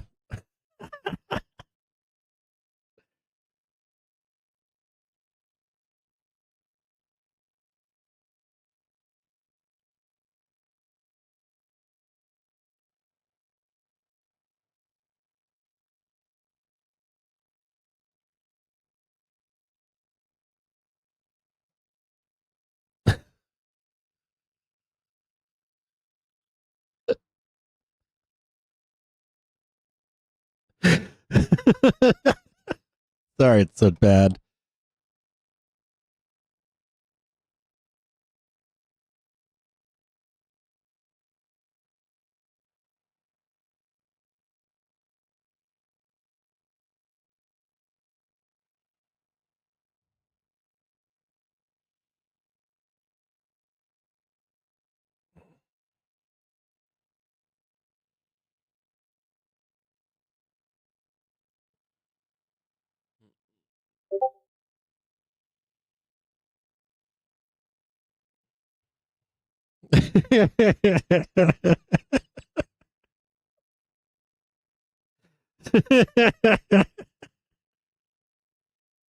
Yeah, I find it hard to believe that the sellers are going to get the W. Maybe it's a short week, so I can't say no to it.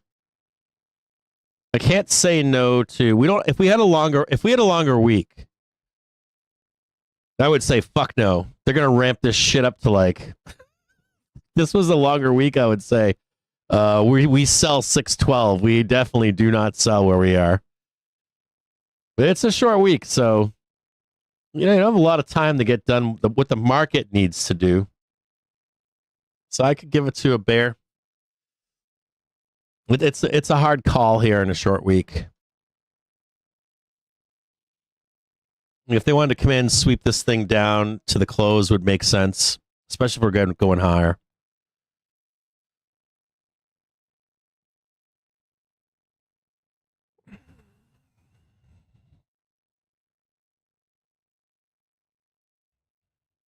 Jesus.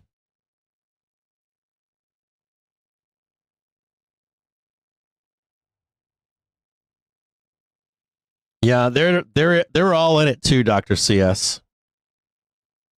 I'm with you, Dr. CS, 100%. I'm calling them on it on public. Dude, I'm calling them on it in public there, and they're acting like that. They're all quiet on FinTwit too. They're all like fucking 2 likes on a post. I'm like, yeah, they're out there. They got the laptops open. They've been cutting carpet all through they've been cutting carpet all through their living rooms for like 4 straight days. It started last Wednesday, Thursday, Friday, and now they're like they're mad. I bet you Rubner's out there hand selling right now. Like sell another 300 shares. One more, Captain Stubings. Make them pay.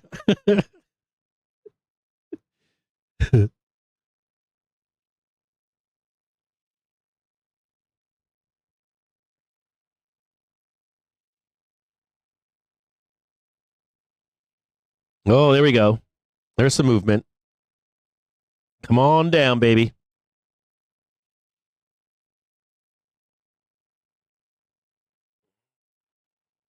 Trading 609.07 right now. Last known buyers right here from Friday.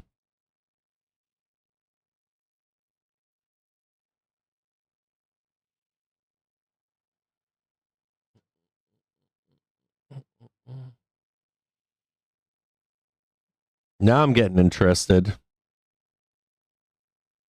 Keep on coming down. Keep on coming down. Keep on coming. A little bit more. Little bit more.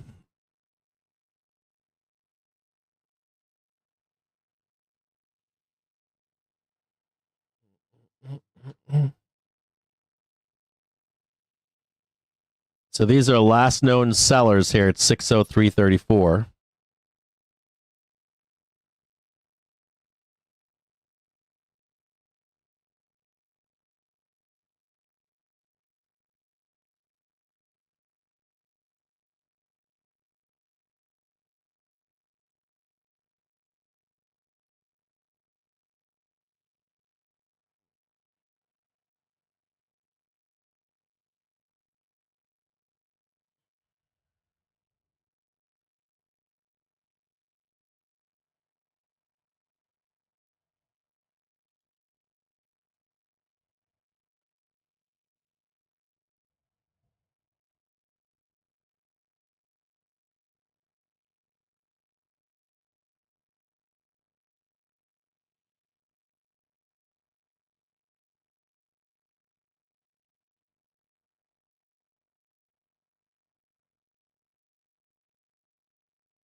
We're going to find out if those buyers are still here or not.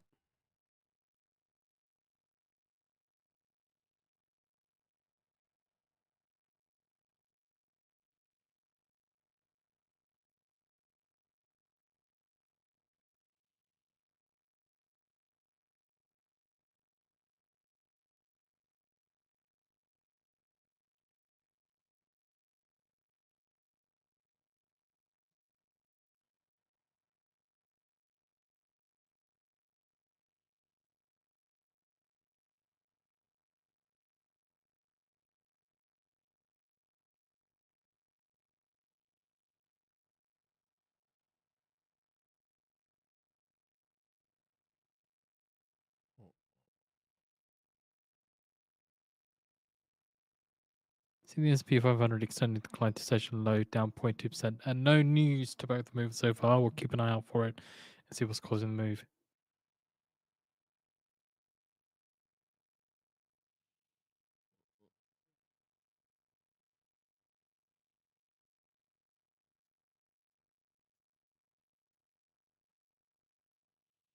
Just a note too, this is local support that we just pinged.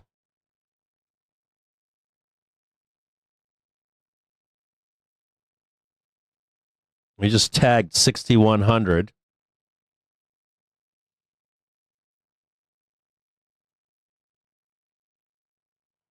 If this support doesn't hold, we trade 6064.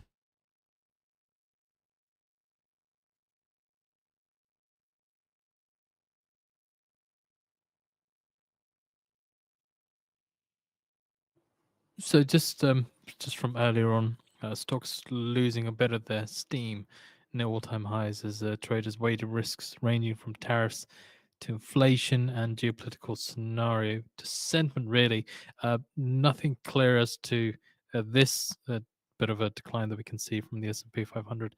I said we'll keep an eye out for any sort of news that did come out and relay that to you.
Yeah, it's some guy talking.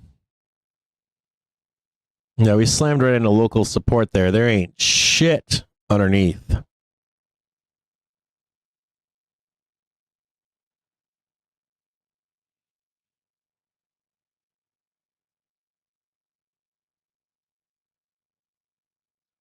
$41.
right down here.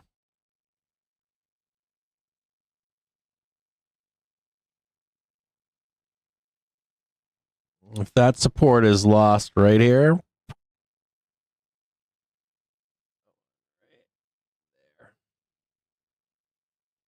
that's where we going.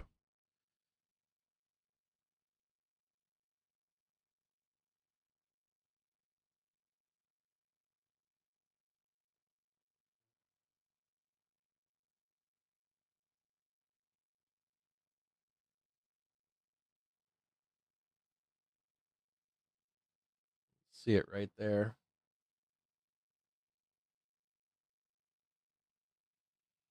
Got a 5-minute trigger crossing the hourly right now.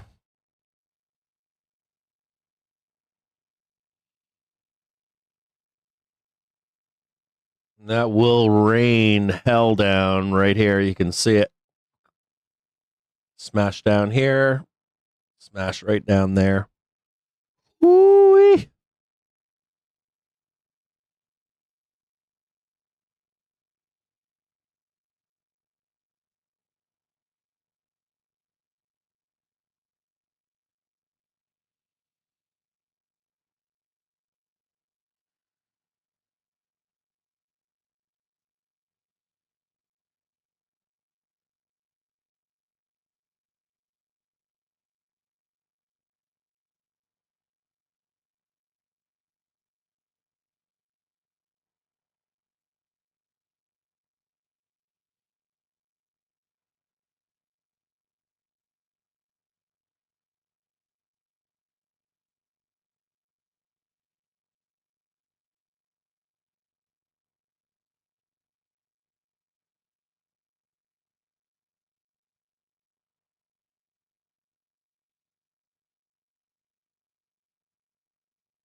Let's watch this closely here.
I'm reading this thing right now. It says, this is from GS.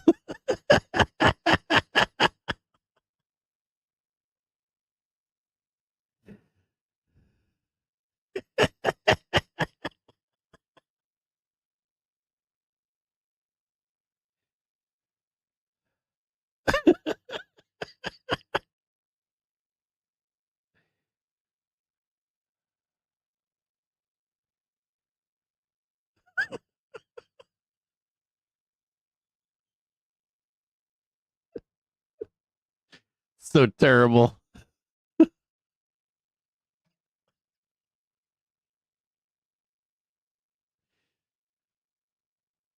Oh, God.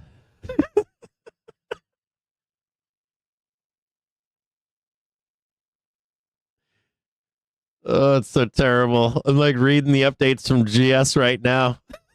Like talking about me. Oh, they're talking about us.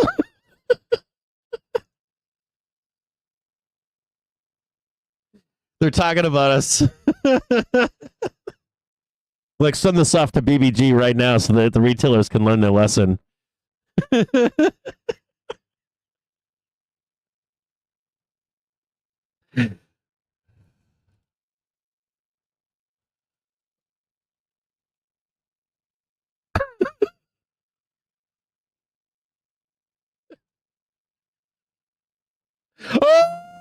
Oh! Oh! What do you mean? Yes! What are you doing? What is going on? Hey, what the fuck is going on? What are you doing? Fuck are you doing?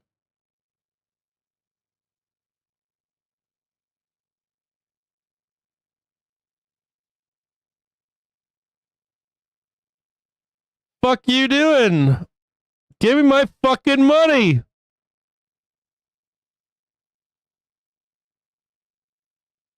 Oh, this is bullshit. This is fucking bullshit. Give me my fucking money. Oh, bullshit. Give me my...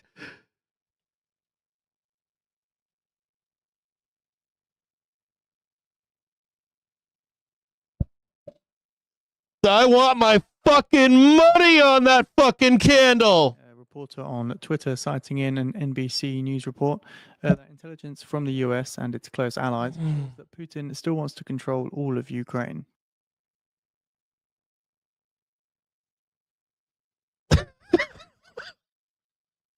Give me my fucking money. Give it to me now.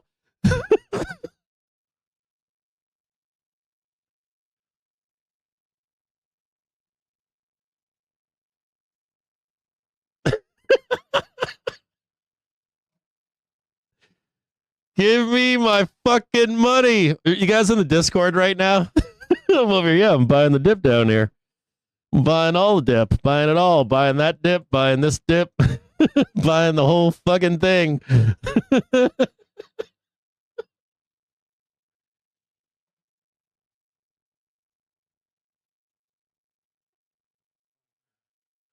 Motherfuckers.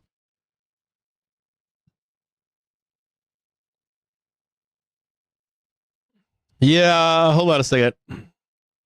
They tried to fuck me. They literally just kicked me out of my fucking trading platform. My trading platform reset itself. I'm not lying. Fucking he's scum.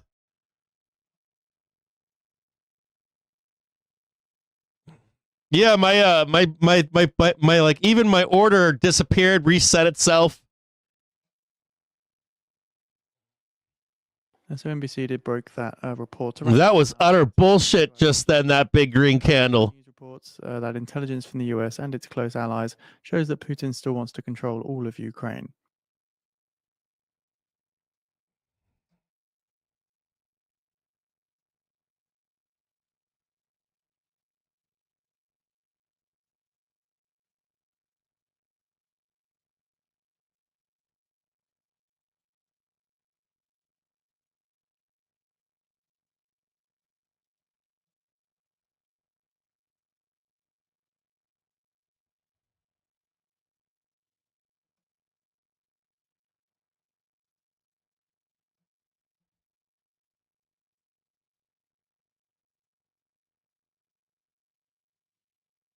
That is utter bullshit. I'm calling bullshit on that.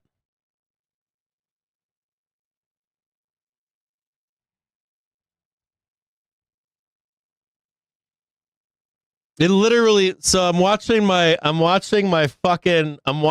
trade and it went fucking bananas. Then like it all came back for a second, then it went bananas again.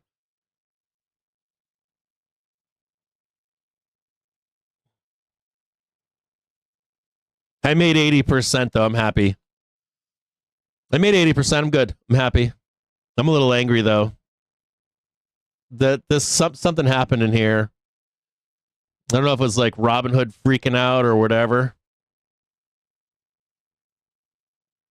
That was a nice green bar. Right? That's sexy as fuck. That was beautiful.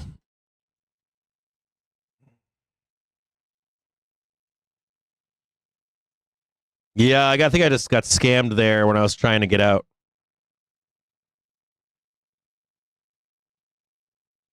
All right, I'm flat again. Try that shit on me again. You send me down here to this bullshit hitting that gamma bar.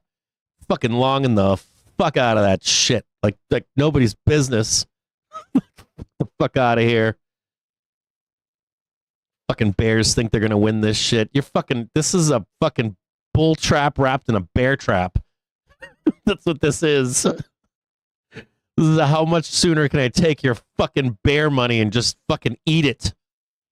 I'm going to eat your lunch money, your breakfast money, your rent money this month, I promise. Take it all. Taking every No, you will be homeless. You will be at the fucking Wendy's living out of the dumpster this month. God damn. That was a beautiful fucking trade right there. That was fucking phenomenal.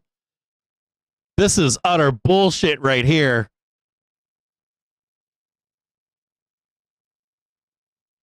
That was utter fucking bullshit. Yeah, you want some calls for you? Oh, here you go. Oh, no, want to sell them back to us? No, can't take those. Fuck no. You got to hold them for another 15 minutes, bro. What the fuck you saying?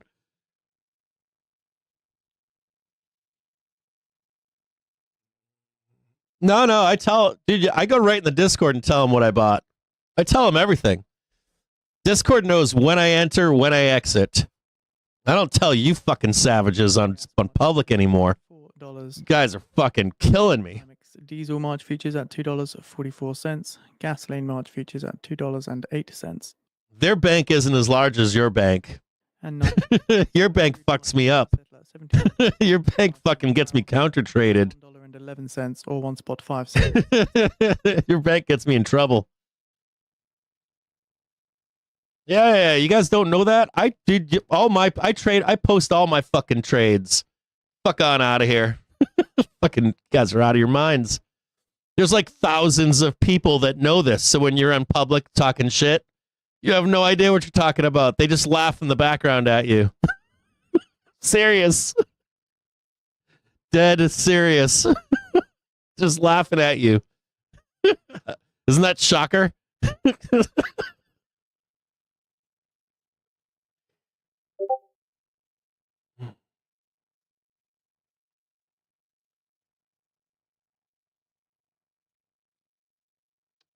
You have to be like 2 steps ahead.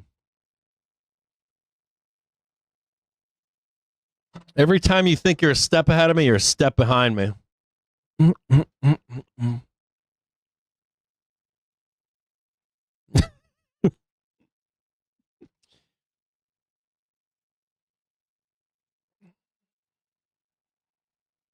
gotta keep the community happy. Gotta keep them fed.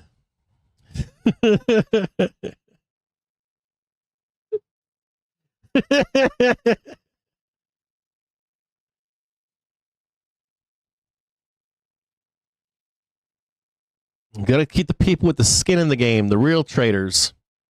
These fucking, US's Thune says the senator to vote on Graham's budget. Look at that fucking taparoonie down there. Oof.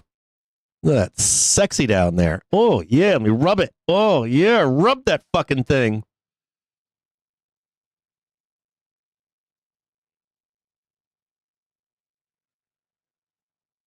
Well, shit, if the way ain't down, which way is it? Well, shoot. The way ain't down. And that was our prior. Well, shoot, let's have a little bit of intraday fun times. You guys, strap in, bears.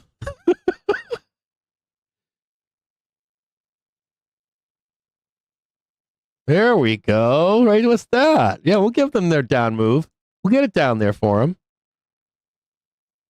Fucking all these fucking 10:30 late ass bears. You better get that sell on. You only got 2 days left this week. You better come on down there, pound town it.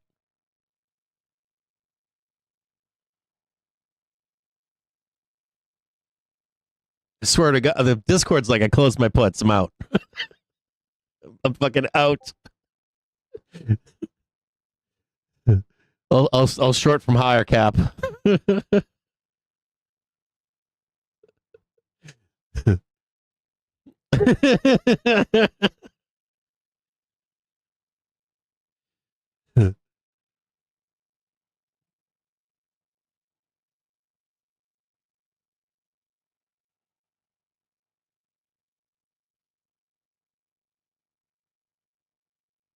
What are we doing now? If that's the low, we're like we got to go higher for some. We need more help from the sellers. I think they're higher.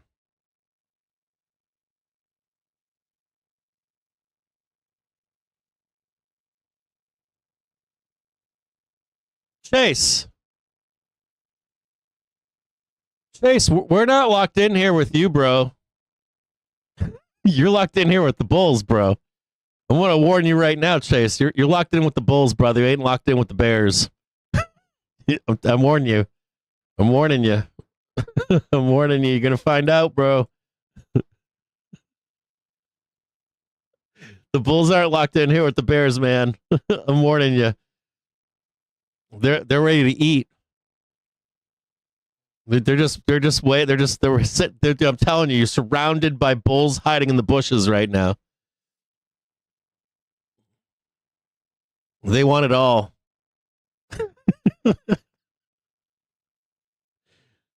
I'm telling you, man. The short is higher, bro. It's way, way, way, way higher. Like the big one that you're looking for, it's higher.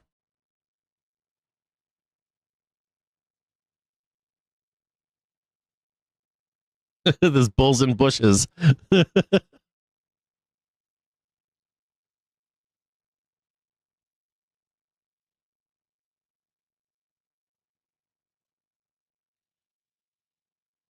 It's how do I explain it right now? I explained it in the stream earlier.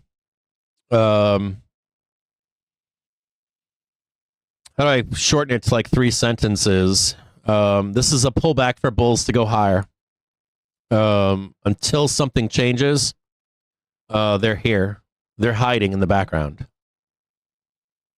They're looking to buy a dip and go higher. They could be wrong. Or they're eventually going to be wrong too. I could say that. Both those statements work. I guess if you're like short from like 612 or something, with enough time on it, you'll be right eventually. But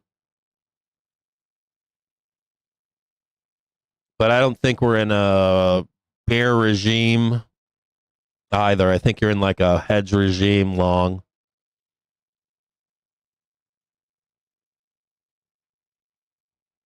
You will eventually be right, but I don't think it's today. Maybe. You can be early. It's on your side to be early. You'll get your moment. I just don't know if I don't know if you're waiting for it or not.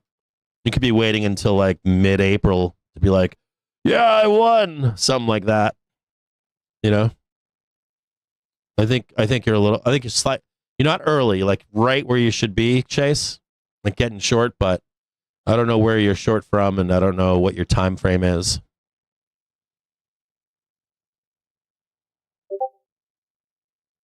And I don't know what your positioning is or what you can absorb or any of that. You might get it now. We're starting to get bearish, but we're not. I think like positioning entries and exits matter in that.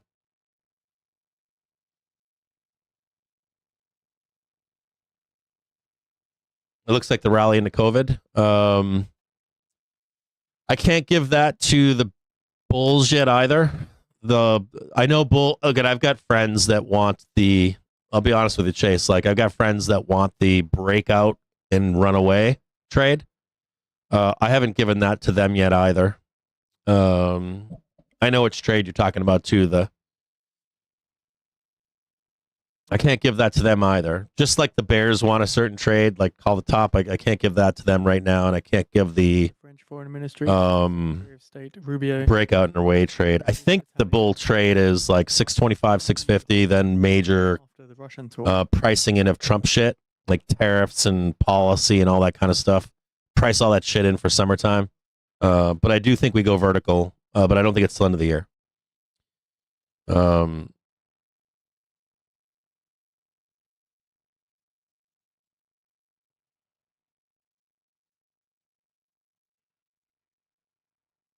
I have another friend who thinks we're locked in all year. That helps you. We're sideways all year.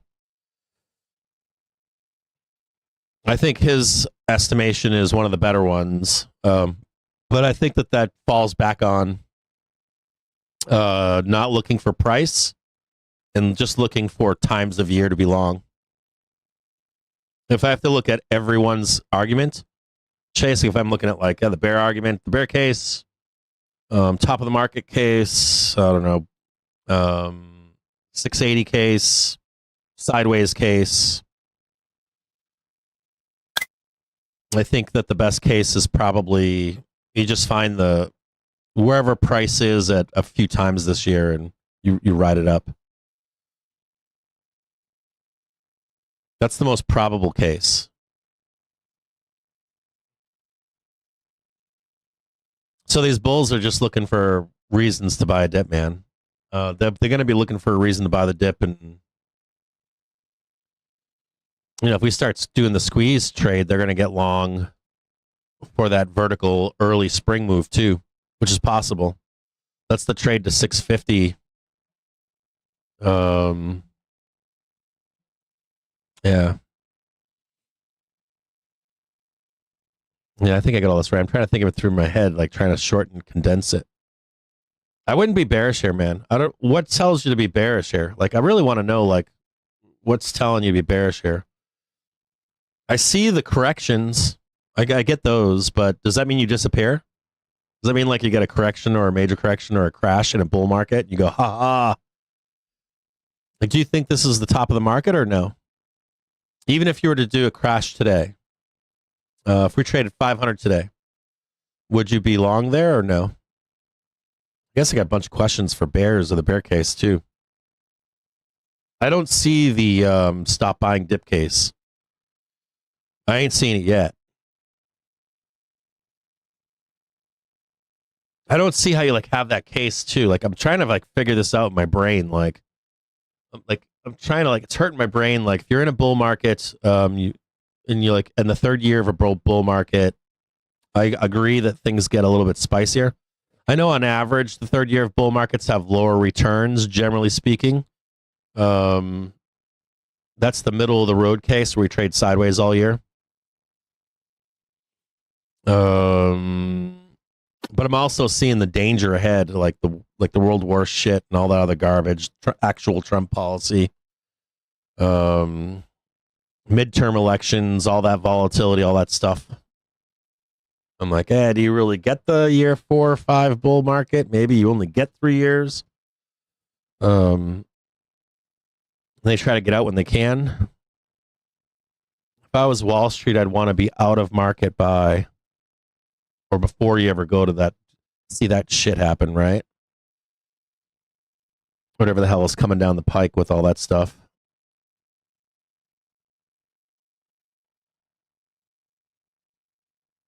I don't know how you get that case. I'm trying to figure it out. I could see like data getting worse and stuff, but that's not today. You know, that like that data getting worse is like 3-6 months down the road. Like, then they price in that doom once they know. So that's like, I can see that summer vol. Like I can see that for that, like pricing that stuff in, and then, yeah, I get all that, but I don't know.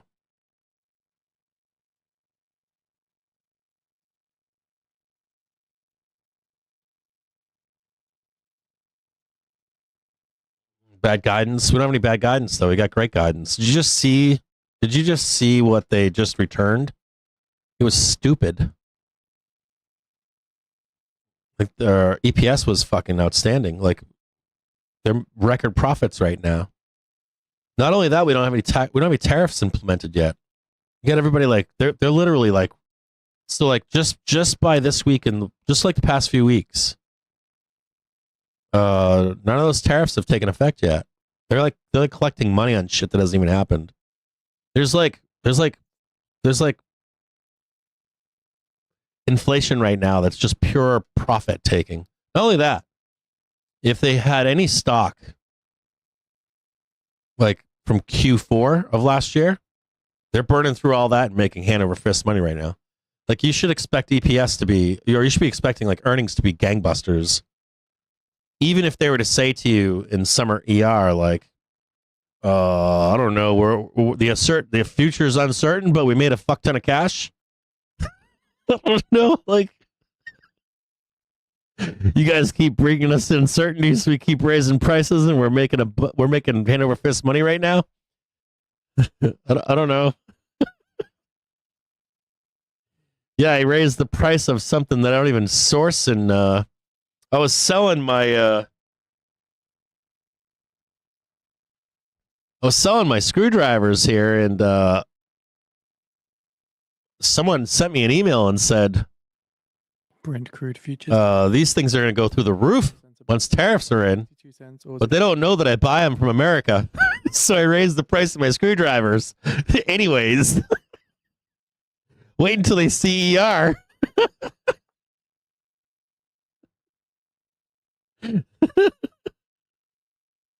Wait, what are you going to do? I was never buying. Nobody ever asked if I was buying them in China.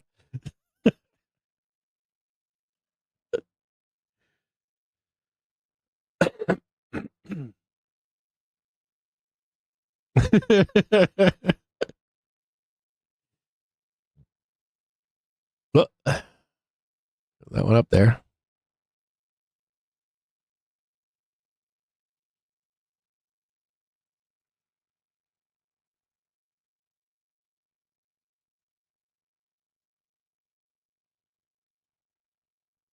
Yeah, I'm with you too, Dave. I'm with you 100%, brother.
Here, I'll post this for you in the Discord. Hold on a second here.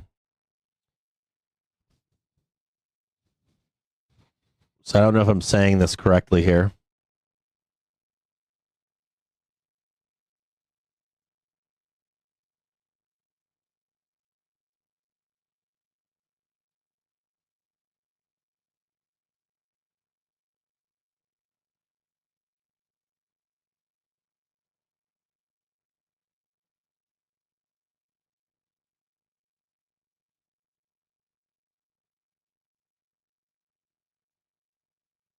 In a quick second here, I'll go back to the for you guys over here.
It's going to be kind of interesting to watch here. We've got the low, the prior low, or the prior low, the new low.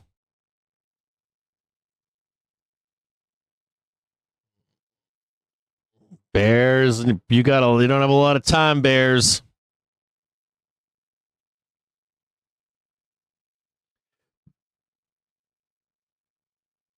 Bears need that new low, baby. Can't let that get away from you and do that.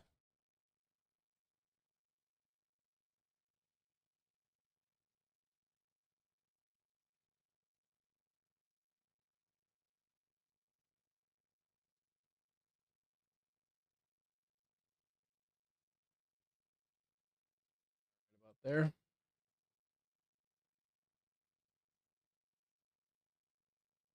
What do they call us? Bombs over Baghdad? That's where all your sellers are. They're just waiting up here. It gets more danger the higher we go, by the way.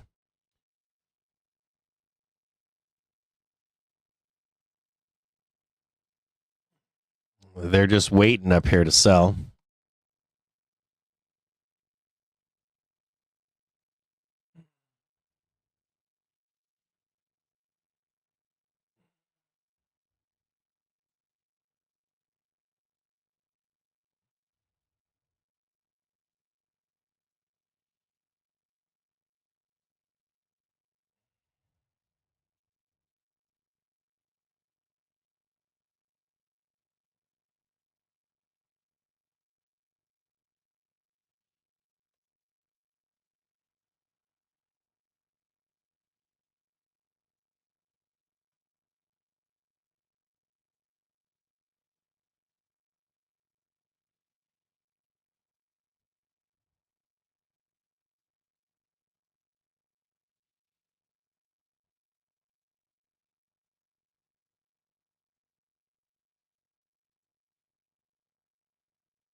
Where are they at up here?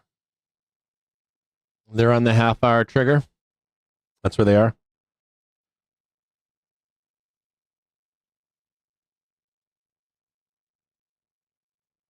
Sellers are right here.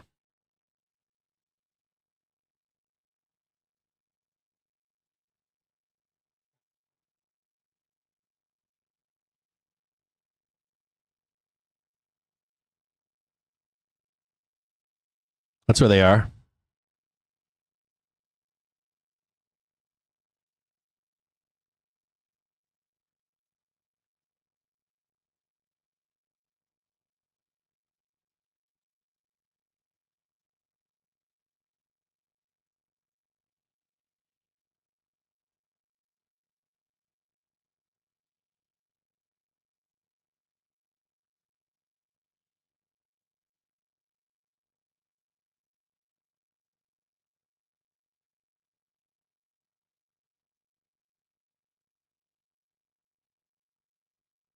Seeing the New Zealand seasonally adjusted median house price up 1.1% in January.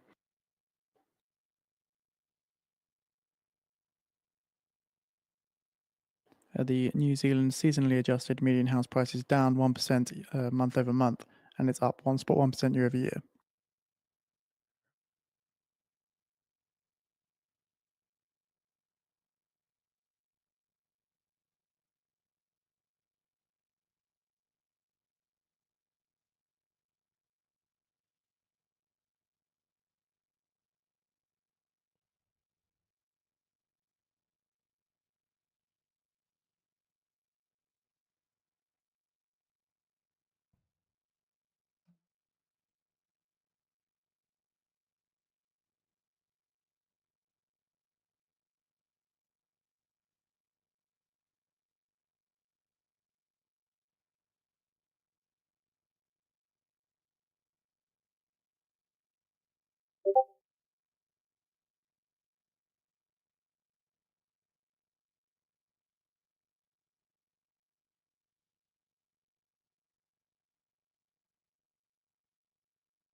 This is your last chance if you're a seller.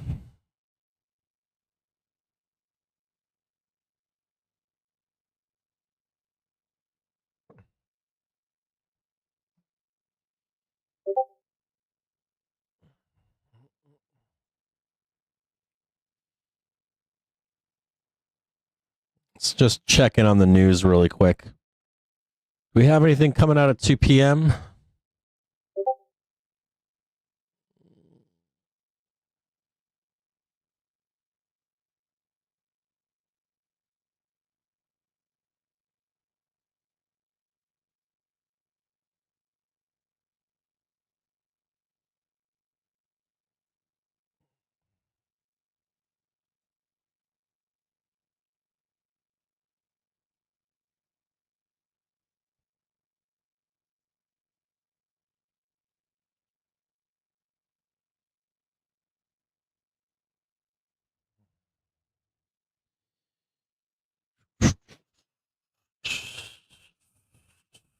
I don't see anything here. Nothing from Punch Bowl.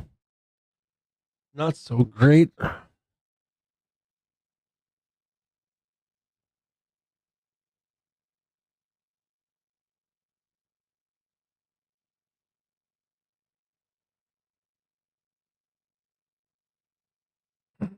Trying to read some of this like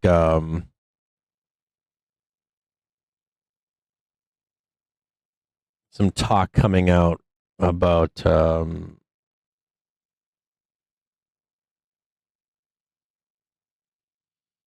don't know enough about this to talk about it on stream. I'm gonna have to look into it.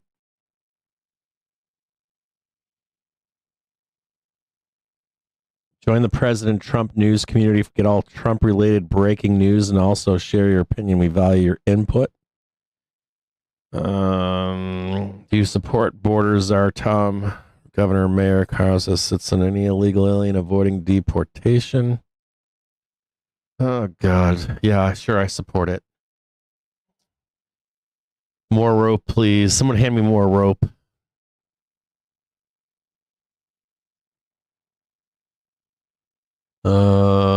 More rope. I want more rope.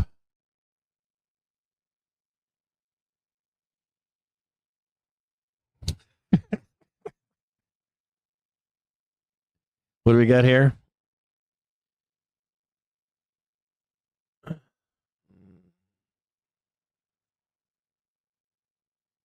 All right, so this is what we're waiting on then, huh? Thanks for that Bloomberg update.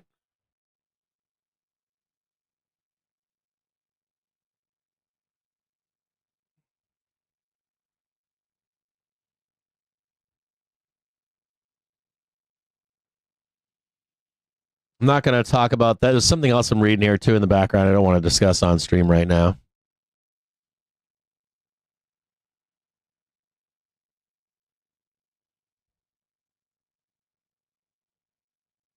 Oh, sweet. Thank you, Talking Monkey. I'll jump on that list.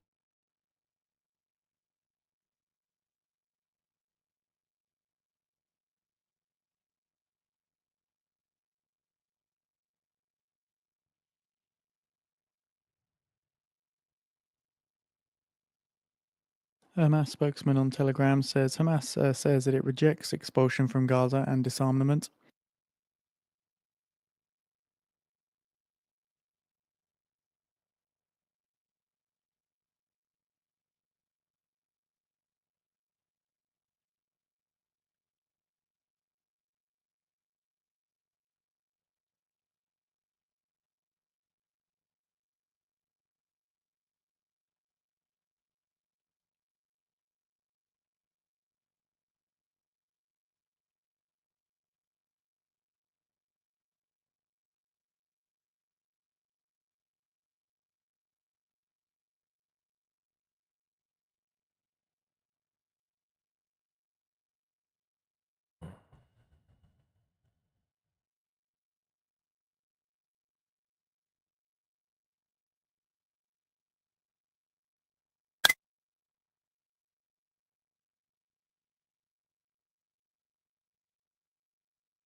Yeah, I'm with you on that, Mr. Talk. I'm with you on that, Dr. CS. I'm with you on that. It has to be. I'm with you on that.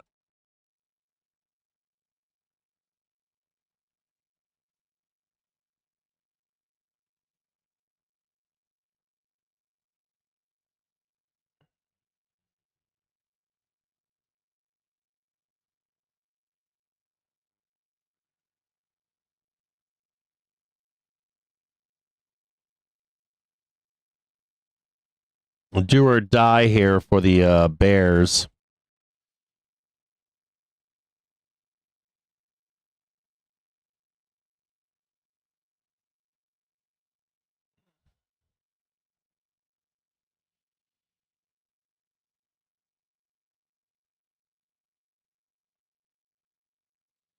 And I don't think they can give any of this up. Maybe they can trade like 611 and change. I'll give the Bears like maybe right there. There's like a wick.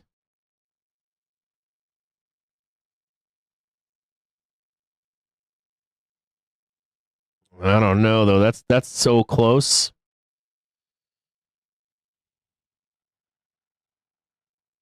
They really need to do it like sooner than later. If you're a seller, are you up here just waiting for the wick to drop the sell? Higher? I don't know.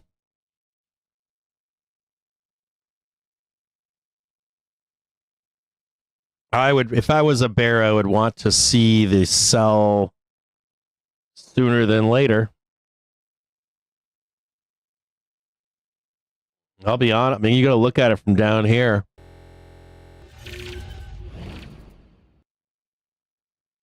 I mean, you got this candle right here. You got this right here, this sell signal. You got this candle, though, right here.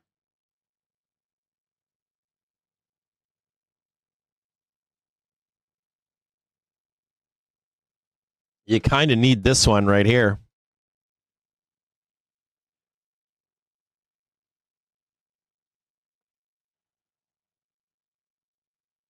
You kind of need to own it, like right where it is. If you don't own it and you lose it, then you'd still have it right there, but we start breaking out, peeking out here, man. They're gonna ram this shit right up your ass, close a bunch of gaps, and then they're gonna be looking for, you know what they're gonna be looking for, right? Close the gap, come back down and be out of here. See ya. They're fighting back right now. All to want what?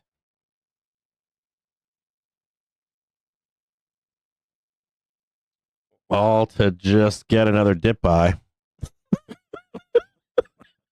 Like they want it. They want it. So, I mean, all in the course of what? We should be elevatoring down in the overnight on Sunday. We should have been elevatoring down the entire day today. It's a short week.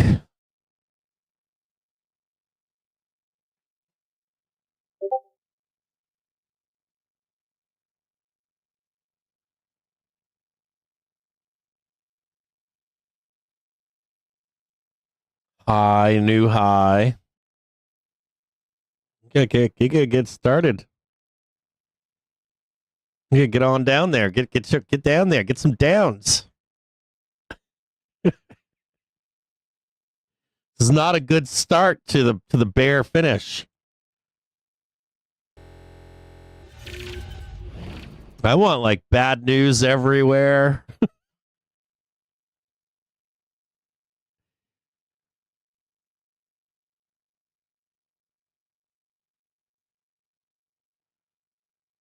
You got bears we need some bad news.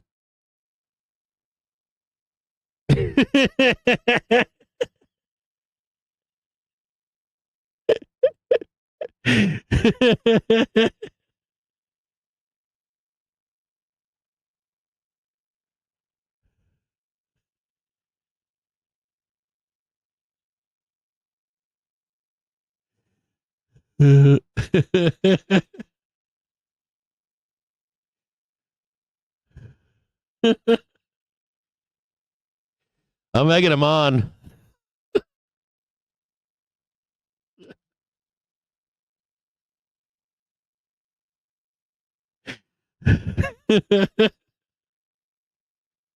Come on, bears, get me a new low so I can buy it.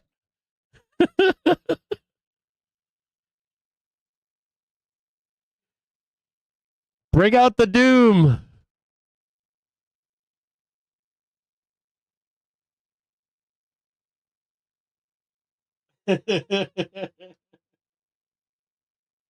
You got it, John.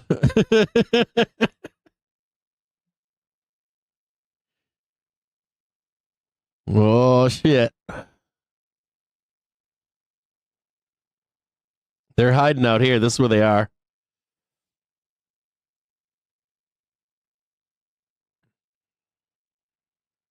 We need some bad news.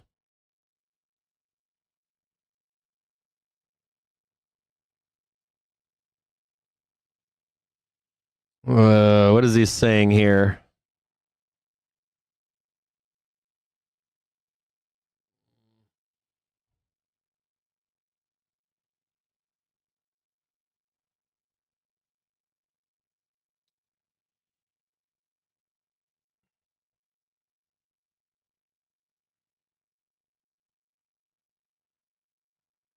It's like, sell it for me. Bring out some bad, like, roll out the bad news. Tell me something naughty. Be like, it's like post, like, I don't know, we've now come up with tariffs, reciprocal tariffs, and reciprocal tariffs. We're not going to sign them today, but for right now, until tomorrow morning, until we get to 6:07, they're on tap. I'll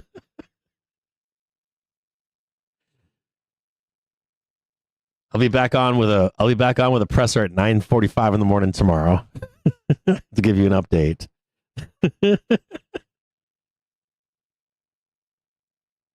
So we need Trump to do.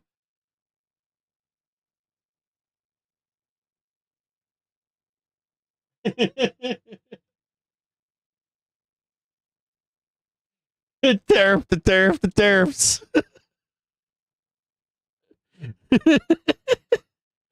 If you just keep making right-hand turns, though, he's gonna come out today and like tariff, and then he comes back out in 2 days and he's like, "We're tearing it from one more time." One of the news is like, "If we take 4 tariffs, does that make it a right up and to the right?" Trump's like, "Yes," and the market just goes straight north.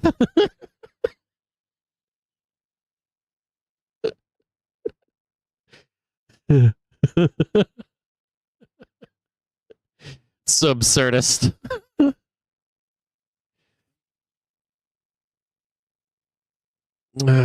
So absurdist.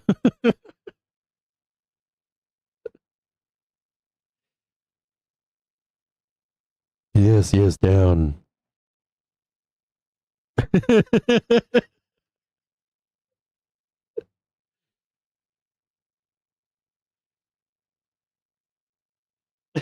Chase, remember that one time we almost went down?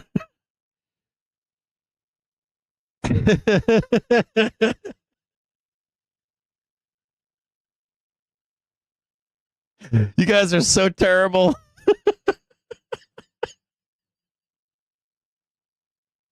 They're already making memes about the tariffing. Oh, God, there's the red bar. Oh, God. There's the red bar. It's so bad. The S&P 500 is bleeding right now. Nobody knows. There's no news. We're just bleeding.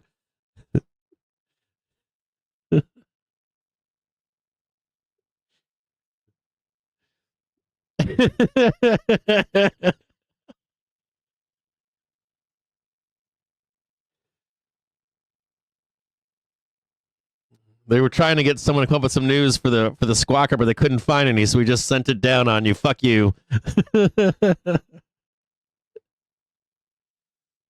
GS in 2 weeks comes out and says, "Well, we're net sellers on Tuesday."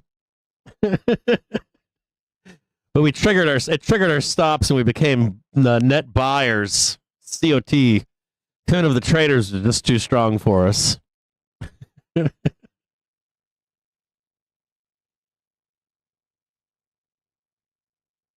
Right. Come on, give me some bad news.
Oh God, what does that one say?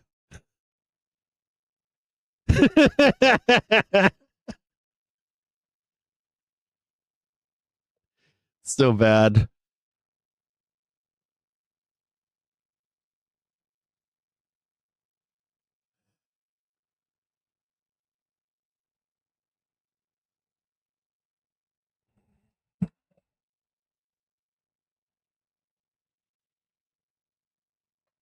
They're trying right now. They got Trump administration is planning to lay off at least 40% of the workers at the Federal Housing Administration. They're planning though. Senator Thune is saying Senate to vote on Graham's budget proposal this week. I'm reading a little bit about that right now. It's kind of wonky. Like, I don't understand it completely. They're saying like House Democrats can't fight their way out of a wet paper bag. They're holding a virtual caucus meeting on Wednesday. Oh, the Democrats, dude, cannot fight their way out of a paper fucking bag. A virtual caucus. Jesus Christ, I kid you not. I would love to see the DNC get overrun by populists in their party. It'd be hilarious. You guys know that I've never been a fan of the DNC, right? I'm assuming you guys know that. Big reconciliation move. Thune signals Senate Republicans are moving forward with Graham's budget resolution, doubling down on their two-bill approach that gets broader money faster and leaves a tax bill for later.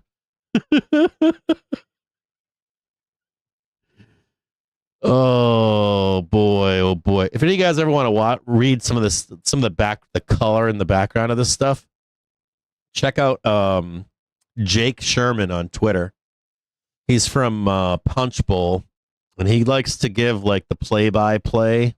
He's kind of like a third order Greek, like Nick Timmeros. If you're ever looking for like market implementations.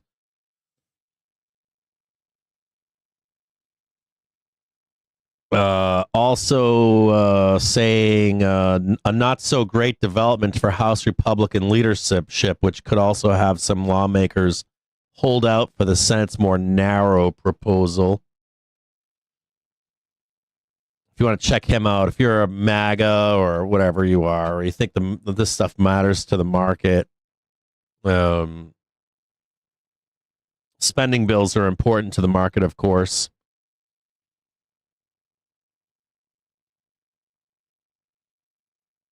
More cash, more spend. You also want to be watching the 10-year if the bill gets into if the bill is split into two parts. Its impact on market. That could make a squeeze if we get the spending part of the bill passed. So it's like a hot cash injection.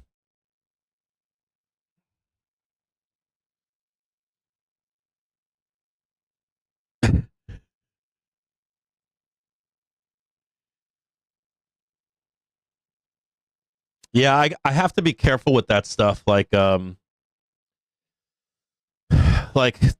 saw the 10% of NASA staff is laid off. Like I got like everything is in such you don't really know what's real and what's not right now. Like there every newscaster that I like, not just newscaster, even Jerome Powell. If you listen very closely, very, very, very closely to a lot of the hyperbole that's said, there are some very good speechwriters that are leaving key words and sentences either out or in to policy right now, giving an out to everybody. And it's very hard to deduce because how we read it oftentimes, or how it's respun or restated is not always as clear. So it's extremely hard right now to pin anything down in stone. It was kind of like they removed a bunch of energy department people, and like the next day they were all called back to work, which not all went back to work. There's intent behind this, right? There's throw a bunch of shit at the wall and see what sticks. What can you break? What can you break through? I get it. I understand why you're doing it. And I think Democrats kind of want it too, because they don't have to be blamed for it. Those swings always come back and forth no matter what, right? So they want to wield that same power. They don't care that you're doing it. The DNC doesn't care. I don't know if you know that or not, but the DNC does not care that you're the DNC doesn't care that you're fire hosing, because they can let you take the blame for it, and they can wield that power one day. This is all about power, money, and fucking poor people. And you don't think you're poor, but you are more than likely. You likely are not worth more than 10 million, I would think. Most of you are not. So if you're worth less than about $10 million, you're poor in my book. So I don't think it really matters. But it's important to note, like, what's sticking, what's not sticking, what's in stone, what's not in stone. Especially for market, outside of knee-jerk reaction stuff, which has been great for knee-jerk reaction trading. It's been outstanding. But like, where are we going? What's happening? What's in stone? That's way harder to decipher. It's been nothing less than shaking traders that want to do that, right? That hasn't been easy. That's been a challenge. I want to say that's been a brutal challenge for people.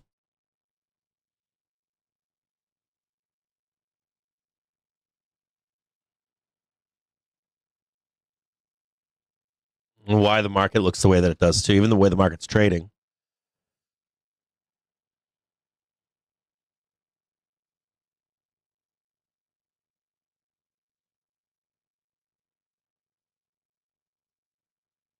Yeah, it's hard. It's not easy. I can't say that it's easy.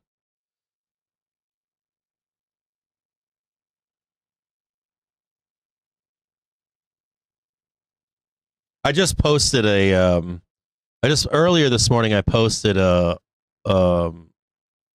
cheat sheet from JPM that shows like knee jerk versus implementation. Like, talk about kids. Like, there's people that keep track of this stuff. Like, someone wrote that post that I made to you in Discord earlier this morning. They got guys that just are literally like, this was said, now that was said, now that was said. This is what they can do within what they said. Maybe they cannot stop this, but they rename it, or they refund it, or they stop the funding, or they do fund it. And then we also have the implications of the Congress, right, or of Senate and House for the future of all this stuff. It's very, I think it's complicated. I'm assuming that if you work for a bank, they have an army of people watching this stuff closely.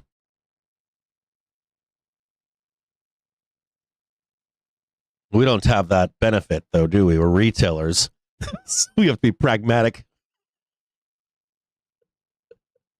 as quickly as possible and hope that our brain is working in the background. I can't account for all of it off the top of my head, but my brain is in the background. Deep down inside, it's tracking all of it. As far as I know so far. Until I hit that one landmine, blow myself up. Luckily, we have a couple human computers in our Discord, and we have access to a Bloomberg terminal that's also updating us along the way as if we're fucked up or not in the trade.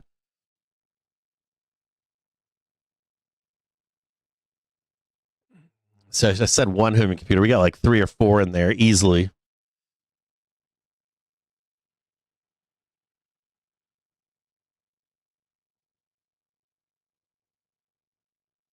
Yeah, you don't know that?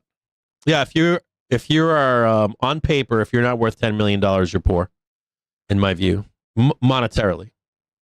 You're not worth that much. You don't have to have it in cash. If what you own is worth about $10 million, I would say you're not a pleb. And it has to be consistent too. You got to be making roughly about $350 right now, year in, year out. If you're making that right now and you got on paper about $10 million, you're wealthy. Or you're becoming wealthy. You either are or you're becoming wealthy. It's a lot of money.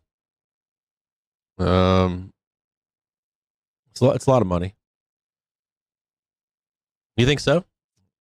I don't. You can disagree all you want. You can say whatever you want. I think people have a hard time grasping wealth unless they have it. But once you have it, you know what I'm talking about.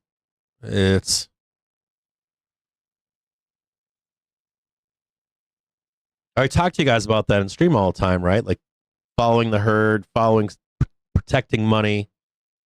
When these guys want to get long, they mean it. Like when you're wealthy, they have to continually make money. They have to. They're in a whole different life than you are. It's like most of our lives, you do what I did, right? Met a girl I liked, work a job every day, save money, rob Peter to pay Paul, save money, have your wife, have your kids, have you do something fucked up that you have to pay for. And that's how our whole system is built on that. Our whole capitalist system is washing you out, letting a younger person have a chance at it. Whether that's smaller, bigger, whatever you think, nobody cares. That's what our system is built on. Our capitalism is built upon this. And a democratic capitalism is built on the idea that you can one day become. You escape that, right? That's part of all of it. Here's your opportunity to become, I don't know, rich for a moment, wealthy-ish, but then it's always built to take it away from you. So not that you can't escape it for your life or something, but it's still our whole system, our taxes, dying, everything. My parents. Some of you have parents, right? I have parents that are being sucked into right now. Sucked into, give us all your money back. I was just talking to you guys about Joe Donut came on the show recently. Did a show with us, and he talked about what? Talked about how he goes to these big conferences for small business owners. And people that are wealthy think they're escaping.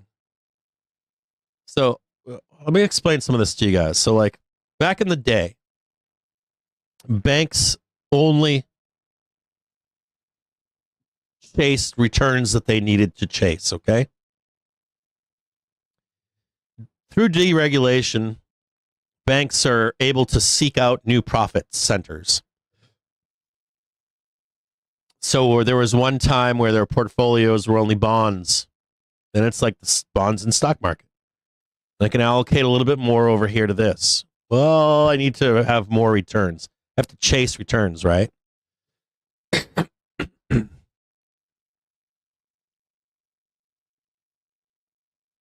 Within this like capitalist framework of making money, there are other forces that are trying to get your money away from you, whether that's your children, your grandchildren. There was a time in the U.S. where most Americans were like, I'm going to work hard and I'm going to give my children my wealth. And there's like jokes about this, right? Like I built it, my children made money from it, and my grandchildren squandered it. Isn't that one of those old school things that used to be said when I was a kid?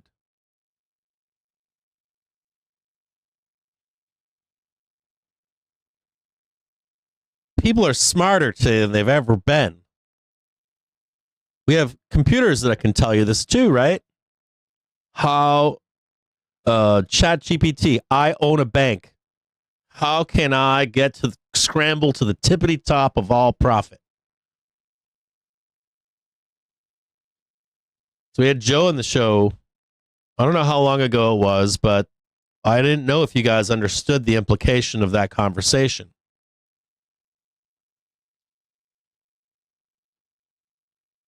So you guys see the consolidation of business, right?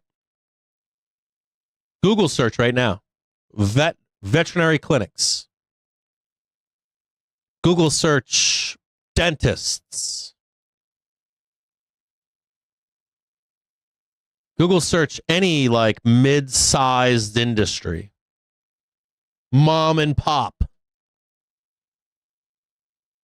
Myself, my son, my grandkids. Plumbing. Home building.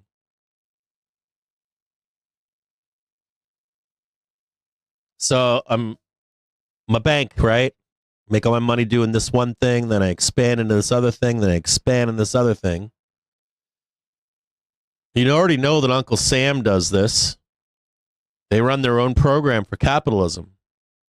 And then you got somebody with a lot of money. Banks, oligarchs. They want their fucking piece too. They have to have their piece. Can't just be the government. Can't just be banks. If I'm an oligarch, I don't want to get washed out if I'm filthy rich. Especially when the cycle is being manipulated by banks, government.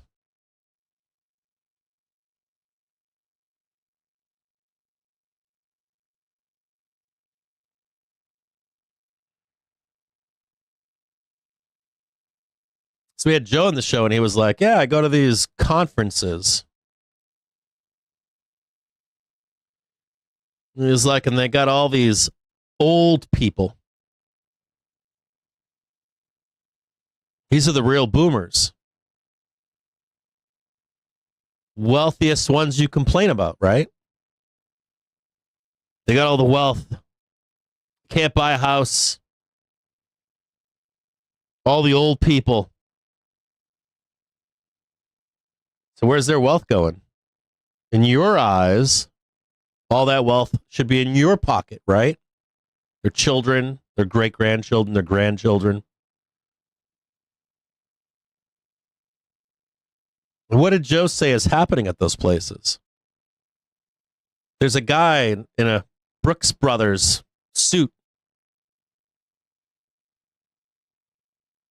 And he had an Italian alter do the alterations on it for him. Paid for the best alterations. He's hanging out at that conference.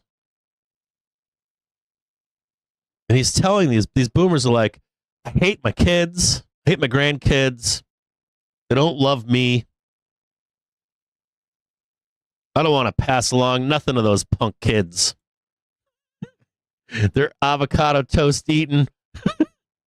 And there's a guy there in a suit, and he's from what? A bank. He's what we can do. He's like, your kids and your grandkids are going to squander all this wealth that you have. You should sell it to us. I'll give you a big fat payment. You can decide what you give to your kids and your grandkids. You don't have to worry about if they squander it. As a matter of fact, Bob, I'll give you so much money that it would be like you gave it to your kids and your grandkids.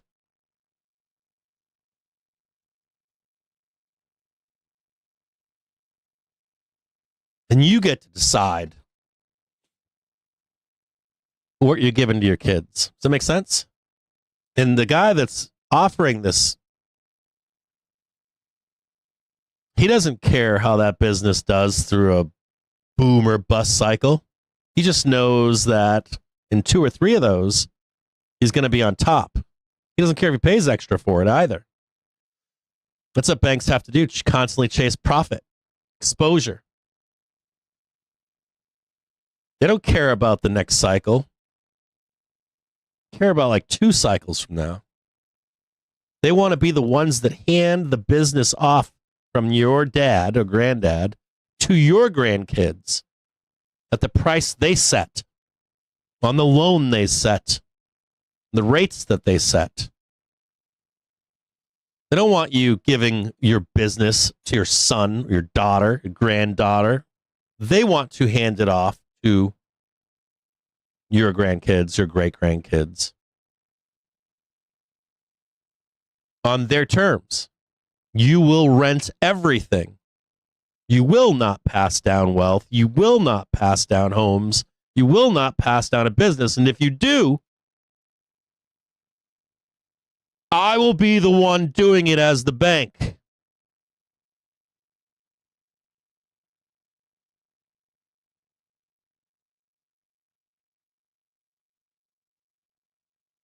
You get what I'm saying?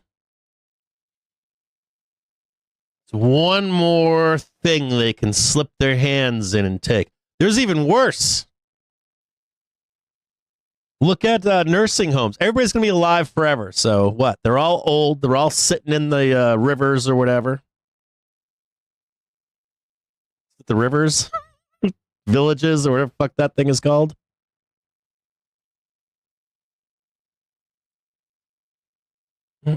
There. So Bob didn't sell his business, his, I don't know, toilet brush company. Well, I got to buy all the nursing homes. We'll take all the money from them here. And if they don't give it up, we'll just rip it out of their hands as they're dying. They just need to commit all their wealth. There's always someone there to take your money away from you. And they're getting better at it. And you're like, I'm wealthy. I'm like, you sure you're wealthy? They're going to hunt you down at every corner to take your wealth away from you. Forget your kids. They're going to stand there at your conference for the shit that you're wrapped up in and try to get your money. They're going to sit there when you don't sell out at that conference and your kids are no longer there for you, and they're going to take your money from the old folks' home. What the fuck do you care? You're dying. You're not going to be here long enough for your kids to even know about it.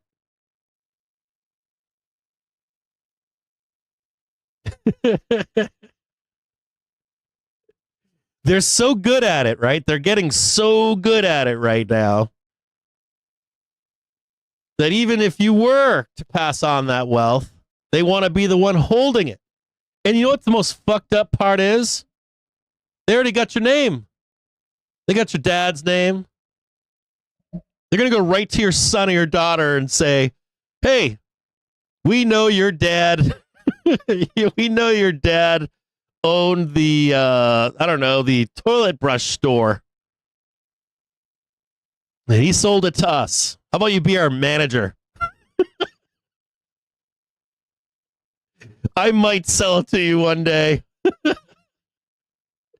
At a good rate.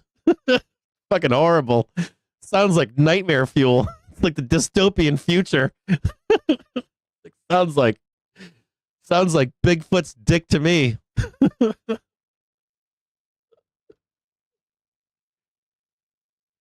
Isn't that scary shit? That's scary as shit. And you know what the worst part of all of this is?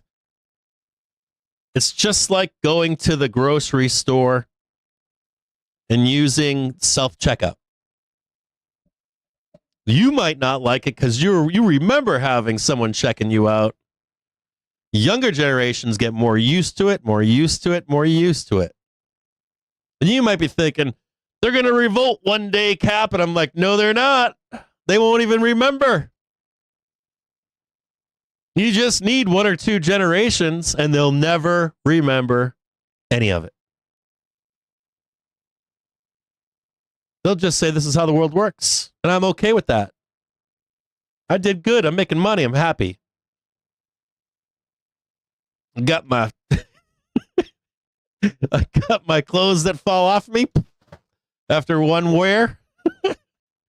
My dishwasher is always working, even though I pay a fee for it every month. Yeah, they brick my car, but they let me lease it as long as I'm working and making them money. I'm doing good. That's like pure nightmare fuel, isn't it? that whole spiel.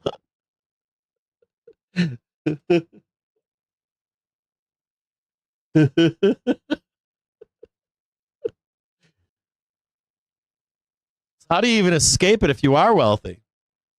You're like, hey, Cap, I'm rich, man. I make a lot of money. I would say to you that you have to live an extremely frugal life. Like extremely frugal. And you need to most definitely try to run with the money wherever it goes. And you also definitely,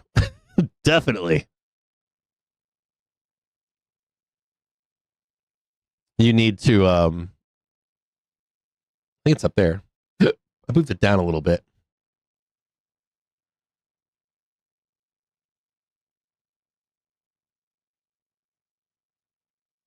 You definitely, I don't know exactly what you're passing along. That's some of part of this that I don't quite get. Like, I don't understand if you do pass it all along to your kids, or they escape too. Do they get swept up in the have class of people? Maybe. I think that's what a lot of tech's trying to do. A lot of the tech nerds are thinking, yeah, I'm going to escape all this crap. And I'll escape on the other side, on the ultra, I don't know, got a billion kids and all that kind of stuff. I'm assuming that's their only gambit. Or that's the gambit that they're rolling.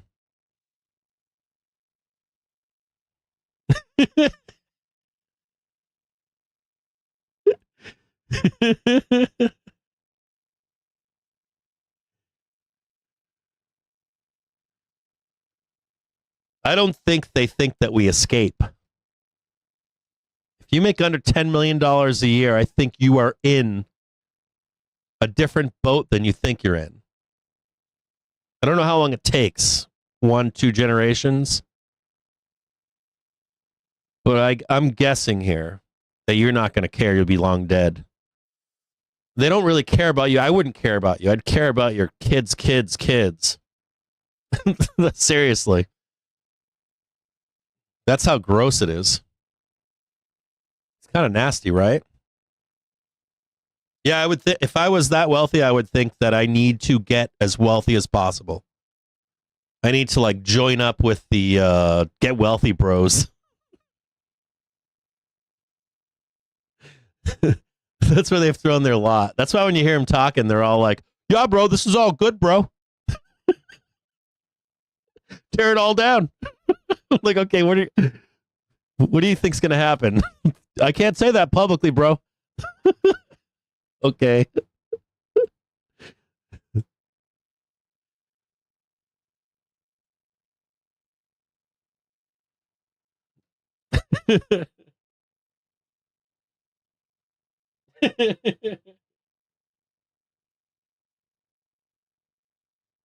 I don't know what the escape is. I'm assuming I try to figure that out too, Jill. There is an escape. There could be an escape if you had a war could bring it, depression could bring it, flushing out all of these. I think even Elon has said that, right? Elon has point blank said he not even has point blank. He has. I could just show you the video. He Tucker Carlson interviewed him, and he's point blank said I could be going to prison. This is my out. This is the only way out for me. 1 minute. I believe Elon when he says that stuff. Most of what I'm saying here is tangent to that. Not tangent, is adjacent to that conversation.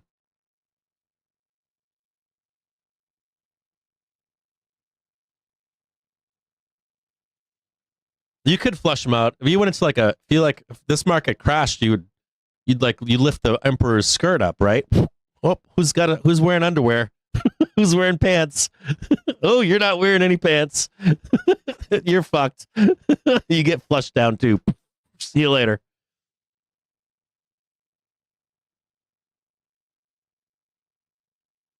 We've done that before. We're not at that moment, but we're close to it. They have to make the jump, or some of them have to, or a bunch of them have to make the jump. Like it's just like when we flushed 2000, 2008.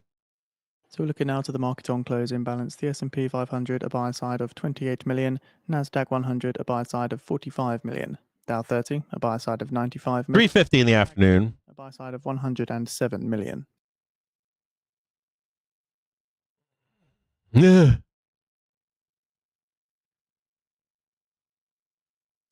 Give me one quick second here. Just okay, so preliminary expectations. I didn't know it was this late in the day. We'll just get rid of it all. Make it easy. Preliminary expectations. Still looking for the bear trade to the downside, okay? Still want to see one more trade lower.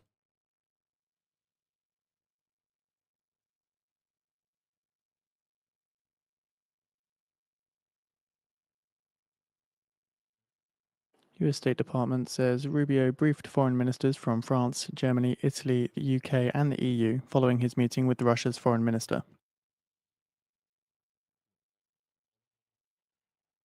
Just so you guys can get this if you guys want to see. Mute that really quick. Looking for one more leg down here to complete.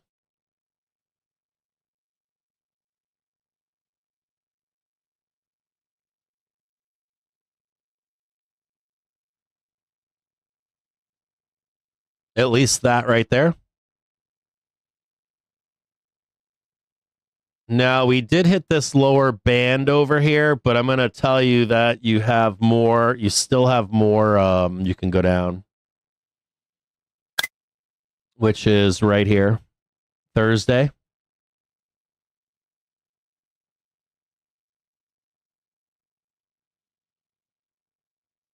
I would even give you lower.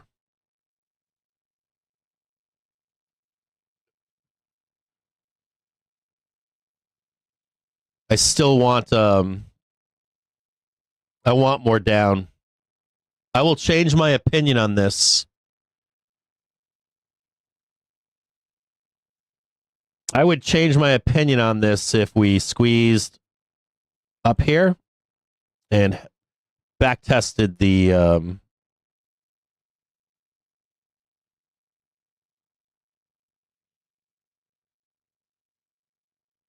that is not my outlook. This is my outlook, and this is probable too.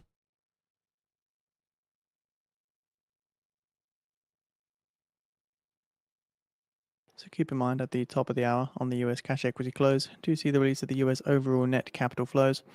Prior read was 159.9 billion, as well as the US tick long-term transactions, where the prior was 79 billion. Also keep in mind at the top of the hour, Trump is due to be signing executive orders. I want one more down.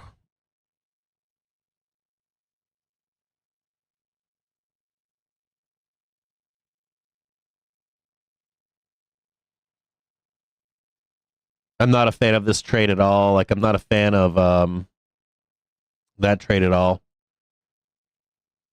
Want to see one more fuck you. Big fat wick right there. Big fat candle. Wicket right there. Wicked good. I am not in bear camp. Just check this really quick.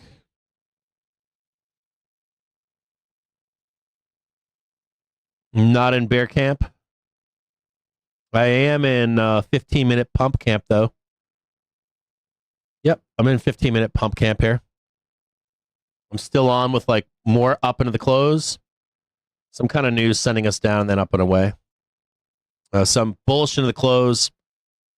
Bearish for one more sweep lower.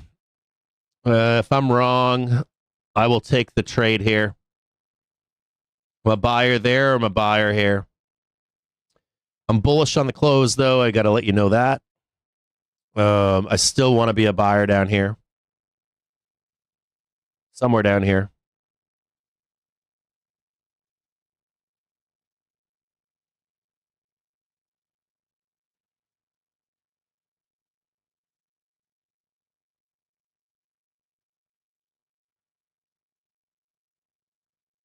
So in 5 minutes time now at the top of the hour on the US cash Bullish into the close, if you want to know. US overall net capital flows.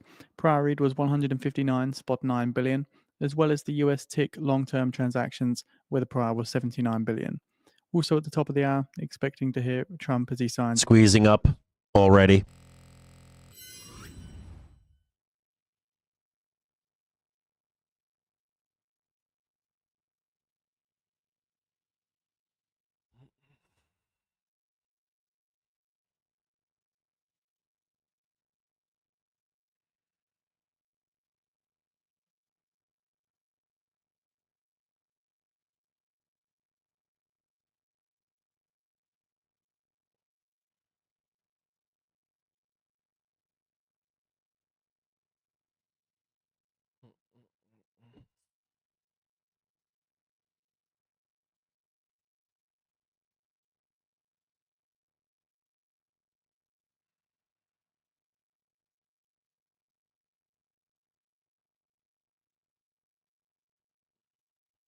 Let's put the thingy back up here.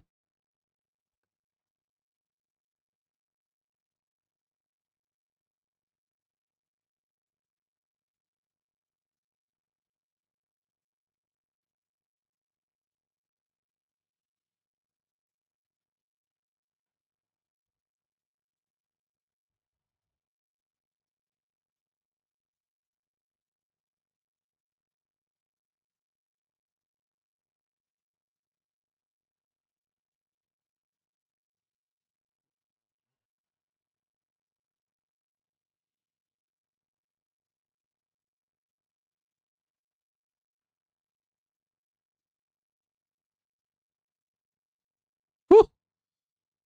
Woo! Woo!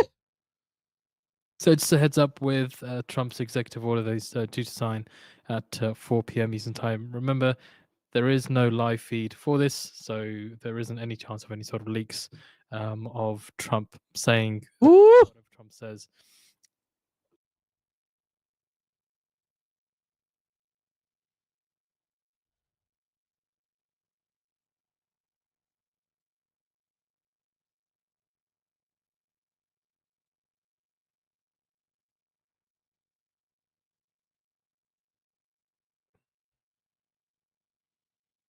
SPY hitting R1 right now at 610.77.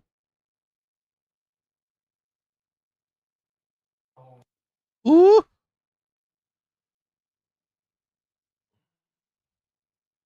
Ooh. Oof. Pain. Pain.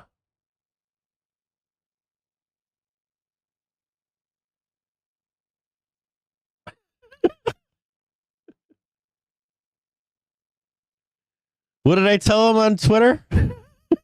You got like the next half an hour?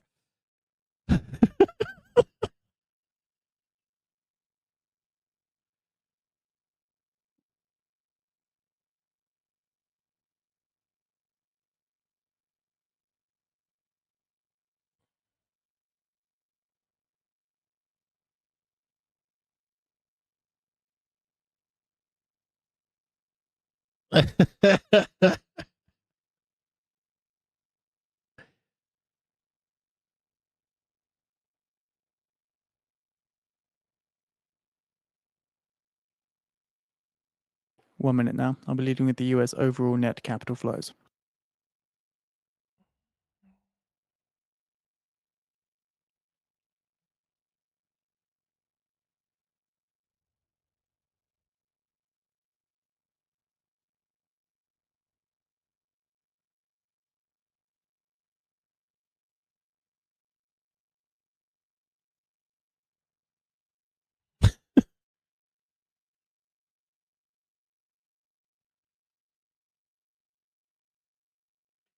So terrible.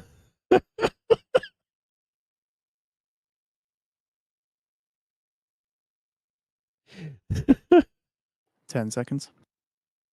Oh God, just take him out. Oh God. Oh no.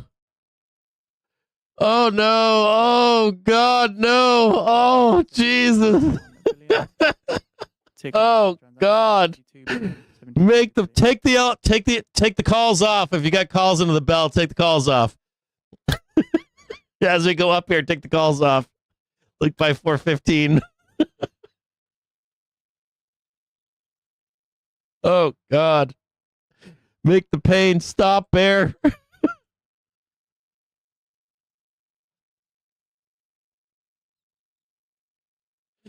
Oh God. Oh God.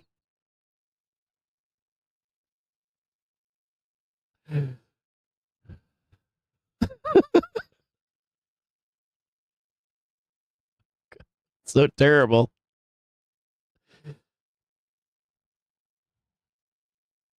Oh God, terrible.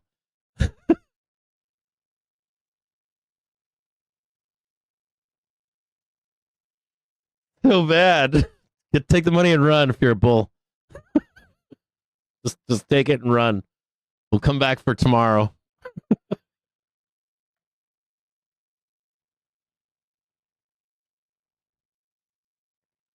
Oh God.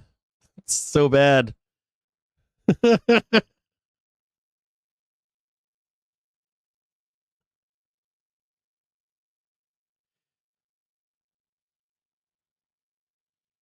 Oh God, so terrible.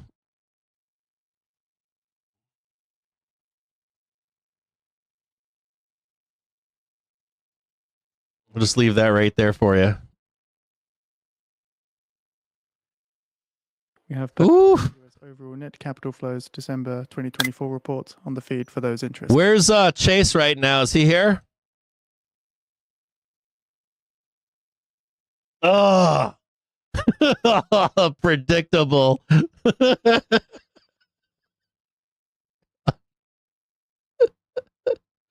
Oh God.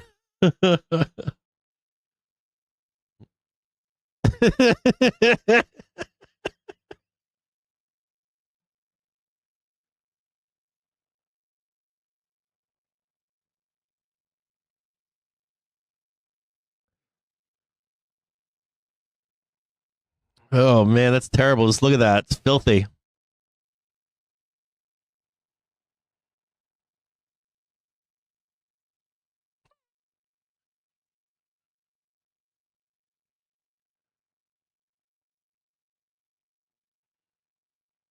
That's off the chart too.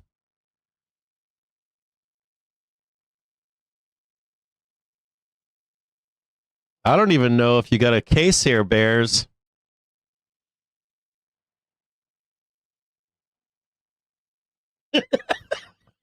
Fuck.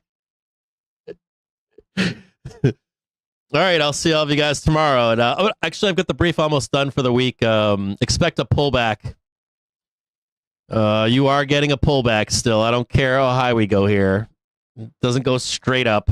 You're gonna get a pullback.